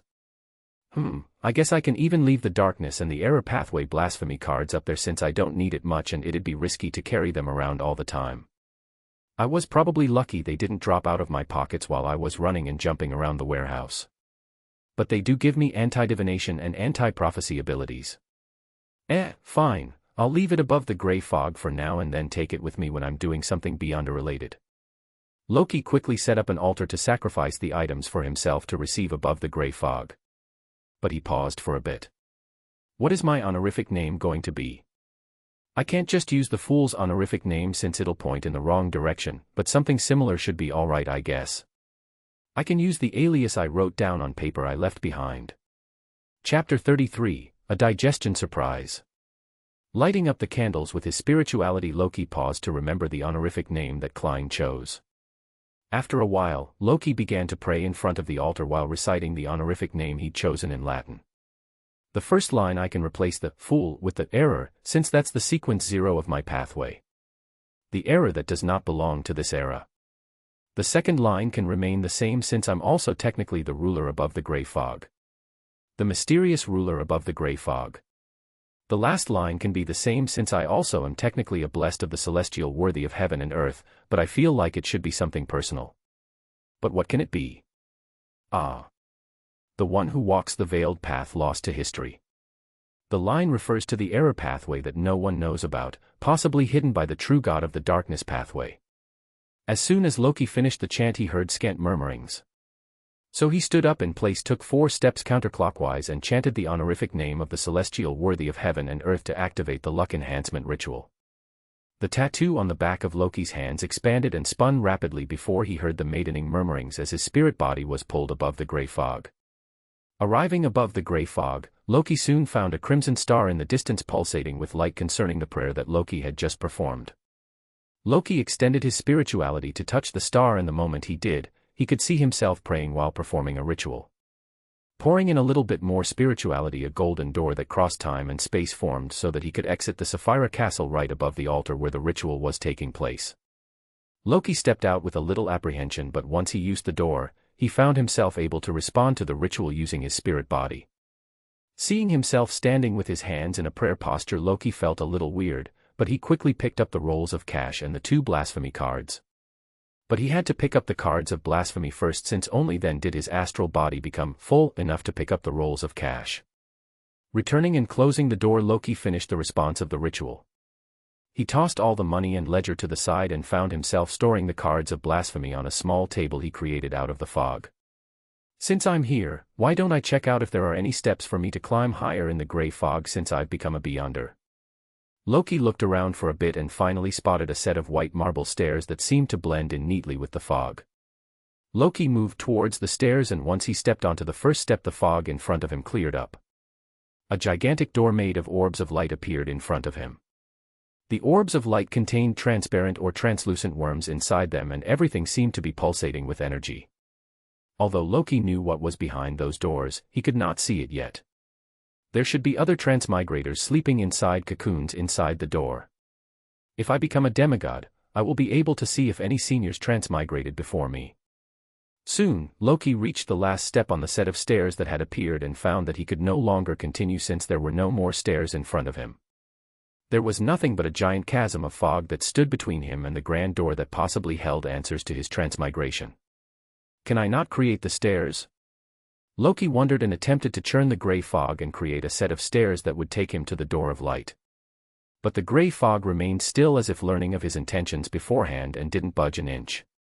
I guess I will have to increase my sequence to learn more. Loki moved back to the place where he had stored the cards of blasphemy and looked at them with starry eyes. I can use the cards and temporarily elevate my sequence forcefully, right? I wonder what it feels like. Stuffing the error pathway card of blasphemy into his spirit body, Loki immediately noticed the changes. A black robe covered Loki, under which was a dark black 3-piece suit. A golden cane appeared in his hands along with black gloves. Last but not least was a golden monocle that appeared over his right eye. Loki felt a rush of power pour into his body, causing a slight shift in his connection with the gray fog around him as it swirled and welled up a small storm in the Sapphire Castle. I feel like I'm on top of the world. Is this what it feels like to be a high, no mid-sequence beyonder? Loki looked around and then finally at himself, and then realized he could see orbs of light floating around him. What are these orbs? Since Loki had forcefully elevated his sequence, he hadn't gotten any of the knowledge he would have otherwise received about the abilities. I should figure out a way to test this out on other beyonders if possible. This is going to be of great help. Well, if I can find some beyonders in the first place. He tried to stir the fog to help him create steps once again, but it remained still, much to his disappointment. Loki finally pulled out the card of blasphemy that was inside his spirit body and let it rest on the table once again. Now I feel weak. Loki willed himself to exit the Sapphire Castle and returned back to his body. With a soft prayer thanking himself in Latin, he finished the ritual and doused all the candles so that he could go to sleep. But before he could sleep, he suddenly felt something unique happening, as if he was refreshed with a lot of energy, like he had drunk a cup of black coffee. This feeling. How has my potion digested so much? Loki felt shocked at how much his potion had digested. How? That's like a quarter of the potion digested already. How did it digest so fast? Loki remained worried until a connection occurred to him as a thought. Is it something to do with the theft from earlier? But I was sure they were all just normal people, not beyonders. So how did my potion digest so fast? Were they the fronts of a beyonder organization? Perhaps using them to fund their activities. But still, a quarter of the potion was digested at once. Was the leader of the organization a mid-sequence beyonder or something? Few now I'm glad I had 2 cards of blasphemy on me during the heist. That should not allow them to learn about me using any means of divination. But, still, that could have ended poorly. I should leave Elaine home the next time I go to do such things. Chapter 34, Returning Customer. Let's experiment to find what thefts allow me to digest the potion faster. Loki thought as he looked around the busy tube station, wondering how many wallets he'd have to steal from to digest his potion. Alright. Let's begin. Loki dove headfirst into the crowd and began to search for targets. It was already deep into the night and the only sources of light were the tube lights hung up on the walls of the station. With people returning to their homes from businesses, Loki easily found targets that were exiting the tube station. It wasn't long after he began that Loki found a wealthy man carrying a suitcase while riding the wooden escalator. Moving to stand behind him, Loki cleverly used magic to slip out the purse in the man's back pocket. And before anyone could notice anything off, Loki picked out a 50-pound note from the purse and placed the purse back into his pocket. After which Loki continued stealing from other people, except he took lesser and lesser amounts of money and finally ended his stealing spree with a few 1-pound coins. With none of the people realizing anything missing from their purses, Loki didn't seem to have gotten any feedback from his potion digestion. Do they need to know that I'm stealing from them in order for me to digest the potion? Loki wondered as he walked away from the tube station. On his way back, he donated all the money he stole to random street orphans while telling them that he'd stolen the money from someone rich. But in doing so he wondered, do they have to pay money to gangs for safety too? As Loki walked delivering the money, he suddenly stopped since he felt his potion digesting a little. It's a minuscule amount, but it's there. The potion did digest, if only by a fraction of a %. So it is true.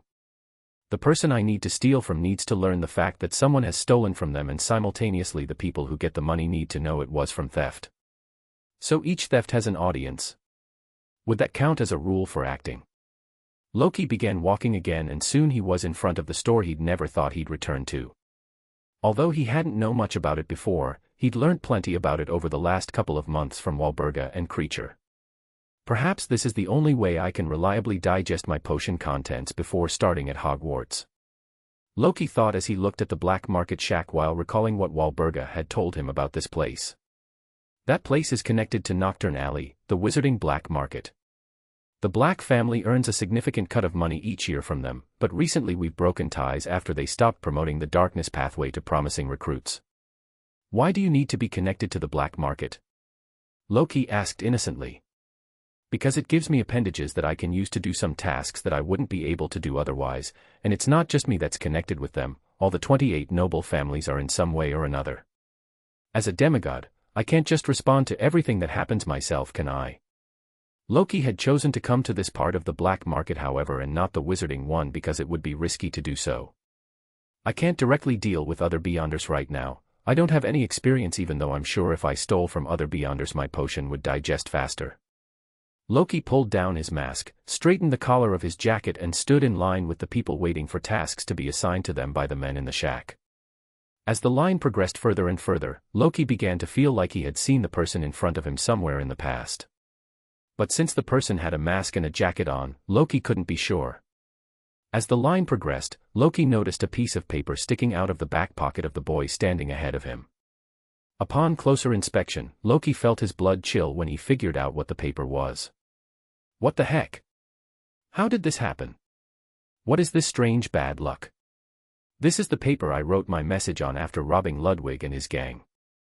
Loki wanted to step out of the line and run away, but a shred of rationality saved him and he stayed in the line. I can't act suspicious. Using all the ability to control his expression from his potion, Loki donned on the most neutral expression he could in spite of his heart beating 100 miles an hour. Oh wait. I don't need to control my expression. I'm wearing a mask. But I should still do it so I don't give myself away. Holding on to the same neutral expression, Loki used his skills as a marauder to blend into the crowd and become any other person in the line as he paid full attention to the conversation that the person in front of him was going to have. Where's Mr. A? A voice Loki was very familiar with asked. It's Ludwig. But why is he so scared? Wait a second, Mr. A. Aurora order. Loki inadvertently felt a shiver run down his spine as he mentally lampooned about how unfair the situation was. God damn it. A person from the Aurora Order. How did I get involved in this of all things? Is this why my potion digested so much? Mr. A was a shepherd, wasn't he? What's the point of getting me involved in this? Do I have to stop the true creator from spawning in London? Bollocks. I should just run away from here. Someone else will surely stop that cursed mad god from spawning. Loki stayed as still as he could, looking everywhere other than straight at Ludwig as he listened to the men in the shack respond to the question. Oh. In a hurry are you? Mr. A is waiting inside, the man said, licking his lips as he pointed at the door in the shack that always remained closed. Ludwig's body tensed as he heard those words and Loki watched him clench his hand tightly. But Loki's mind was currently on the new piece of information that was revealed. Mr. A is inside the shack. I pray to whatever deity is watching me, please keep that madman away from me. I always wondered why the man always sold stuff outside the shack. I guess even he fears disturbing the madman who is inside. Ludwig with stiff steps moved towards the door in the shack that the man pointed at and slipped past it after opening it slowly, making the wood creak under the movement. Ahem asterisk, a short cough from the man in the shack brought Loki out of his lampooning, forcing him to step up in the line. Loki looked at the man for a bit as he stared right back at him. What do you need, boy? I haven't got all day. The man said with a bit of gruff in his voice. Who's Mr. A? Loki asked with a hint of pretend arrogance in his tone. You're not privy to such knowledge. The man said with a finality in his voice. Then give me a house to steal from. Loki demanded. Will that be all? The old man asked, picking something out from his drawer. Yes. Loki said with the same arrogance as before. Then here you G-dash. Before the man could finish his sentence, a dull thud echoed from the room, and before anyone could respond to it, a shrill scream bled out of the room behind closed doors. Aha! What in the world? Chapter 35, Cooked. Most people present trembled in fear, but Loki did his best to stay calm and pretend to be arrogant, so he threw a smirk onto his face and spoke nonchalantly, trying to joke around. Ha! Was he a sacrificial lamb? The shack owner looked at Loki with raised eyebrows but said nothing and lifted his hands from the slip of paper that was now lying flat on the table. Why, thank you. I shall be back soon. Loki said as he picked up the slip and walked away with a spring in his step, trying to keep his composure to the very end. As Loki walked away, he realized that instead of one he had gotten 2 slips of paper. Ah. 2. What is the other one? Did he give me 2 targets? Unfolding the paper to look at it, Loki began reading what was on the paper. Rules. Oh. Do not try and outsmart the dealer. Do not attempt to steal more than once a month. Targets are carefully picked and handed out so that thefts do not occur too often in an area and the operation can be kept under cover. Oh wait. So was this why the man who employed me was killed? Because he tried to outsmart the dealer by employing me and stealing more than once a month. But how did he get 2 targets for us? Did they give it to him as a test or something? Or maybe he had it from his last sidekick who died. Whatever it is, they're pretty strict. Moving on to the 3rd rule, Loki read it with caution. Do not harm any other person in a similar occupation following the rules of the black market. Ah, so what that man was doing to me was illegal. Was that why he got sent to the gallows the second time he tried to outsmart the system to gain more money? Poor Goo, wait, why am I feeling pity for him? He did something wrong and got served the result of his own actions. Not my fault he died. Loki read the rules again and again so that he would always remember them and so that he wouldn't end up in a situation like his previous employer even by mistake. A few minutes before Loki walked away with his target. Where's Mr. A? Ludwig asked. There was a slight pause in the actions of the man in the shack as he looked up and seemed to keenly pay attention to Ludwig, who was covered by a black jacket and a white mask. His eyes showed a faint hint of recognition, after which he said, Oh? In a hurry are you? Mr. A is waiting inside. The fear that emanated from Ludwig was palpable, and the man behind the counter licked his lips as if trembling in joy at the dish that Ludwig was presenting. Ludwig looked in the direction of the door that the men behind the counter pointed at and felt his blood chill at the thought of having to meet the person he so dreaded meeting. With an almost imperceptible nod, Ludwig walked towards the door and stood in front of it. He tried calming himself down but he couldn't cool his nerves. Before he could knock on the door though, a faint whisper that only he heard carried out of it. "Come in." Pushing the door open slightly, Ludwig slipped into the pitch-black room, with no source of light even as much as touching the inside. As he closed the door, a faint candle flickered to life, throwing light on the hooded-robed man who was sitting on a high stool seemingly waiting for his prey in this dungeon. Gathering up some courage, Ludwig walked to them and held out his hand and greeted, "I'm Ludwig. You must be Mr. A. I've been wanting to meet you." A dainty hand from underneath the robe slipped out and held Ludwig's hand but ignored his introduction and instead carefully examined the rough hand. Ludwig felt a little weird at having his hand examined but he remained calm and allowed Mr. A to do as he wished. After a few seconds, a faint whisper echoed in the silence of the room. "You must not lie in front of the Lord." Mr. A brought Ludwig's hand under the hood and before Ludwig could realize what was happening, bit of a finger. "Ah!" Ludwig held his hand and collapsed on the ground screaming while Mr. A calmly crunched the finger in his mouth, bones and all. Crunch crunch crunch. Ludwig looked up at Mr. A with fear growing in his eyes as he stared at the men and started crawling on the floor to escape the room. Madman! He's a madman! Ludwig thought, trying his best to leave the room before Mr. A tried anything else. But to Ludwig's misfortune, Mr. A spoke just as he reached the door. "Where are you going?" The sentence was more a statement that reminded Ludwig of his position instead of a well-meaning question that inquired of his plans for the morning. He tried to run away, trying his very best to escape using the door that was just so close, but it felt like something was holding his body in place, something that wouldn't let him go in any other direction than the crazed hooded man sitting in front of him. Ludwig, holding his stubbed finger, stood up slowly, dragged his feet and appeared in front of Mr. A once again. "The paper?" Mr. A asked. Ludwig pulled out the paper from his pocket and instead of handing it to Mr. A directly he placed it on the table in between them and moved back a few steps in fear. A ruby ring on Mr. A's hand glimmered as he picked up the paper and folded it open on his dainty palm. When he did, Ludwig heard him mumble something but he could only make out a few words. "Who, owner, paper? Who, owner, paper? Who, owner, paper? Who, owner, paper? Who, owner, paper? Who, owner, paper? Who, owner, paper?" That happened 7 times before Mr. A tilted his head slightly upwards and entered a state of cogitation. The locker where the money was kept first came into view. Rolls of cash were strewn about with a single book.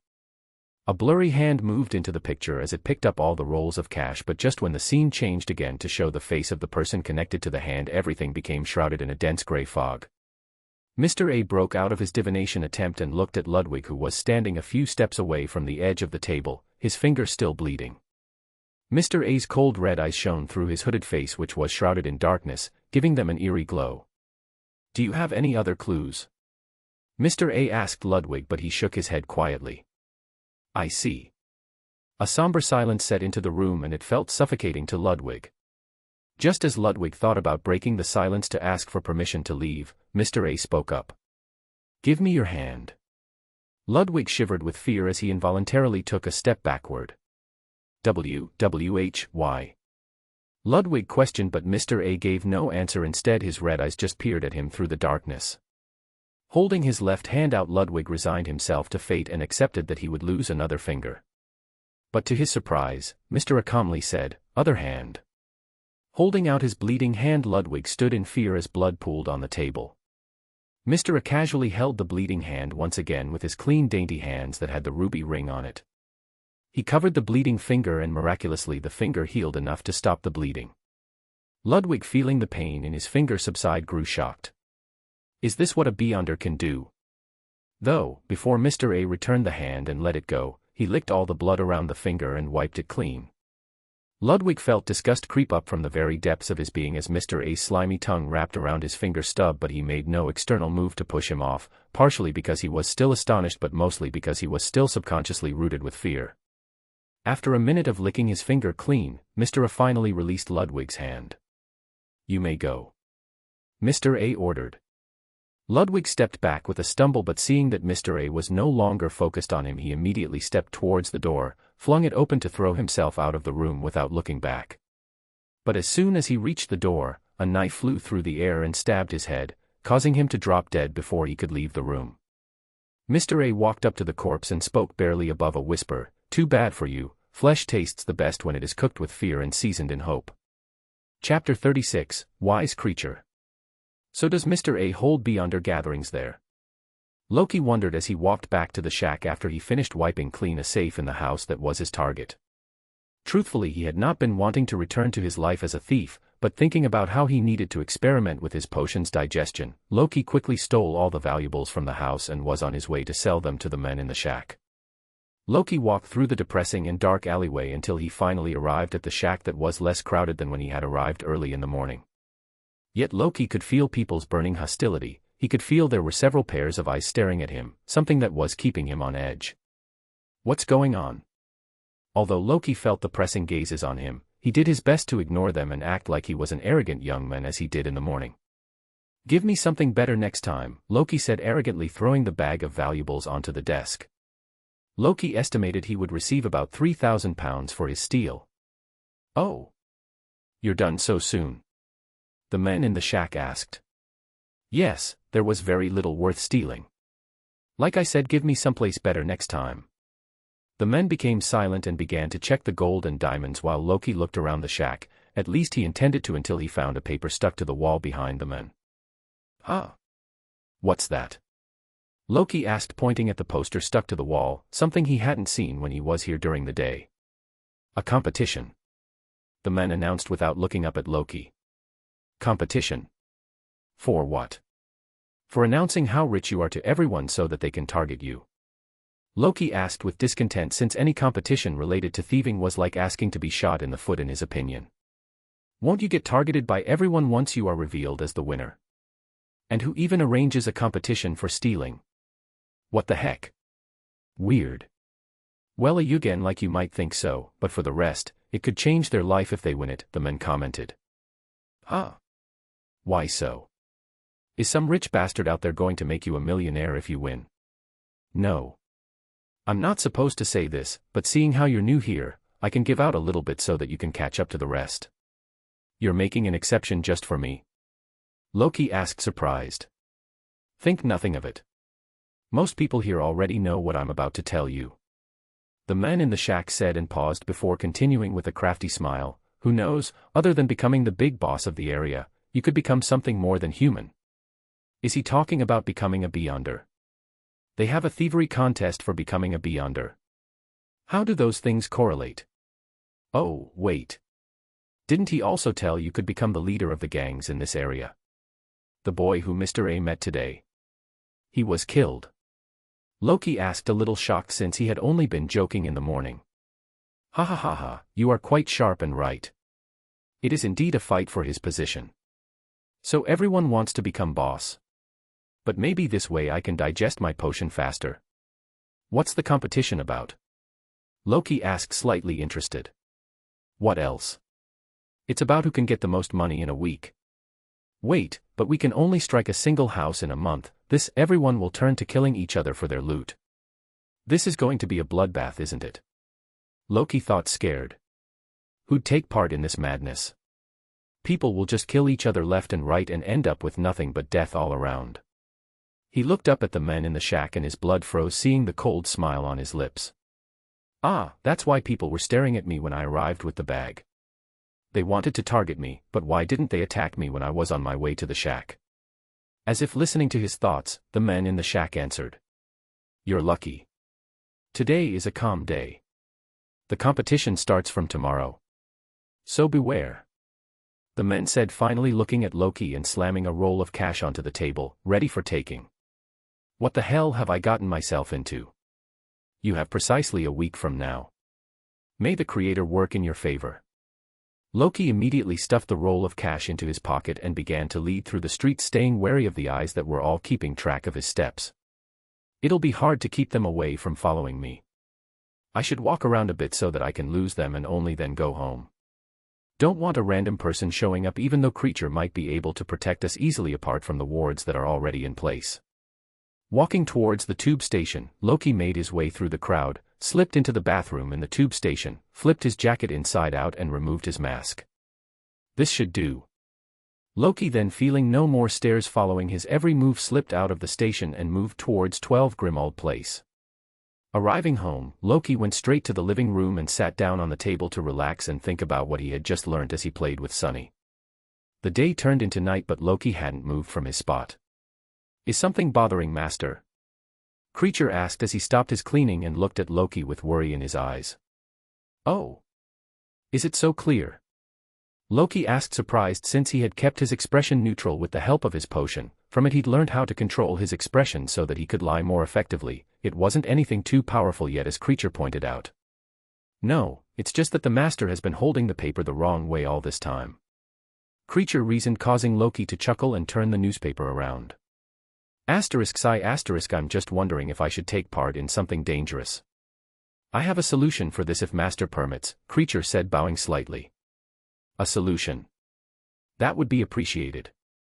Loki readily nodded. Creature nodded and immediately conjured a dice on his hand out of thin air. If the dice lands on anything other than a 6, it means Master should not participate, and if it lands on a 6, it means he should. I understand. Loki nodded and looked at the table, waiting for Creature to throw the dice. Tap, tap, tap, tap. The dice rolled around on the table and Loki looked on with earnest eyes as the dice began to spin round and round on its corner before slowing down and landing on a number. It seems like it's a 5, Master, Creature said with a smile on his face. But I wanted to participate. Loki said with disappointment. Isn't that your answer then, Master? Creature said, wisdom reflecting in his eyes. Oh. Ooh. I see what you did there. Hee hee. That was a nice one, Creature. As long as Master is happy. Thank you, Creature. You're the best. Chapter 37, Creeping Madness. Loki, pacing around his room, began to formulate a plan that he would follow while participating in the competition to maximize benefits. This is a golden opportunity for me to digest my potion to a large extent if I do the right things. Since otherwise, to finish digesting my potion I will need to steal from a large number of people, and that will put me on the cops' radar and make things risky for me if I get caught. I already have an arson charge and a hit-and-run charge, so I don't want to increase my wanted level just yet. And stealing from them, as much as I don't like it, will also leave me at odds with my conscience. So the only option left is this, stealing from criminal scum. And I can do it without worry since they won't go to the police. But I need to make sure for the rest of the week that no one follows me home, or they'd be suspicious about me living in 12 Grimald Place. A place where they send people who break the rules to die. To know who has the most money, however, I need to keep an eye on all of them. Maybe a high place. Leaving the house at once, Loki moved to the black market and began to search for locations in high positions that would help him spy on other people. I need a place that can look down on other people, but also a place that will not be sought out by other people so that I can spy in peace. What if I chose a location that is visible to everyone? Won't the others not choose such a place since it won't give them any cover? That should also keep them from attempting anything on me since everyone will know I don't have anything on me. And even if anyone is foolish enough to attack me in spite of all that, they'll become the targets of everyone else since it'll be an open place everyone can see. Loki thought about the pros and cons of finding such a place for himself and decided he would go with it. But is there such a location here? Loki set out on foot to look at all the areas that might help him out, but, goddamn, I'm small. I'm sure I can directly walk under traffic barricades given how short I am. Every building looks tall to me. Pausing a little to consider his problem, Loki began to search for a place he could easily climb to gain a vantage point to look at the black market. That place should help me scout. Loki thought, looking at a small 2-story house that was empty.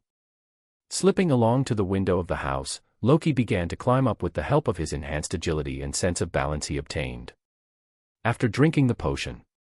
Standing on the roof, Loki looked around the entire area for a better vantage point, but there seemed to be no other houses that towered the one he was currently standing on. Is this really it? Loki wondered as he stood on top of the roof. At least it gives me a good look around the black market. Loki looked around the black market and spotted many thieves picking spots around corners or bends where they could ambush their prey. They all looked at Loki when he looked at them and just ignored him since he was too small to be any real threat to them. Wait, so each time I steal from a thief, will I have to get down from the roof and climb it again? Damn, I didn't think about that. Getting down from the roof, Loki wondered, now to hide my identity, I could use the same mask I've been wearing all this time, but I feel like I should wear something different. Loki left the black market area and began to search for masks in various stores. Nah, not a lion or a dog. I want something scarier. Too bad it's not Halloween. Oh. That one should do. Loki thought as he looked at a plague doctor's mask that he remembered Amon used to wear in the original series. Good. Now I have a mask that will keep my identity hidden. All I have to do is to begin stealing from everyone. As Loki began to leave the store with the mask, he spotted something in the distance. Oh. Why didn't I think of getting this? Binoculars. They are bound to be helpful. Loki purchased the binoculars and the plague doctor mask and left the store to go back home. All right. This should be enough to help me keep an eye out on everyone from tomorrow. Anything else I should be worried about though? With nothing else striking his mind for now, Loki collapsed on the bed beside Elaine and fell asleep to get as much rest as he could for the next week, which he felt was going to be troublesome. Waking up the next morning, Loki took a deep breath and readied for the upcoming fight. I hope everything goes as planned. Walking out onto the streets, Loki found himself wearing a plague doctor mask with binoculars hanging around his neck, wearing a dark black coat and pants that made him look like a mini witch doctor to the passers-by. Everyone seems to be on edge. Loki noticed as he walked in the dark streets of the black market. I can just kill them off when they try to interfere with my, kill. No, why would I just kill anyone? I guess the tense atmosphere is getting to me. Everyone seemed to be keeping an eye out on the competition to see if there could be anyone who had money on them, something they could steal. Arriving at his pre-planned location, Loki climbed to the roof of the two-story house once again, but what he saw from there left him a little shocked. Bollocks. Why does it feel like an entire village is here to steal? Every other corner around the street that led to the shack in the black market had a group of thieves waiting for unsuspecting strangers to arrive to steal from them. How are there so many people here today? Will I even get a chance to steal if there are so many people here today? Taking cover in the shadows on the roof, Loki pulled up his binoculars and began to scout out for people who were coming around the street so that he could steal from them. And then he sighed. I'm certain my target would have already lost anything of value on him before I even dropped down from the roof. Just when Loki found himself in a bind, he spotted a man freely walking down one of the streets. Why is he walking so carelessly? Does he not know about the competition? And as expected, when the men reached a dark corner, a group of thieves ambushed the men, but before any of them could fully even step into the street, bang bang bang, the men pulled out a gun and shot 3 times. The 3 thieves collapsed instantly, dead. The rest of the thieves in the street immediately hid deeper into the shadows to stay out of the man's path. Wadash. Guns. Why didn't I think people would be using guns? How many of those that are waiting for an ambush have a gun? Ha ha ha, those 3 people just died. Obviously, they got what they deserved. Criminal scum, probably had other filthy ideas in their head. Maybe they'd have shanked the men if he wouldn't have shot them, and why did they not think the man would have a gun on him in the first place? Foolish bast dash dot. What's happening? Why am I thinking like this? Is it a way to cope with the fact that I just saw 3 people's heads blown off? Loki's eyes fixed on the pool of blood that accumulated under the bodies of the 3 thieves, his vision swam as he looked at them and his sense of morality twisted. Should I drink that BLO dash? I should kill more PEOP dash. Loki clutched onto his head and collapsed on the roof, trying to force out thoughts that he felt were being thrown into his mind as his own. He could feel his face smiling, yet mentally he was scared. What's happening? I need to leave. Chapter 38, Fanatic Fear. Bang bang bang. A new thief immediately shot down the men walking carelessly down the street, bringing Loki out of his worried thoughts. The thief stayed alert and pointed his gun at all the other thieves hidden in the street and slowly bent over the body of the dead man to pick up both the loot and the gun that the man was holding onto, even in his death. After looting the body, he began moving toward the shack at the center of the black market. One part of Loki immediately wanted to leave, while another part wanted him to stay and enjoy the maddening blood work that was being spread around the street. What's going on? Why am I feeling like this? Eventually, he spent the rest of the day studying the various thieves who fought each other, all trying to be the ones who stole the most. But if given the opportunity to describe what he'd seen today, Loki had only a single word in his vocabulary: madness. The streets that were usually wet with puddles that formed as a result of London's never-ending rain, were today filled with quagmires formed from blood instead. Loki had puked twice throughout the day watching the madness that had ensued, but it still hadn't quelled the queasiness he felt in his stomach. In spite of watching everything that happened carefully, Loki realized all he understood today was that the value of human lives to these people amounted to nothing. The thieves were cold, calculative and highly efficient. Do I have to become like that? Do I have to give up my humanity to become a thief? God damn, this is stupid. Why did I pick such a stupid pathway? I should have just taken the darkness pathway and be done with it. Bloody hell. Loki got down from the roof and stepped into the streets, walking through the puddles of blood since there was no way to walk around them, his eyes constantly moving along his blood-red reflections in each puddle as he navigated through them. As he was leaving, Loki sent one last glance the shack's way. How could they have done something like this? And why did they do something like this in the first place? Doesn't doing this reduce the amount of money they will get in the future? And that stupid nagging feeling at the back of my mind that wants me to drown myself in these pools of blood. Are they using a Beyonder item to make me think like this? The smell of iron that Loki had come to recognize as the smell of blood suffocated him as he breathed in the turbid air. But just as Loki was about to leave, he spotted a man hooded in a dark black robe who stepped out of the shack and onto the street. The men seemed to be shivering, but Loki felt something was off about it. The man's shoulders were squared and he didn't seem afraid of all the blood and signs of violence on the streets. His posture is too relaxed for him to be scared. He is not afraid. Is he enjoying it? Loki thought, confused as he stepped behind a building and began to observe the situation. The man knelt on the ground, brought his face close to the puddle of blood and began to take deep breaths as if he wanted to breathe in the entire thing. What is he doing? Loki's sight then fell on the ruby ring around the man's finger on his left hand, and his mind immediately exploded with the value of the ring. If I'm not wrong, that ring is valuable enough to belong in the Black family's artifact collection. But suddenly the gears in Loki's mind turned. Wait, he's wearing a robe and he came out from inside the shack. Is he Mr. A? Loki suddenly felt fear and went stiff, and to his misfortune, as if he had a radar in his head, Mr. A raised his head to look straight at him. Red eyes glimmered from inside the robe, petrifying Loki with fear, but then, bang, another gunshot sounded in the distance, dragging Mr. A's attention away, allowing Loki to for the first time in his life use his ability as a thief to find the closest exit around himself to run away from the black market. Loki ran and did his best not to look behind himself and raise a death flag as he dove into the shadows, ducking into unknown streets, people's backyards, and main streets that had heavy foot traffic as he took the most roundabout way he could to lose any tails before he reached home. Arriving home, Loki immediately ran towards the door, used magic to unlock it and stepped inside without waiting for Creature to help him in. He shut the door behind himself with force enough to rattle the windows. He was afraid. Pop. Master Loki. Creature asked with worry as he looked up at Loki. Give me some space, Creature. I want to relax. A cupcake would be good too. Loki spoke in short sentences, taking deep breaths to calm his raging lungs that had become overworked due to the long run.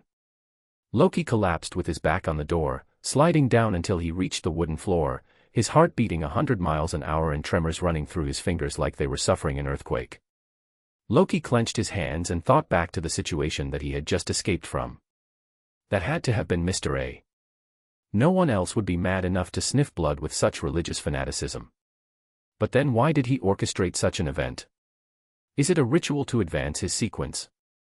I remember seeing a ruby ring on his hand, but my intuition screamed that it was much more valuable than a ruby.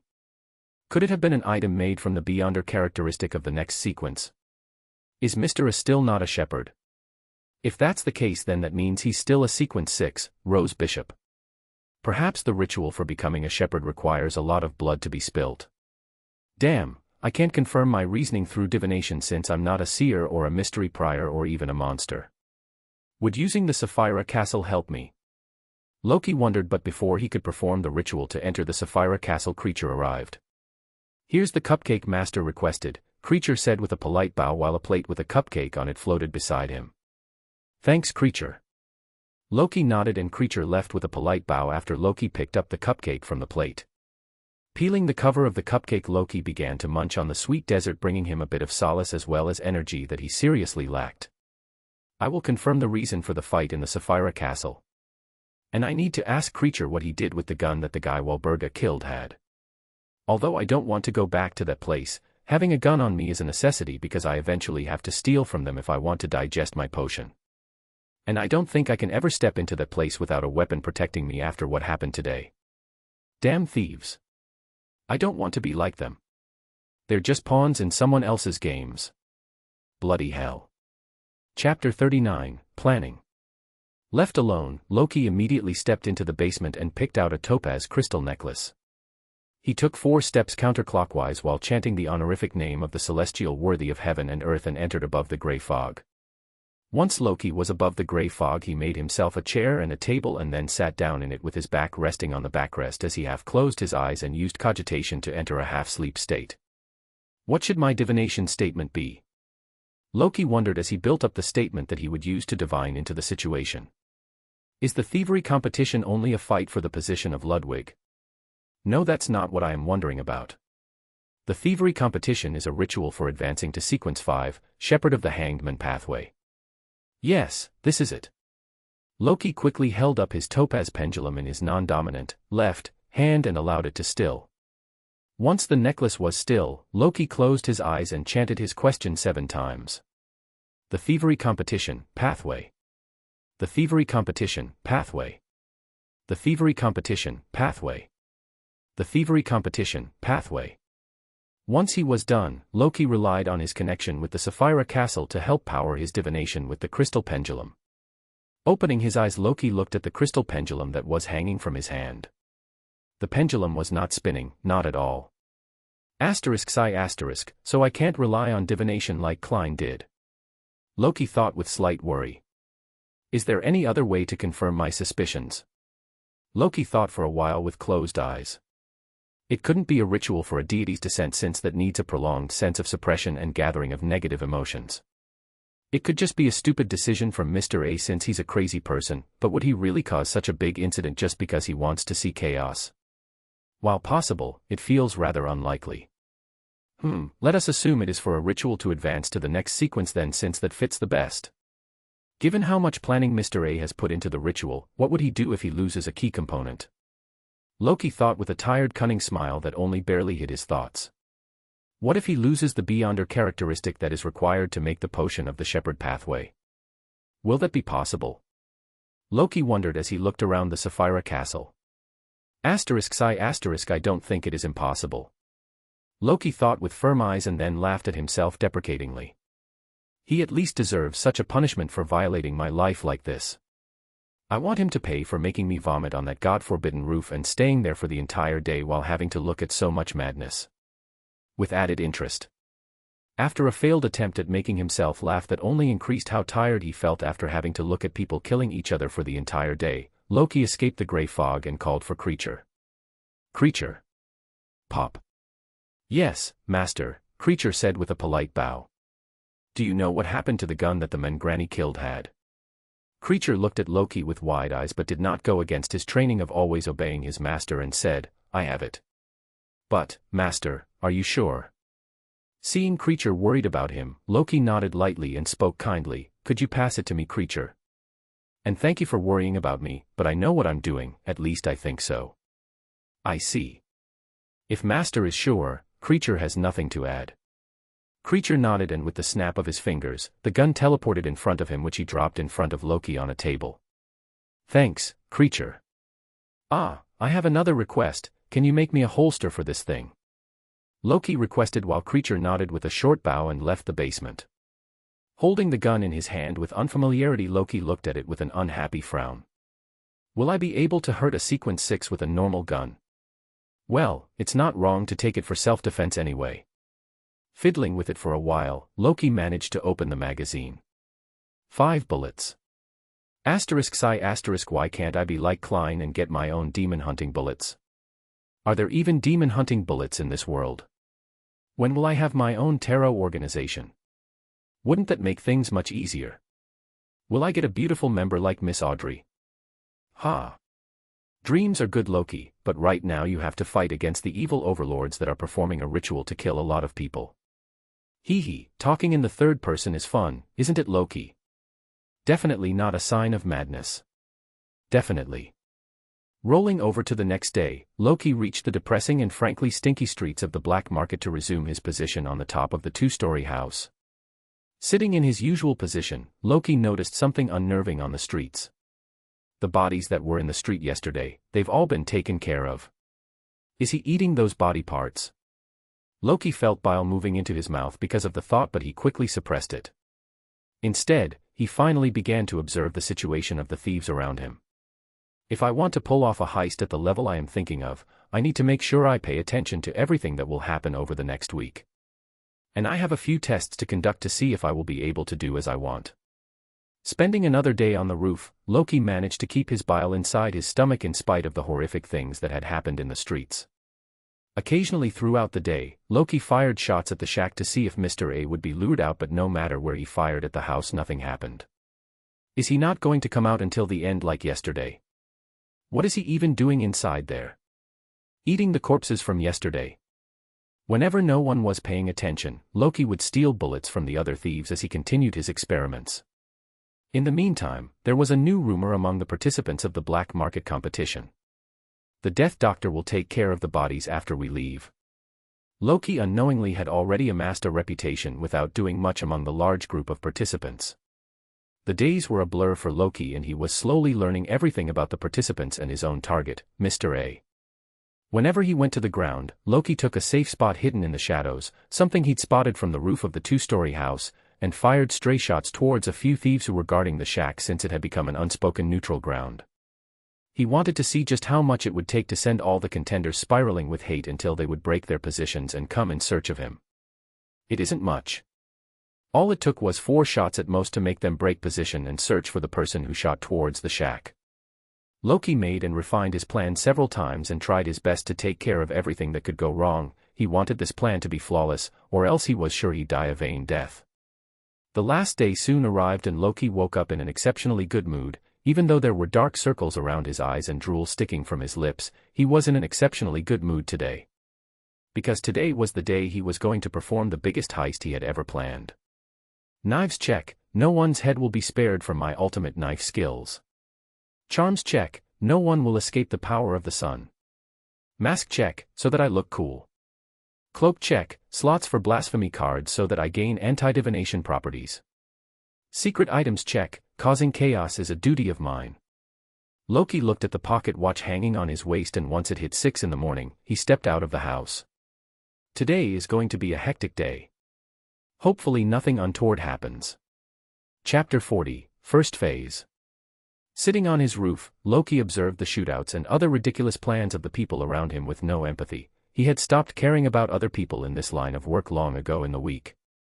Perhaps the way thieves treated lives as less than worthless was rubbing off on him, but Loki didn't mind. To him, as long as Walburga was revived and Creature and Elaine remained safe, everything in the world was all right, at least for now. He had learnt that caring about selfish people like these was going to doom him to an early death eventually. And so he decided not to worry. Compared to the last few days, everything is even more ferocious today. Loki said, noticing the frequency of shots being fired going up. If before it was only a few times an hour earlier, now it was a couple of times every minute. It felt like a festive season had arrived, and everyone was exploding crackers in joy. 8 teams were camping on the pathways to the shack, waiting for a potential high roller to grace their way so they could steal his money and deliver it to the shack under cover fire of their friends. On top of that, several people were camping directly around the shack to make sure that no one would attack their friends when they came to deliver goods. The shack itself had turned into a pseudo-neutral zone since no one wanted to be shot while trading their loot. It was a mess, but Loki did not worry since his plan was not dependent on it reducing. In fact, he wanted everyone to turn even more insane. His plan was dependent on the madness that had been created. Probably a B-under item, but there's another way to make them more insane. Pulling out the pocket watch that was hanging from his waist, Loki looked at the time and watched the minutes hand slowly approach 12 while the hour's hand did its best to approach 6. 6 o'clock was an important time since the competition ended at 6. Bang. Loki watched as he saw the last few stragglers move on the pathway to the shack by shooting restlessly at whatever of the gangs they could see, a few attempting to sneak their way in by finding a gap because the shack itself was neutral ground. Noticing a particular man lying hidden in the shadows of a building like a snake, Loki wondered, isn't he just like me? Waiting for the opportune moment to strike. But he wasn't given enough time to spend on the thought since the man died not long after when a different team noticed the commotion he caused by bumping into trash cans and flanked him from both sides, killing him and earning compensation in the form of loot that they quickly delivered to the shack. Will I die just like that too? No. I will win. I must win. Loki remained uninterested in the face of it all, yet a serious expression painted his face. As the clock struck 6, the campers slowly moved out of their hiding spot, creating a ruckus as they moved to the shack, a little wary of each other since they had all seen and participated in demonstrating the ugliest sides of humanity in the last week. They all stopped a few meters away from the shack since the man in the shack had left his desk and arrived in front of them. Congratulations on surviving. The man in the shack said with a hearty smile which seemed to only get on the nerves of a few, but they wisely chose to remain silent. I would love to announce the result, but if there are any of you that want to add a contribution at the last minute, you can. The men said and paused, but no one moved to add anything. Come on, old man. Announce who won already. I'm tired, I want to go eat her after I win. If you know what I mean. A man, in the crowd of those who remained, shouted, earning a few laughs, relieving the tension present. But a dangerous suspicion still remained in everyone's heart. Their eyes were sharp and their hands hovered incitingly close to their weapons. Each of them gazed at the men in the shack, but they were also looking at each other. Some of them had bloody eyes, while a few were even drooling a little. Loki didn't know if the normal people had learnt of what was happening to them, but he didn't interfere. Instead, he calmly stood up to join what was about to happen. If that is what you wish. The men in the shack replied with a sticky smile. But before the old men could announce victory, everyone heard a low thud. Looking at the source of the sound, everyone saw a knife had pierced the electrical pole beside the shack, but what surprised everyone was not the knife itself but the thin wire attached to it from the roof of a tall house, the house where the plague doctor stood. But before they could argue about what was happening, they all heard a buzzing sound. Z.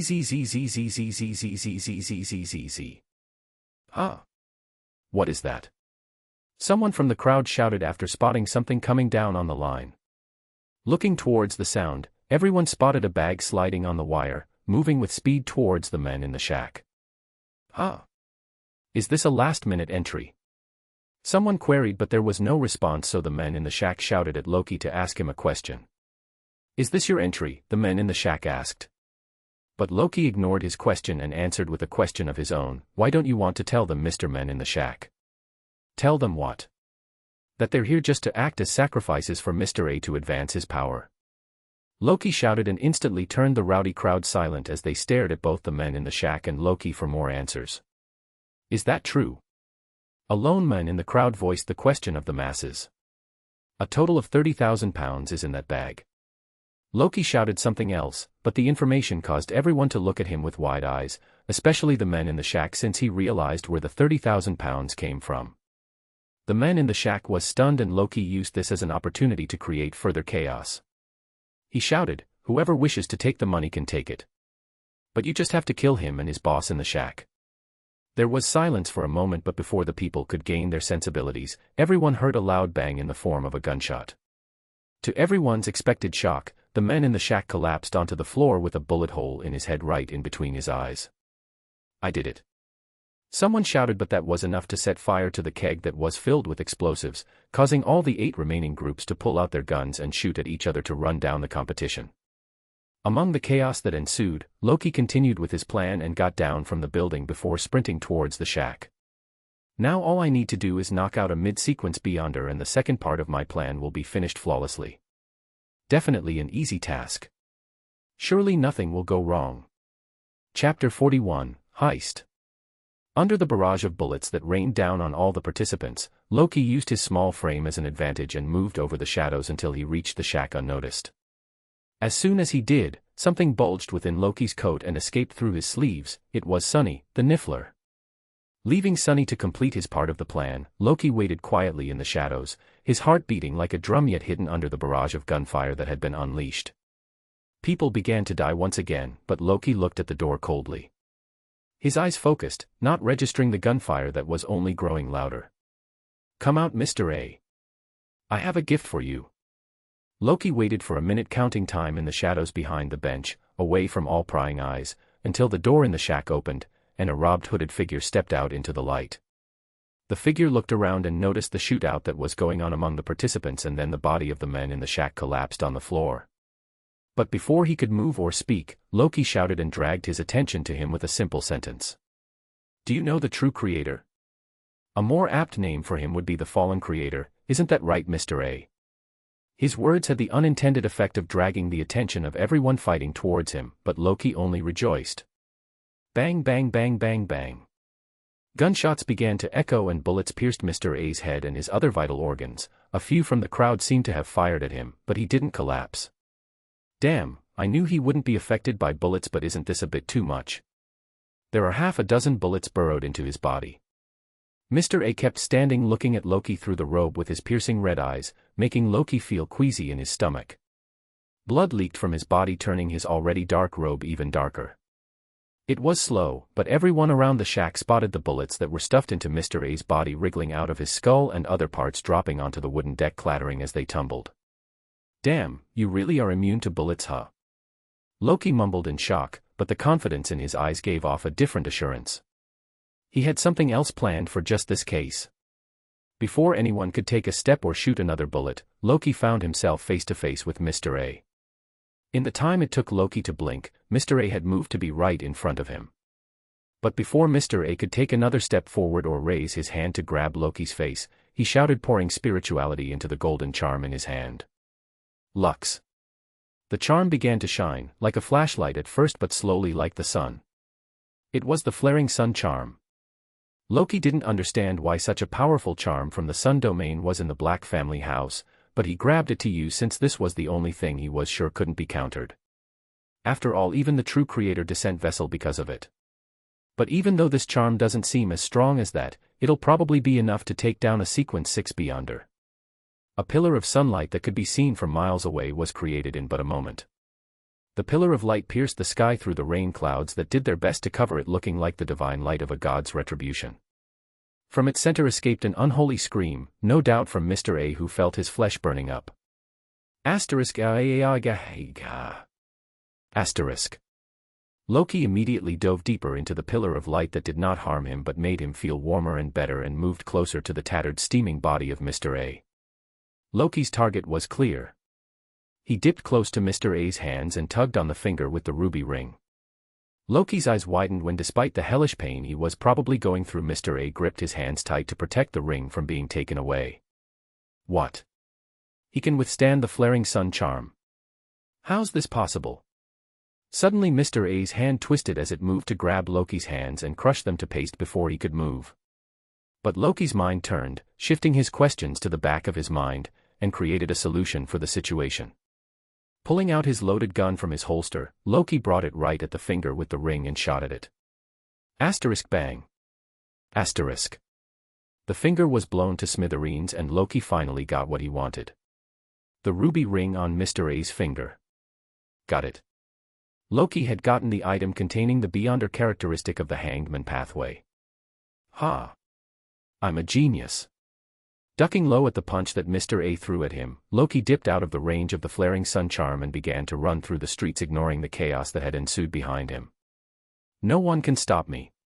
Taking advantage of the bright light that had blinded everyone, Loki rushed through the streets and moved into the most crowded area he had planned to enter. The tube station. The evening rush of people returning home was the perfect crowd for Loki to blend into as he pulled out his mask and binoculars and stowed them away into the pouch of his handy niffler, who had just arrived after completing its task. He would send them to the Sapphira Castle once he was somewhere safe. He quickly removed his coat and changed it with another in the niffler's pouch, a deep blue diamond-patterned coat. He then pulled out a bow tie and a bowler hat along with a silver cane to look professional as he stuffed away his gloves into the niffler's pouch. Sunny then vanished into the spirit world and began to run through the deepest corners that could block attempts at divination. Not that he had to do this since Loki had given it the darkness pathway blasphemy card, but any precaution was welcome. Once all of it was done, Loki stepped out of the tube station, moving with the crowd crossing to whatever street the person in front of him was crossing into. Loki continued this theme for a while, only stopping when the time on his pocket watch struck 8 in the night. When Loki was satisfied that no one was following him, he finally turned towards 12 Grimald Place. As Loki walked towards home, he looked up at the dark starry sky and performed a short prayer by tapping his chest 4 times. To whoever is the Evernight goddess in this era, I thank you for keeping me safe today. Finally reaching home, Loki was greeted by a warm hug from Elaine, who had come down for dinner with Creature. Big brother, Elaine shouted while Loki laughed and hugged her back. What happened, Elaine? You look like you had a good day today. Loki asked, but Elaine's response only made him happier. Because you're smiling today, big brother. Ah, come here. Who's the best sister in the world? Elaine. Yes. Elaine is the best little sister in the world. Loki cooed and spun Elaine around the house while thanking his stars mentally for the good life he had been given in this crazy world. Chapter 42, Loot.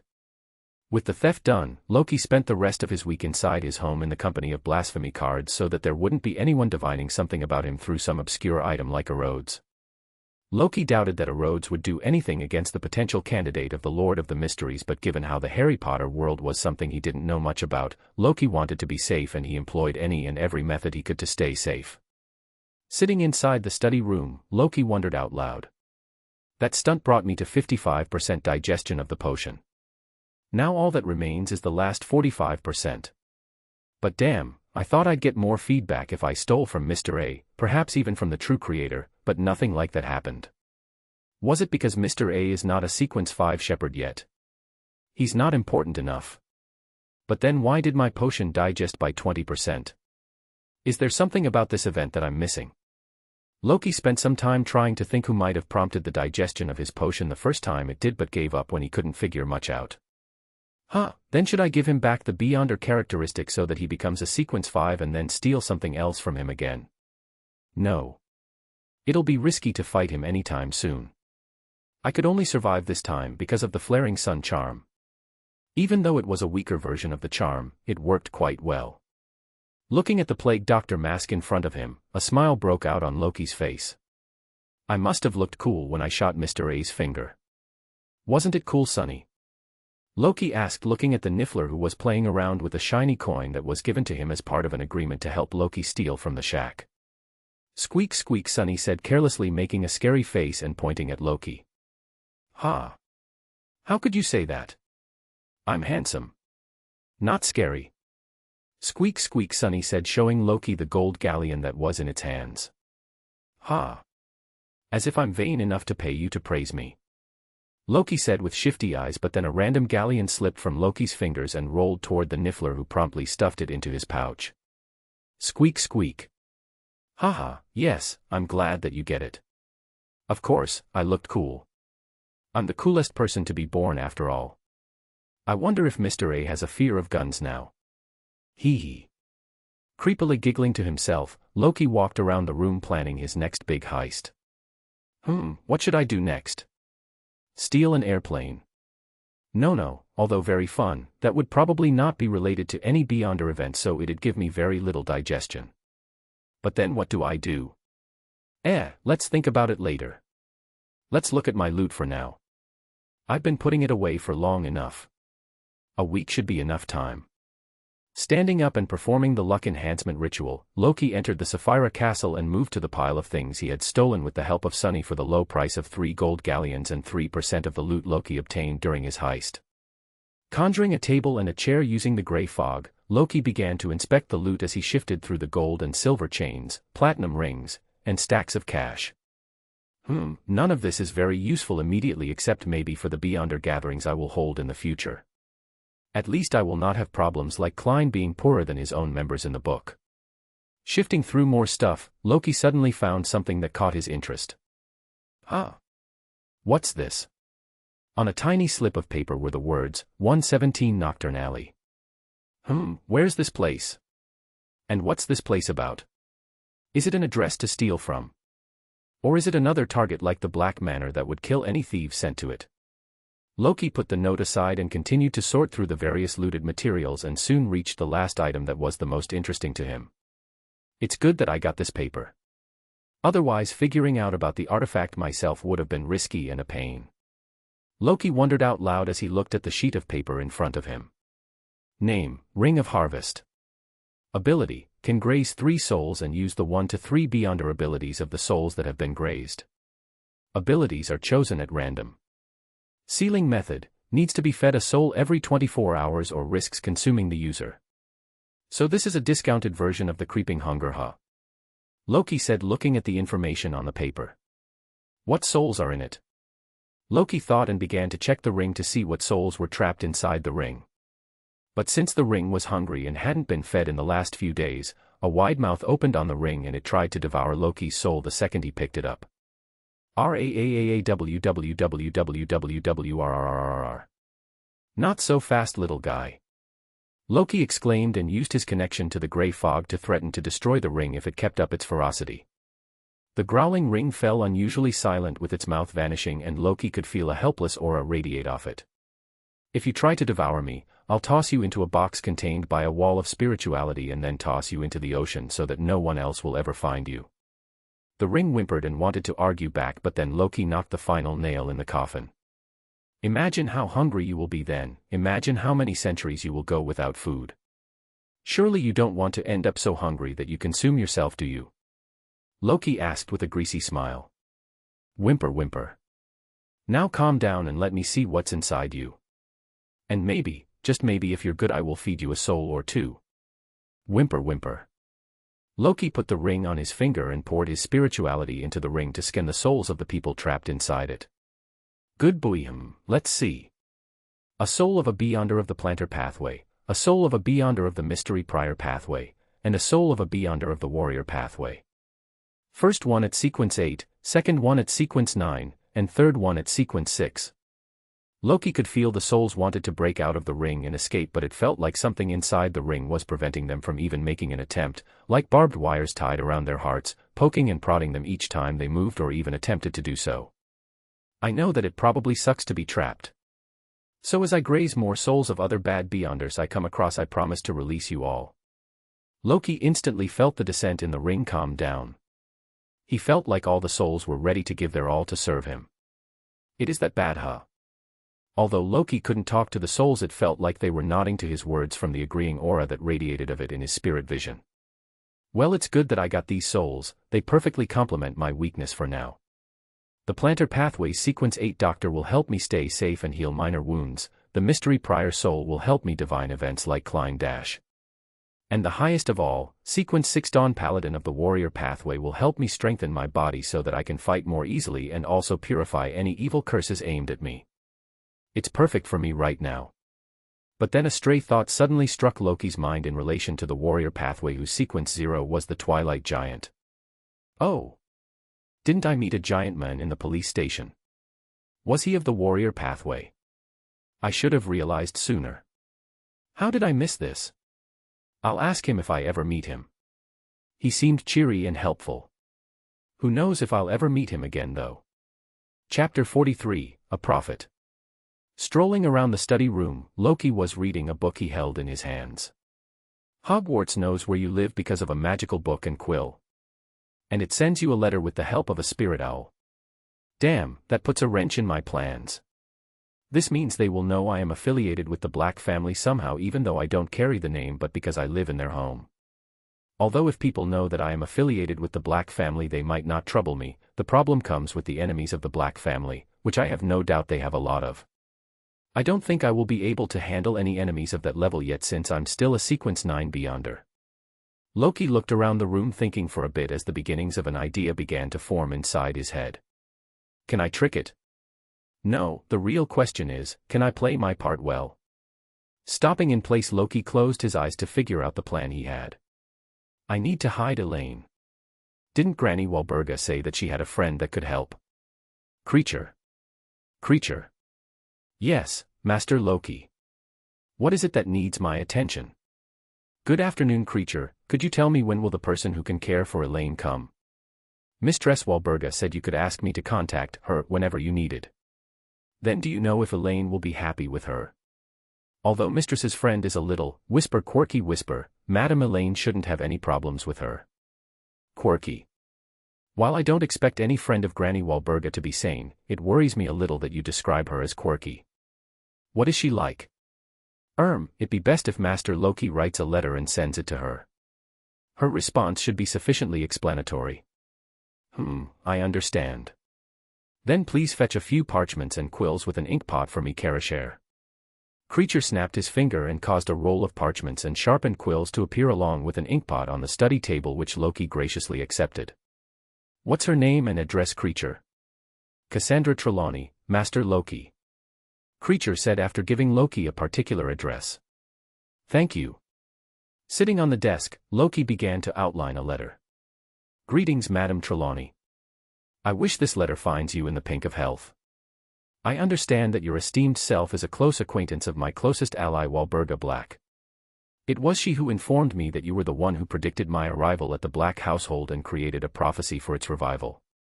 Although I am gladly submitting to the undertaking of such a heavy burden, I do not wish to expose myself to certain unscrupulous people who have a debt to the house for now. As such, although I am ready to steer fate by its horns, I also have someone I need to take care of, someone who cannot fend for herself, my dearest little sister Elaine. It has come to my understanding that you would be honoring a deal with Mrs. Black by taking care of my dearest little sister should I have to keep her somewhere safe and hidden.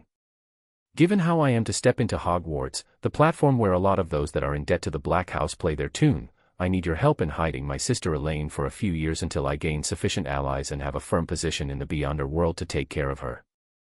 I would love to meet her during the summer if possible, but such meetings can be discussed at your convenience since I do not wish to burden you further than you already are. I thank you for providing me a lever to turn my life around and am patiently waiting for your timely response to this letter. Wishing the best for you. Loki.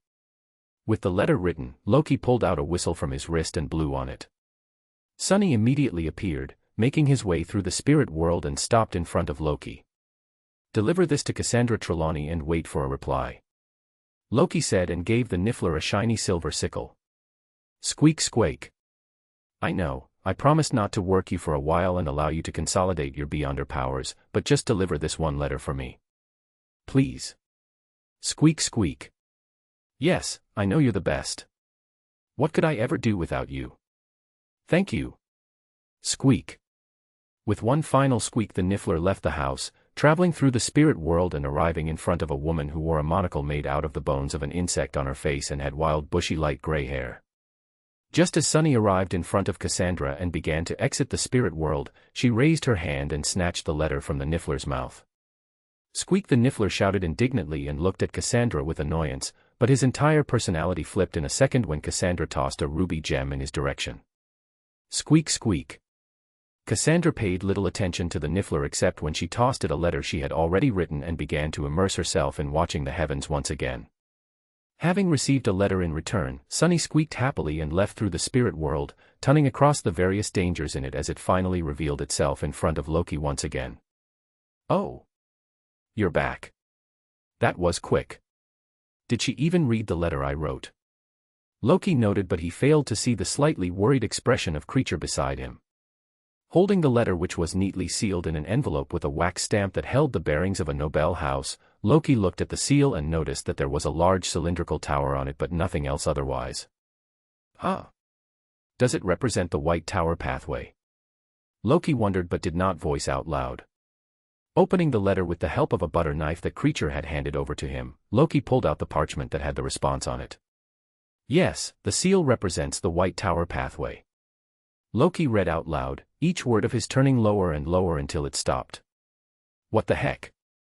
Can she read my mind? But Loki continued to read. No, I cannot read your mind. If I couldn't predict what a Sequence 9 brat that still smells of his mother's milk would think, I would be a disgrace to all the demigods of all the pathways out there. Loki breathed a sigh of relief. I will babysit your sister for you. But don't expect much of it since I run an orphanage and will leave her to her evil machinations to take over the world. Huh? What? It is what it is. We've crossed paths before when you stole money from people and donated food to my orphanage a few months earlier. We have. And if she's a demigod, then doesn't she have her enemies? How does she manage to keep those children safe? Won't there be people who can just take them hostage to make her do something? I can guarantee her safety from any harm that befalls her.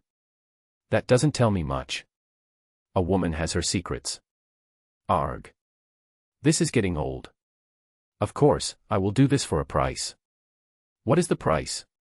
I need you to inform me about the pathway you are following after you reach the demigod level. Of course, this can be paid after you eventually become a demigod. Ah. Oh. Does she want to mimic my abilities through imitation? The power of a sequence 6 polymath of the White Tower pathway. There are a few interesting abilities in the pathway that have caught my attention, and so I will need your help. Well, although it seems like I will have to share a few of my abilities, it doesn't harm me in any way, especially since she's already seen me using those abilities using her sequence 4 profit abilities. I know you think this is a deal that reveals your trump cards, but please understand I'm working at a very big loss. Ha. Finally. At least she got something wrong. I wonder how well I fooled her in the future, for her to think that I was thinking of this as a loss. Or maybe she could be lying about it. I will take Elaine a few days later when the time is right, so make sure you enjoy the last bit of time you have with her. Prop he's izing about you, an old woman, Cassandra Trelawney. Sweet deal. Loki thought and then tossed the letter into the fireplace to burn it away, leaving no traces behind of the conversation that had just occurred. I don't want anyone to know of my relation to Elaine after Cassandra takes her. Thank you for running to and fro, Sonny, Loki said, scratching the niffler behind its ears. Squeak. Creature, thank you for telling me about her. But I want you to remember not to let anyone know that Elaine is related to me once she leaves this house. I understand, Master Loki. Loki looked at Creature for a bit, and once he was satisfied he turned back to Sonny. Let's see those beyonder powers you've mastered, Loki said, picking up the niffler by the scruff of his neck and moving to the basement of the house to see what was up with the niffler these past few days. Chapter 44, Goodbyes and Beginnings. Loki kissed Elaine on the cheek as she showed him a pouty, teary face. Don't worry, Elaine, Big Brother will be back in a bit. Loki said, trying to console the little girl who was crying and depressed. But I want Big Brother. Elaine said cutely as she shook her head, refusing Loki's plans. Loki felt a twinge of regret in his heart, but since he knew this was for the betterment of Elaine, he wrapped his arms around Elaine and hugged her tightly. Come on, little sis, I know you can do it. I promise it will be fun at Aunt Cassandra's place. But I want Big Brother. Ah, how about this, I will meet you every Christmas. Loki said with a soft smile, wiping away the tears on Elaine's face. Sniffle, sniffle. But the little girl shook her head with a frown. All right, I understand you want to be with your big brother. How about using this? Loki said, handing over a silver mirror polished to shine. What is this, Big Brother? Elaine asked cutely as she wiped away the snot which was leaking from her slightly red nose. This will allow you to always talk to me when you want to. It is a two-way mirror. Loki said with a smile as he showed his own copy of the mirror. Two-way mirror? Elaine asked, shaking the mirror. Yes, look at this. Pouring a little bit of his spirituality into the mirror, Loki pointed it at his face, much like when phones were used for video calling. Big Brother is in the mirror. Elaine shouted, surprised as she looked at Loki in the mirror. Yes, little sis, you can talk to me while using the mirror. See, I can see you in my mirror. Loki said, showing Elaine his own mirror with her face on it. How do I talk to Big Brother? Elaine asked, and Loki complied by going a little far away from Elaine, and when she attempted to follow him he asked her to wait outside the room, which saddened her a bit, but Loki was quick. Elaine. Look here. Can you hear me? Elaine's head instantly snapped toward the mirror in her hand as she spotted Loki's face in it, waving his hand and talking to her. Big Brother. Elaine shouted excitedly. She tried to touch her brother's face in the mirror but couldn't, since it was just a reflection. You can talk to me like this, Elaine. Loki said with a soft smile and pulled out his spirituality from the mirror, powering off the connection that allowed them to talk to each other. Elaine felt a little unhappy at seeing Loki vanishing from her mirror, but she calmed down when Loki appeared through the door he'd just gone away. Did you like it? Loki asked Elaine, but she pouted at him and turned away. Seeing his sister was playing hard to get, he did the best thing he knew to get her mood up and high again. Who's angry with Big Brother? Loki said, mimicking how Elaine spoke. Who's angry with big brother? Loki asked Elaine as he reached around her and began to lightly poke her tummy. Who's angry with big brother? Loki asked again, but this time he started to drag his finger across her stomach and under her armpits. Elaine is. Loki said happily as he began to tickle Elaine and pushed her around while she laughed until she felt her stomach split. Big brother, stop it. Elaine shouted, but Loki continued to tickle her. With Elaine laughing, her mood was soon refreshed, but she still looked a little sad at the prospect of leaving her big brother and going off with an aunt she didn't know all alone. Loki was equally sad when he noticed this, but refrained from bringing up the topic since Elaine was already unhappy and it was quite hard to bring up her mood. With Elaine's mood fixed, Loki spent the rest of the week with her, going to different places around London and playing with her so that she would have the best time of her life. She even got to eat 2 chocolates a day since she was going to leave Loki soon.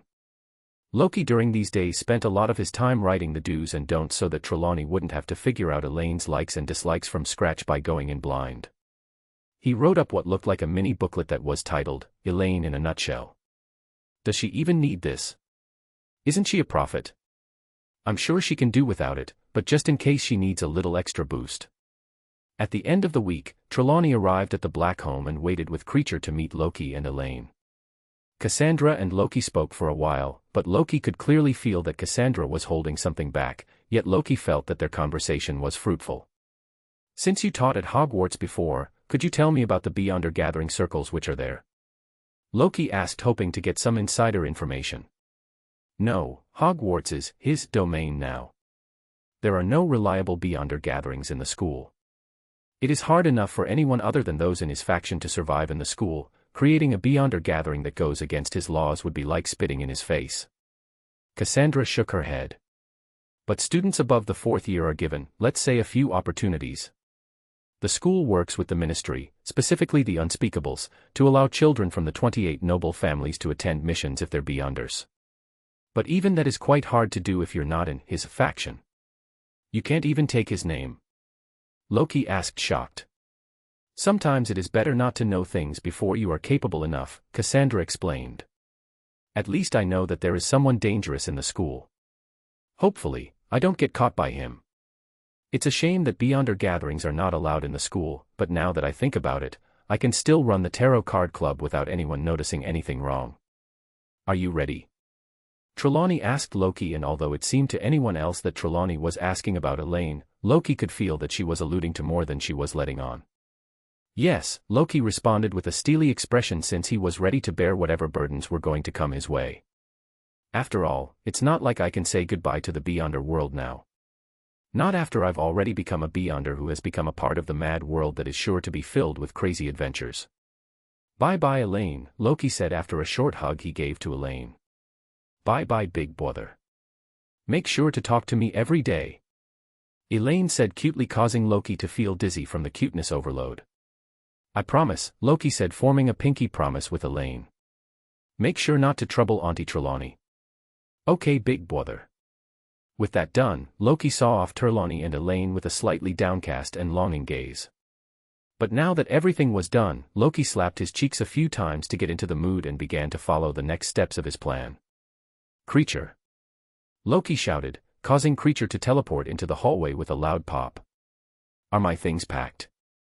Loki asked calmly. Yes, Master. Creature nodded.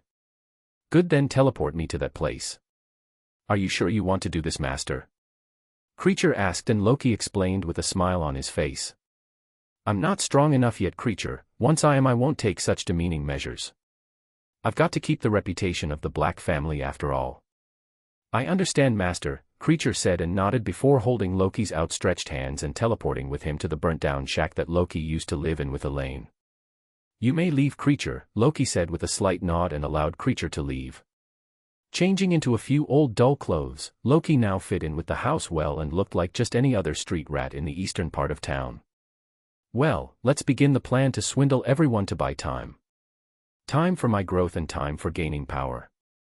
With a determined gaze, Loki looked at the horizon as if anticipating a new morning to wash him over the next day, giving his life a new turn for the better.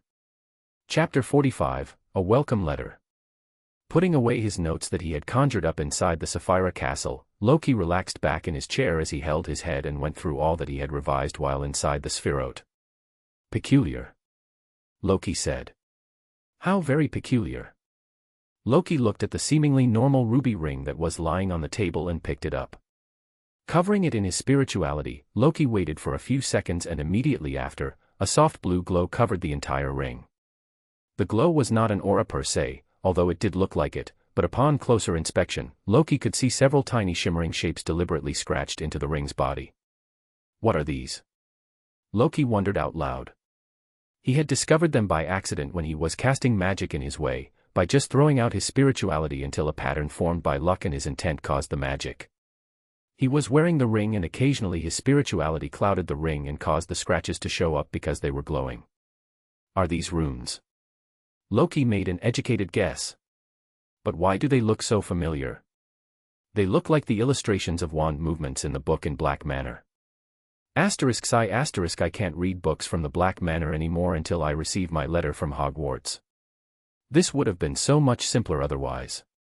Maybe I can ask Creature to bring me a book. Nah, I don't want to take risks. Who knows what they might write down otherwise. Are runes just wand movement patterns? But does this mean that all magic can be written down and performed like that? My spirituality has almost drained, let's keep this problem for later. Loki nodded to himself and willed to end the ritual, keeping him inside the Sapphire Castle. As soon as Loki arrived in his body, however, he noticed something peculiar on the window near him. Hoot hoot. Hello, little birdie. Loki said with a calm smile and moved to pet the bird spirit. The rather small owl hooted in satisfaction and put up its leg that was holding onto the letter, expecting Loki to free its burden. Loki pulled the letter by softly prying away the claws of the owl and looked at it with a sparkle in his eyes. Ha! I'm going to a magical school. Loki said excitedly, swinging about. After giving the little owl a bit of his bread which it affectionately pecked on while standing on the window sill, Loki began to observe the letter carefully. On the front, written in emerald green ink, were the words, "To Loki, the first floor of the burnt house on Crummel Road, Worley." On the back of the letter was the Hogwarts coat of arms impressioned in lac, keeping the letter sealed. The Hogwarts coat of arms seal was divided into 4 quadrants, containing a badger on the bottom left, a raven on the bottom right, a lion on the top left and a serpent on the top right. Underneath the crest were the words, Draco Dormiens Nunquam Titilandus, which Loki immediately translated as, "Never tickle a sleeping dragon." Huh. Never tickle a sleeping dragon. That's a bit random, is it not? Do they have dragons at Hogwarts? Loki mumbled but then pried open the seal with his fingers, taking great care not to damage the letter in any way. Pulling out the yellow parchment in the ancient-looking envelope, Loki read the first letter. Hogwarts School of Witchcraft and Wizardry. Headmaster, Albus Dumbledore. Order of Merlin, First Class, Grand Source, CHF, Warlock. Supreme Mugwump, International Confide of Wizards. Dear Mr. Loki, we are pleased to inform you that you have been accepted at Hogwarts School of Witchcraft and Wizardry. Please find enclosed a list of all necessary books and equipment. A teacher will be at your home tomorrow afternoon, June 30th, at 12:30 p.m. Please be ready to meet with them and go shopping for your supplies as you are from a Muggle, non-magical, family. Term begins on September 1st.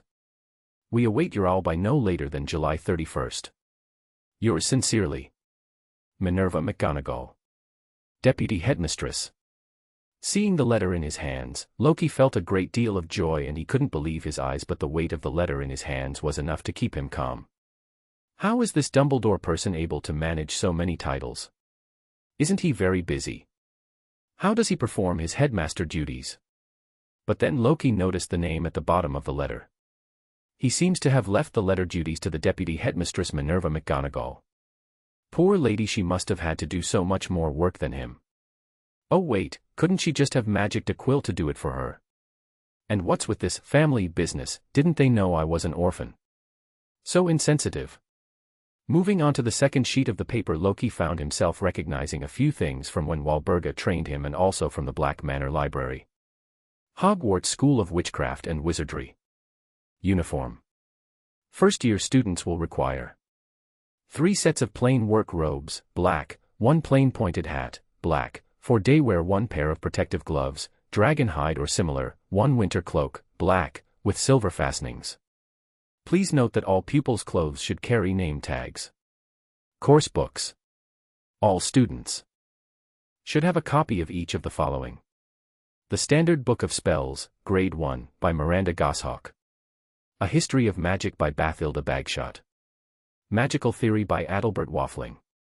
A Beginner's Guide to Transfiguration by Emmerich Switch. 1000 Magical Herbs and Fungi by Phil-Lita Spore. Magical Drafts and Potions by Arsonist Jigger. Fantastic Beasts and Where to Find Them by Newt Scamander. The Dark Forces, A Guide to Self-Protection by Quentin Trimble. Other Equipment. 1 Wand. 1 Cauldron, pewter, standard size 2. 1 set glass or crystal phials. 1 telescope. 1 set brass scales. Students may also bring, if they desire, an owl or a cat or a toad. Parents are reminded that first years are not allowed their own broomstick. Yours sincerely, Lucinda Thomsonical Pocus, Chief Attendant of Witchcraft Provisions. I can imagine why a few people must think of this as a scam or an elaborate joke. Loki mumbled, but there was a shine in his eyes that nothing could hide. Ha! The author of the Magical Plants book is named Spore. A sudden flapping of wings notified Loki of the departure of the small owl that had delivered him the good news, which he followed as far as he could until midway through, Loki saw the owl vanish into a slip in space and time. It went into the spirit world. But then left alone, Loki's brain cooked up various different scenarios. Ha ha! Loki giggled like a madman. He imagined him becoming the Lord of the Mysteries and taking over the Hogwarts castle, defeating a dragon along with his Niffler and performing such miraculous spells that would leave everyone including the headmaster stunned. He remained drowned in his overactive imagination until he fell asleep curled in a fetal position with a prominent smile on his face. Ha! I will be the greatest wizard of all time. I'm going to be the best. Midway through his sleep, Loki found himself in a dream where he traveled back in time to meet the Hogwarts founders and beat them up with a happy smile. Chapter 46, A Misunderstanding. Cracking his spine, Loki stood ready for his day as he waited for the professor to arrive by the door. Will she arrive using a broom?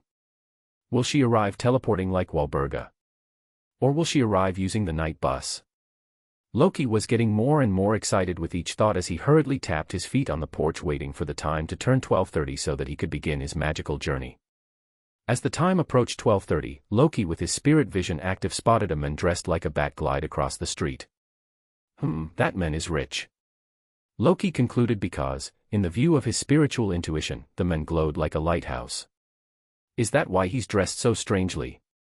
Almost like he's a vampire bat. But what is he doing here? A rich person in East London. Doesn't suit him. Is he lost? Loki wondered when he spotted the men looking around the houses with confusion. But after seeing the men walk towards a dark house that was painted charcoal black, Loki lost his interest in the men. Maybe some rich guy who was separated from his family during birth. Loki concluded, his mind picking up the plot of the soap opera in the Daily Prophet he had read back in the Black Manor. Is the teacher late? Loki wondered as he looked at the sun in the sky that was at its peak. Maybe that Dumble's guy doesn't pay his teachers well and has overburdened them with the task of visiting the homes of a lot of students. Poor teachers can't even take a little rest. I knew it, people like him with a lot of titles let power get to their heads and don't care about the masses. Flash. A flash of bright red light and then lime green light erupted from the home that the bat-like man had entered, grabbing Loki's attention. What happened there? Loki asked out loud to no one in particular. Moving across the street, Loki walked with carefully measured steps so that he could leave at the first sign of trouble. That light, it seemed familiar. Like the one Walburga used all those months ago. Loki, hiding behind the fence of bushes in the lawn, peered into the open door. And what he saw next shocked him. The man in bat-like clothes was standing over the bodies of the 2 people on the ground and he continued to cast a spell that left a lime-green trail until it hit their heads. Gasp. Loki stumbled backwards, not due to the apparent deaths of the 2 people he didn't care about, but because he watched a new wizard kill 2 seemingly random people. Damn it. Did this have to happen today? Loki cursed in his mind as he immediately turned around to leave. Which sequence beyonder is he and why was he attracted to my location today? Or is it a coincidence? With each question only worsening his mood, Loki's first thought was to run. As Loki took the first step to run, he inadvertently stepped on a twig and cracked it, attracting attention towards himself. A chill ran down his spine as he felt a scary gaze land on his back. Without anyone having to remind him, Loki immediately figured out that the man was now looking straight at him. What in tarnation? Loki jumped away immediately, rolling behind the bush to quickly run away from the place, but as he jumped in the air, Loki felt something hit his back and found his movements constricted. Unable to move or balance his body, Loki collapsed face first into the road, earning a couple of scratches and a bruised nose in the process. What the heck happened? Loki looked down and found himself bound by ropes, his neck bound tightly to his hands and legs while the knots were arranged on his back, an area he could barely reach. Is this it? Is this how I die? Loki thought with fear. But then, remembering how Elaine was waiting for him, a newfound surge of determination rushed through him. No. I can still do it. But before Loki could seemingly get to doing anything, he found himself face to face with the man dressed like a bat. The man immediately raised his wand and pointed it at Loki, but Loki said something that caused him to freeze in his tracks. I know what you are. You're a wizard, aren't you? Loki shouted out loud.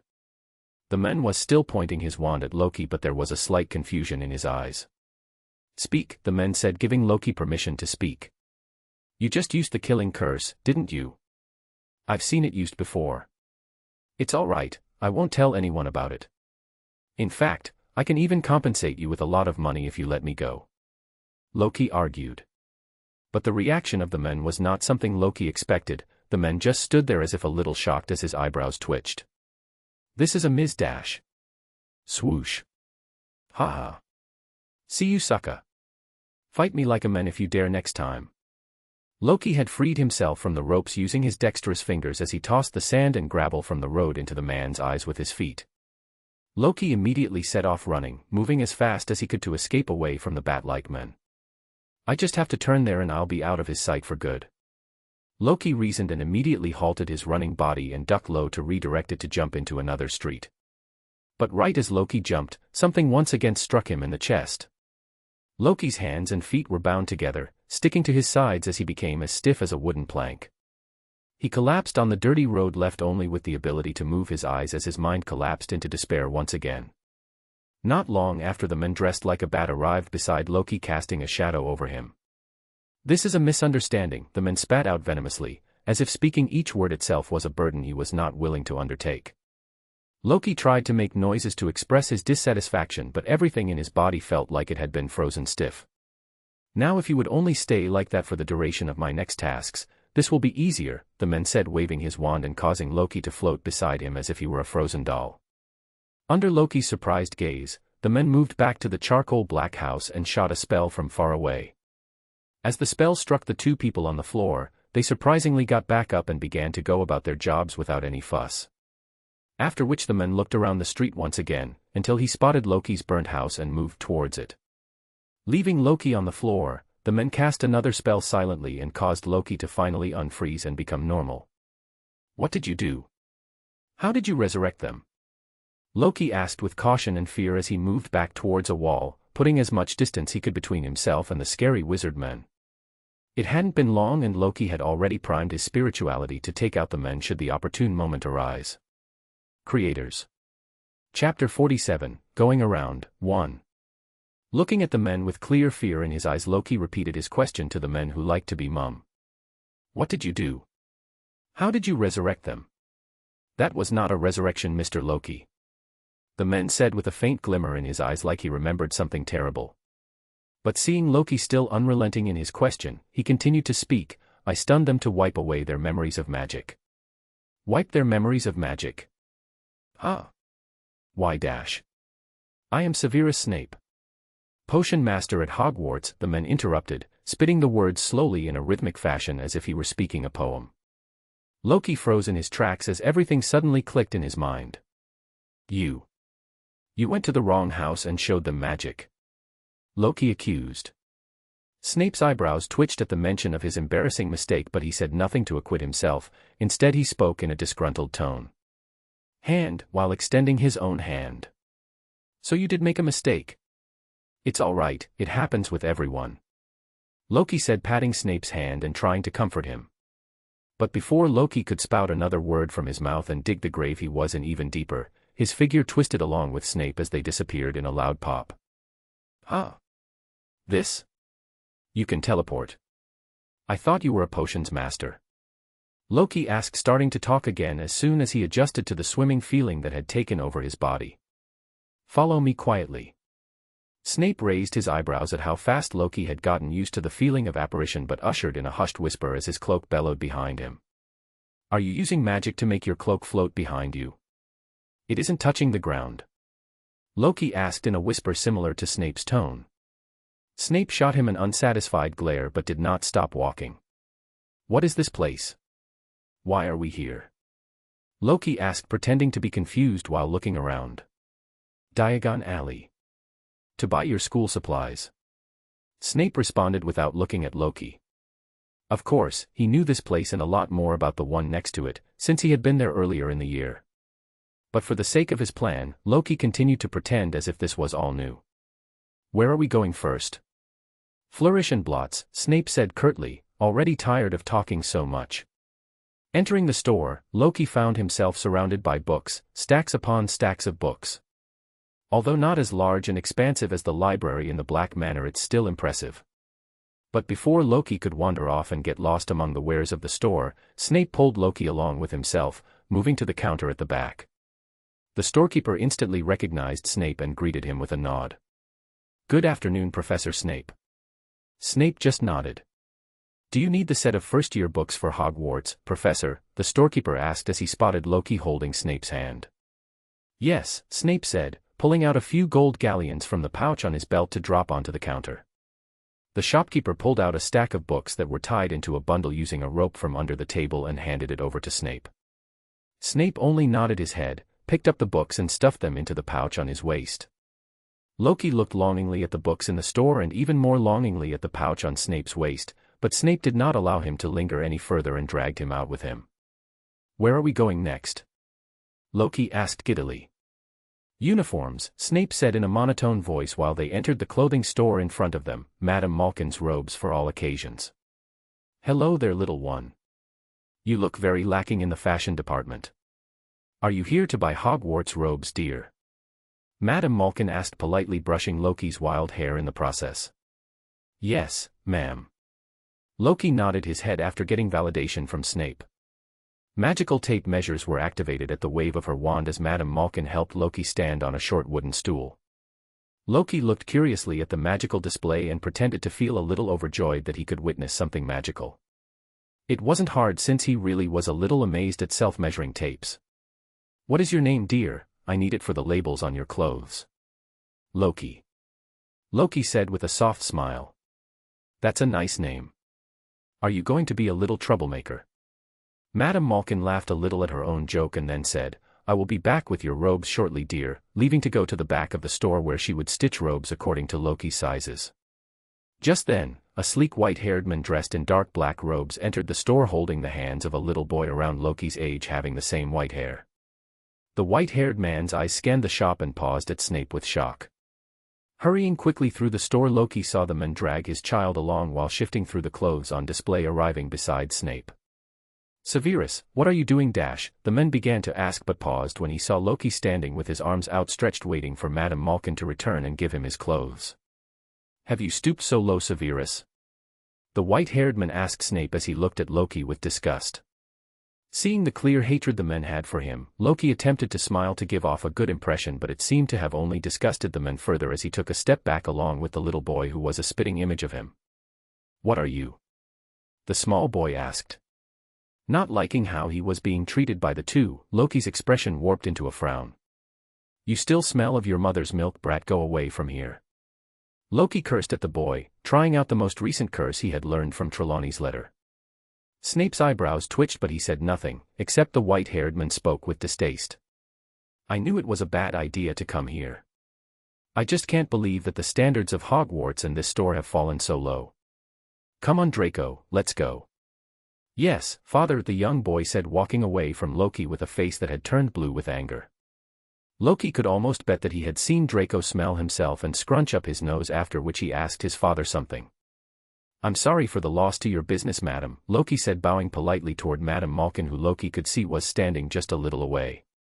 Oh, don't worry, I would take a cute boy like you over arrogant pricks any time of the day, Madam Malkin said with a smile and patting Loki's head. Here are your robes, dear.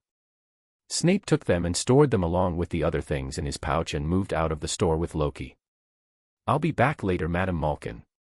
Thank you for having us, Loki shouted as Snape pulled him along. Taking him to another store, Snape helped Loki purchase a trunk and got his name etched into the leather of the trunk.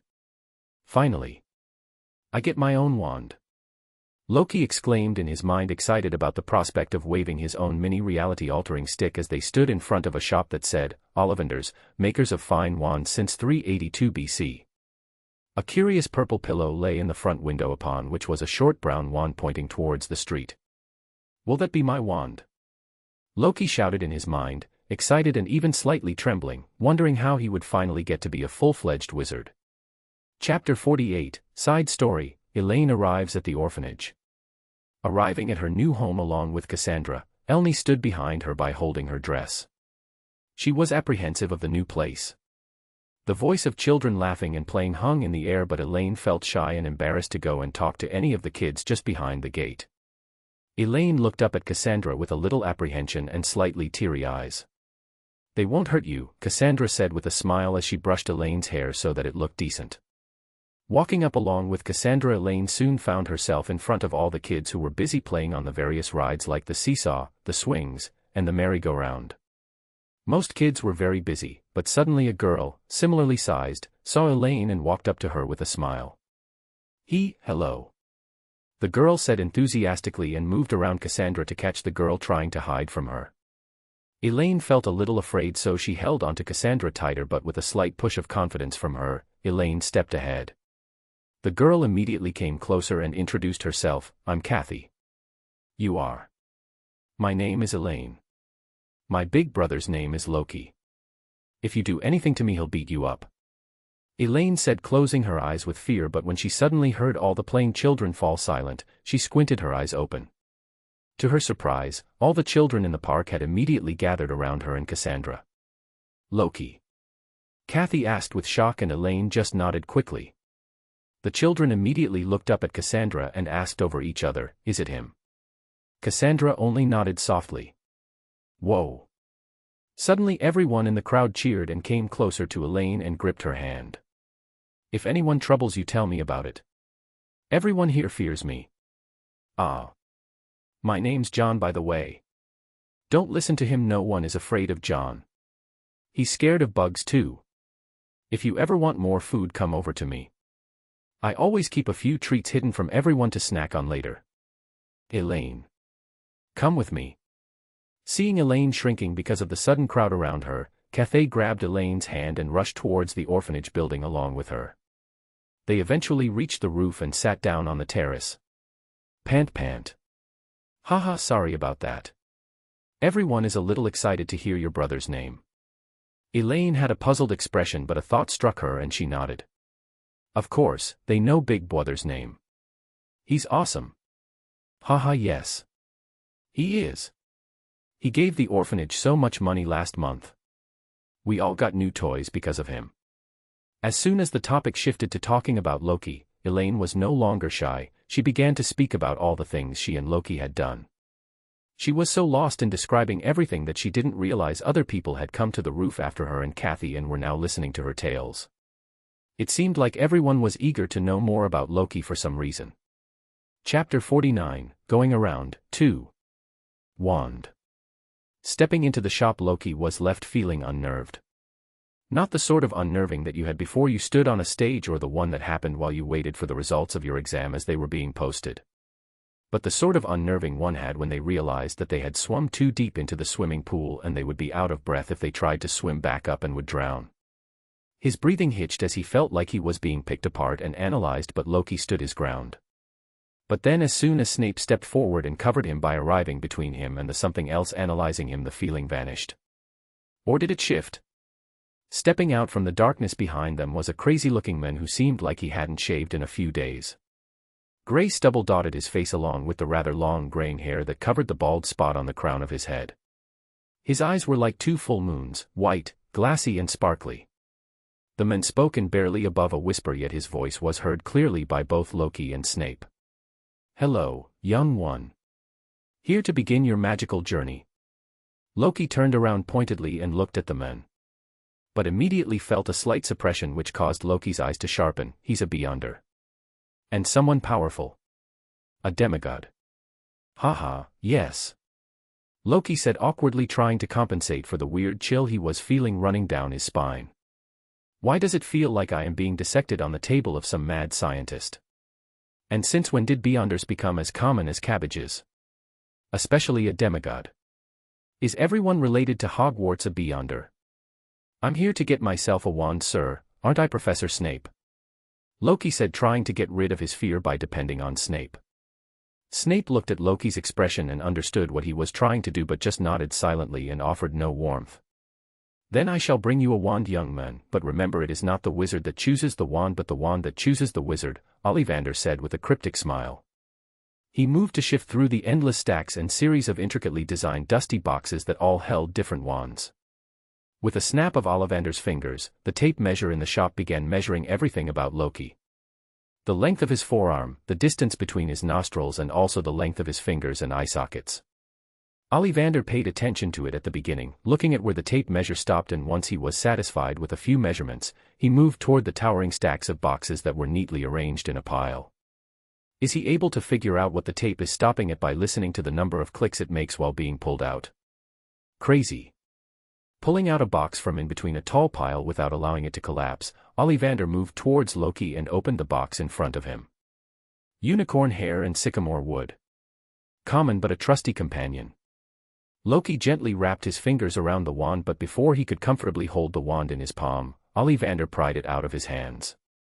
No. No. No. This felt wrong.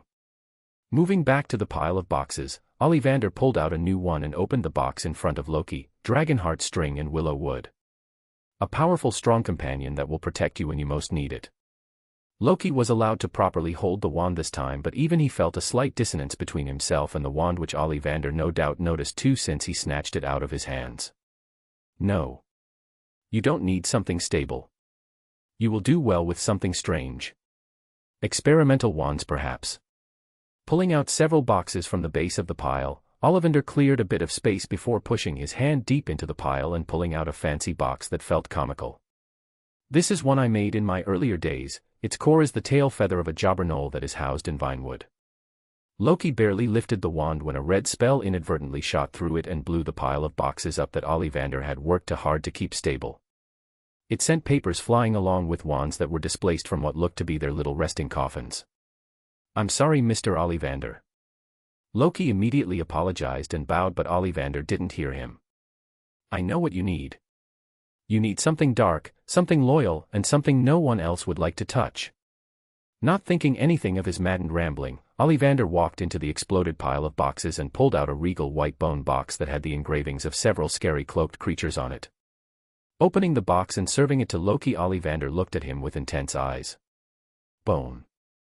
Loki asked, confused as he evaluated the pointy wand presented to him. But seeing Ollivander not respond, Loki turned towards Snape, who promptly nodded, signifying there was no need to worry. Loki cautiously wrapped his fingers around the white bone wand, and for a second there was nothing, no dissonance, no sparks shooting out, no explosions. Everything seemed remarkably normal. But that was only for a second. Soon after, the room was drowned in a cold, unnerving atmosphere that pulled everyone inside it into a depressed mood.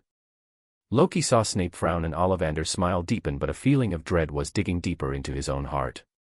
Yet in all this depression there existed a warm feeling that kept them alight and awake. It took a while, but the depressing feeling slowly vanished and gave way to the warmth, bringing back the jolly atmosphere that had been built while Ollivander was searching for wands that would suit Loki. Ollivander, still looking at the wand Loki was holding, spoke in a calm tone. "It was a wand that had been passed down to me by my father. I don't know how long it has remained in my family, but I do know what it is made out of." "What is it made out of?" Loki asked as he felt the depressing atmosphere retreat into the wand.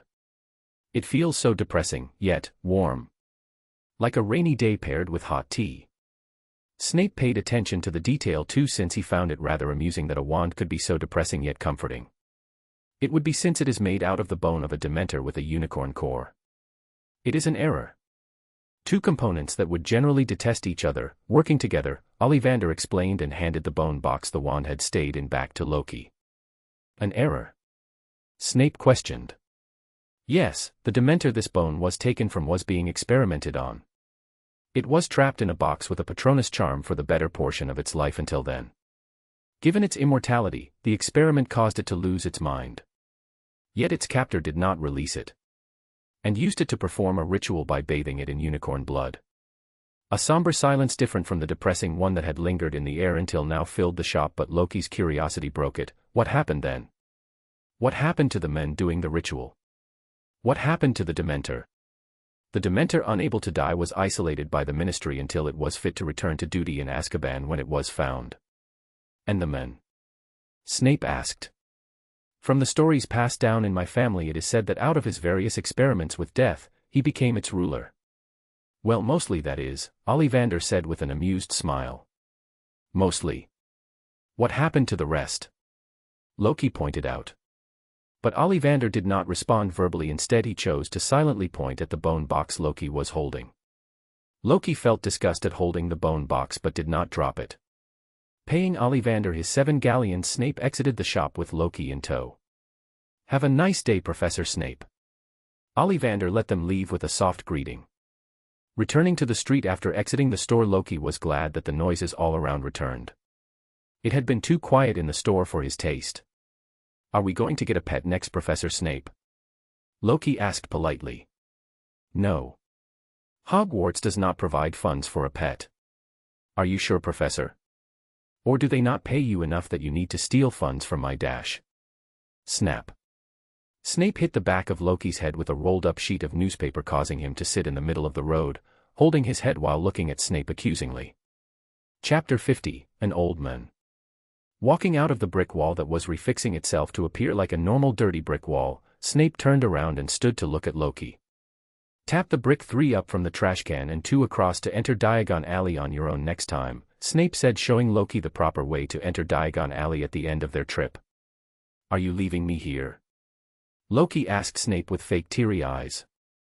Snape looked at Loki with a frown, and before the little troublemaker could question anything else, placed his hand on his shoulder and disappeared from the spot with a pop.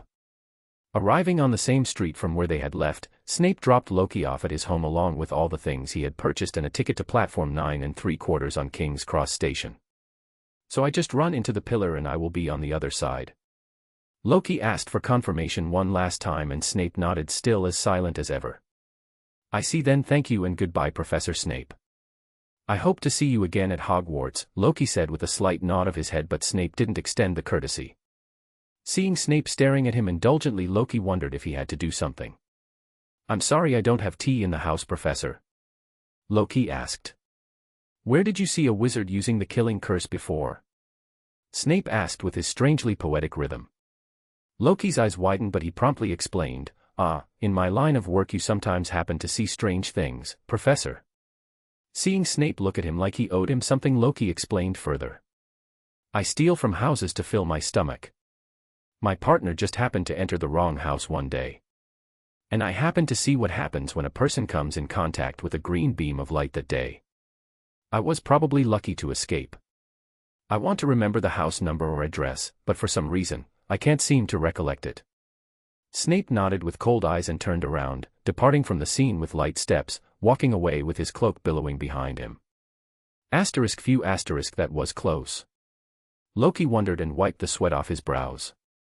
With Snape gone, Loki relaxed a little and moved inside the house to the spot where he'd left the communication mirror that he used to speak with Elaine. Big bother. Elaine shouted out loud as soon as Loki picked up the mirror. Have you not left the mirror's side, Elaine? Boomo. I was waiting for Big Bother all day. I see. What did you do while waiting for me? Loki asked with a small smile, since he kept thinking about how cute Elaine looked while focusing her brows to think about her day. Spending some time talking to Elaine, Loki unwinded during the conversation. They sure are treating Elaine well. Though, I'm sure no one could ever dislike her because of how adorable she is. And after he was done, when Elaine fell asleep talking to him, Loki whispered a simple name, Creature. Pop. With a soft pop, Creature appeared right in front of Loki and bowed deeply. At your service, master. Creature, can you take me back home along with all this stuff? Loki said, pointing at the large trunk full of stuff that was lying between him and Creature. No problem, master. Holding both Loki's hands and the handle of the trunk, Creature operated once again, this time reaching the living room in Black Manor. Please leave my bag in my room, Creature, Loki said, leaving Creature to his job, and moving to the washroom where he took a proper shower and cleaned off the dirt and grime that had accumulated on him during the month he had left the Black Manor to live in his burnt house. Refreshed after the shower, Loki sat down in his chair and began to ponder on all that had happened today. Seeing how Professor Snape did not have any bad reaction to my wand, I guess although it is a strange wand it is not anything too suspicious, Loki said, twirling his wand around in his fingers. His wand was white, one end of the wand resembled a bone joint while the other end was pointy, enough that he could stab into someone and expect it to pierce through their body. The wand thrummed with power in his hands and Loki loved holding it. It felt like it was a part of himself, an extension of his abilities and something that he would dearly come to love. Wrapping his spirituality around the wand, Loki noticed a few runes outside, but he felt that most of the work was hidden inside where the unicorn hair was. Flicking his wand, Loki chanted, Wingardium Leviosa. Loki felt the wand draw his spirituality and paint a pattern with it in the air, much like a printer printing. It was automatic and functioned purely by his intent. And after a moment, when the appropriate figure was drawn, Loki found the book on the table in front of him rising. It rose slowly as Loki flicked his wand and began to rise higher and higher into the air. A sense of fulfillment appeared in Loki's mind as he watched the book fly. It's so much less taxing on my spirituality to use a wand. It's so easy. Almost too easy. I can see why even the great mages in the stories in the Black family library used wands. It truly is a tool that can help to perform magic that is leaps and bounds beyond their ability. But how does the wand know what shape to mold the person's spirituality into? Loki spent the rest of the night experimenting with the wand, trying out different spells and performing to the best of his ability while trying to stay awake since the day had passed its toll on him and his stamina. One last stray thought passed by Loki's mind, magic. It's so magical, before he fell asleep in the library sitting on his chair while his head lay on the table. Miles away in a castle, Snape entered the headmaster's office. Ah. Severus. Why are you here? Seeing how you're here, I presume your work went well today. Snape did not respond but kept his focus on the old wizard in front of him and spoke silently through his thin, unmoving lips. The student who I took to Ollivanders today received a peculiar wand. Peculiar? How so? The old wizard asked. It was made using the bone of a Dementor and the core of a unicorn. Is that so? The old man asked, staring off into the distance like he could see miles into the future or the past at the same time. I see. The old man nodded. It's a shame that I missed it. But don't worry about it. I'm sure the young man's fate doesn't interfere with anything we've planned. Maybe you can guide him as you see fit. Perhaps he might even become a student you come to like. Snape scowled but didn't say anything. Is there anything else, Severus? Snape did not respond, and after giving the headmaster one last look, he turned around and left the office, his cloak billowing behind him.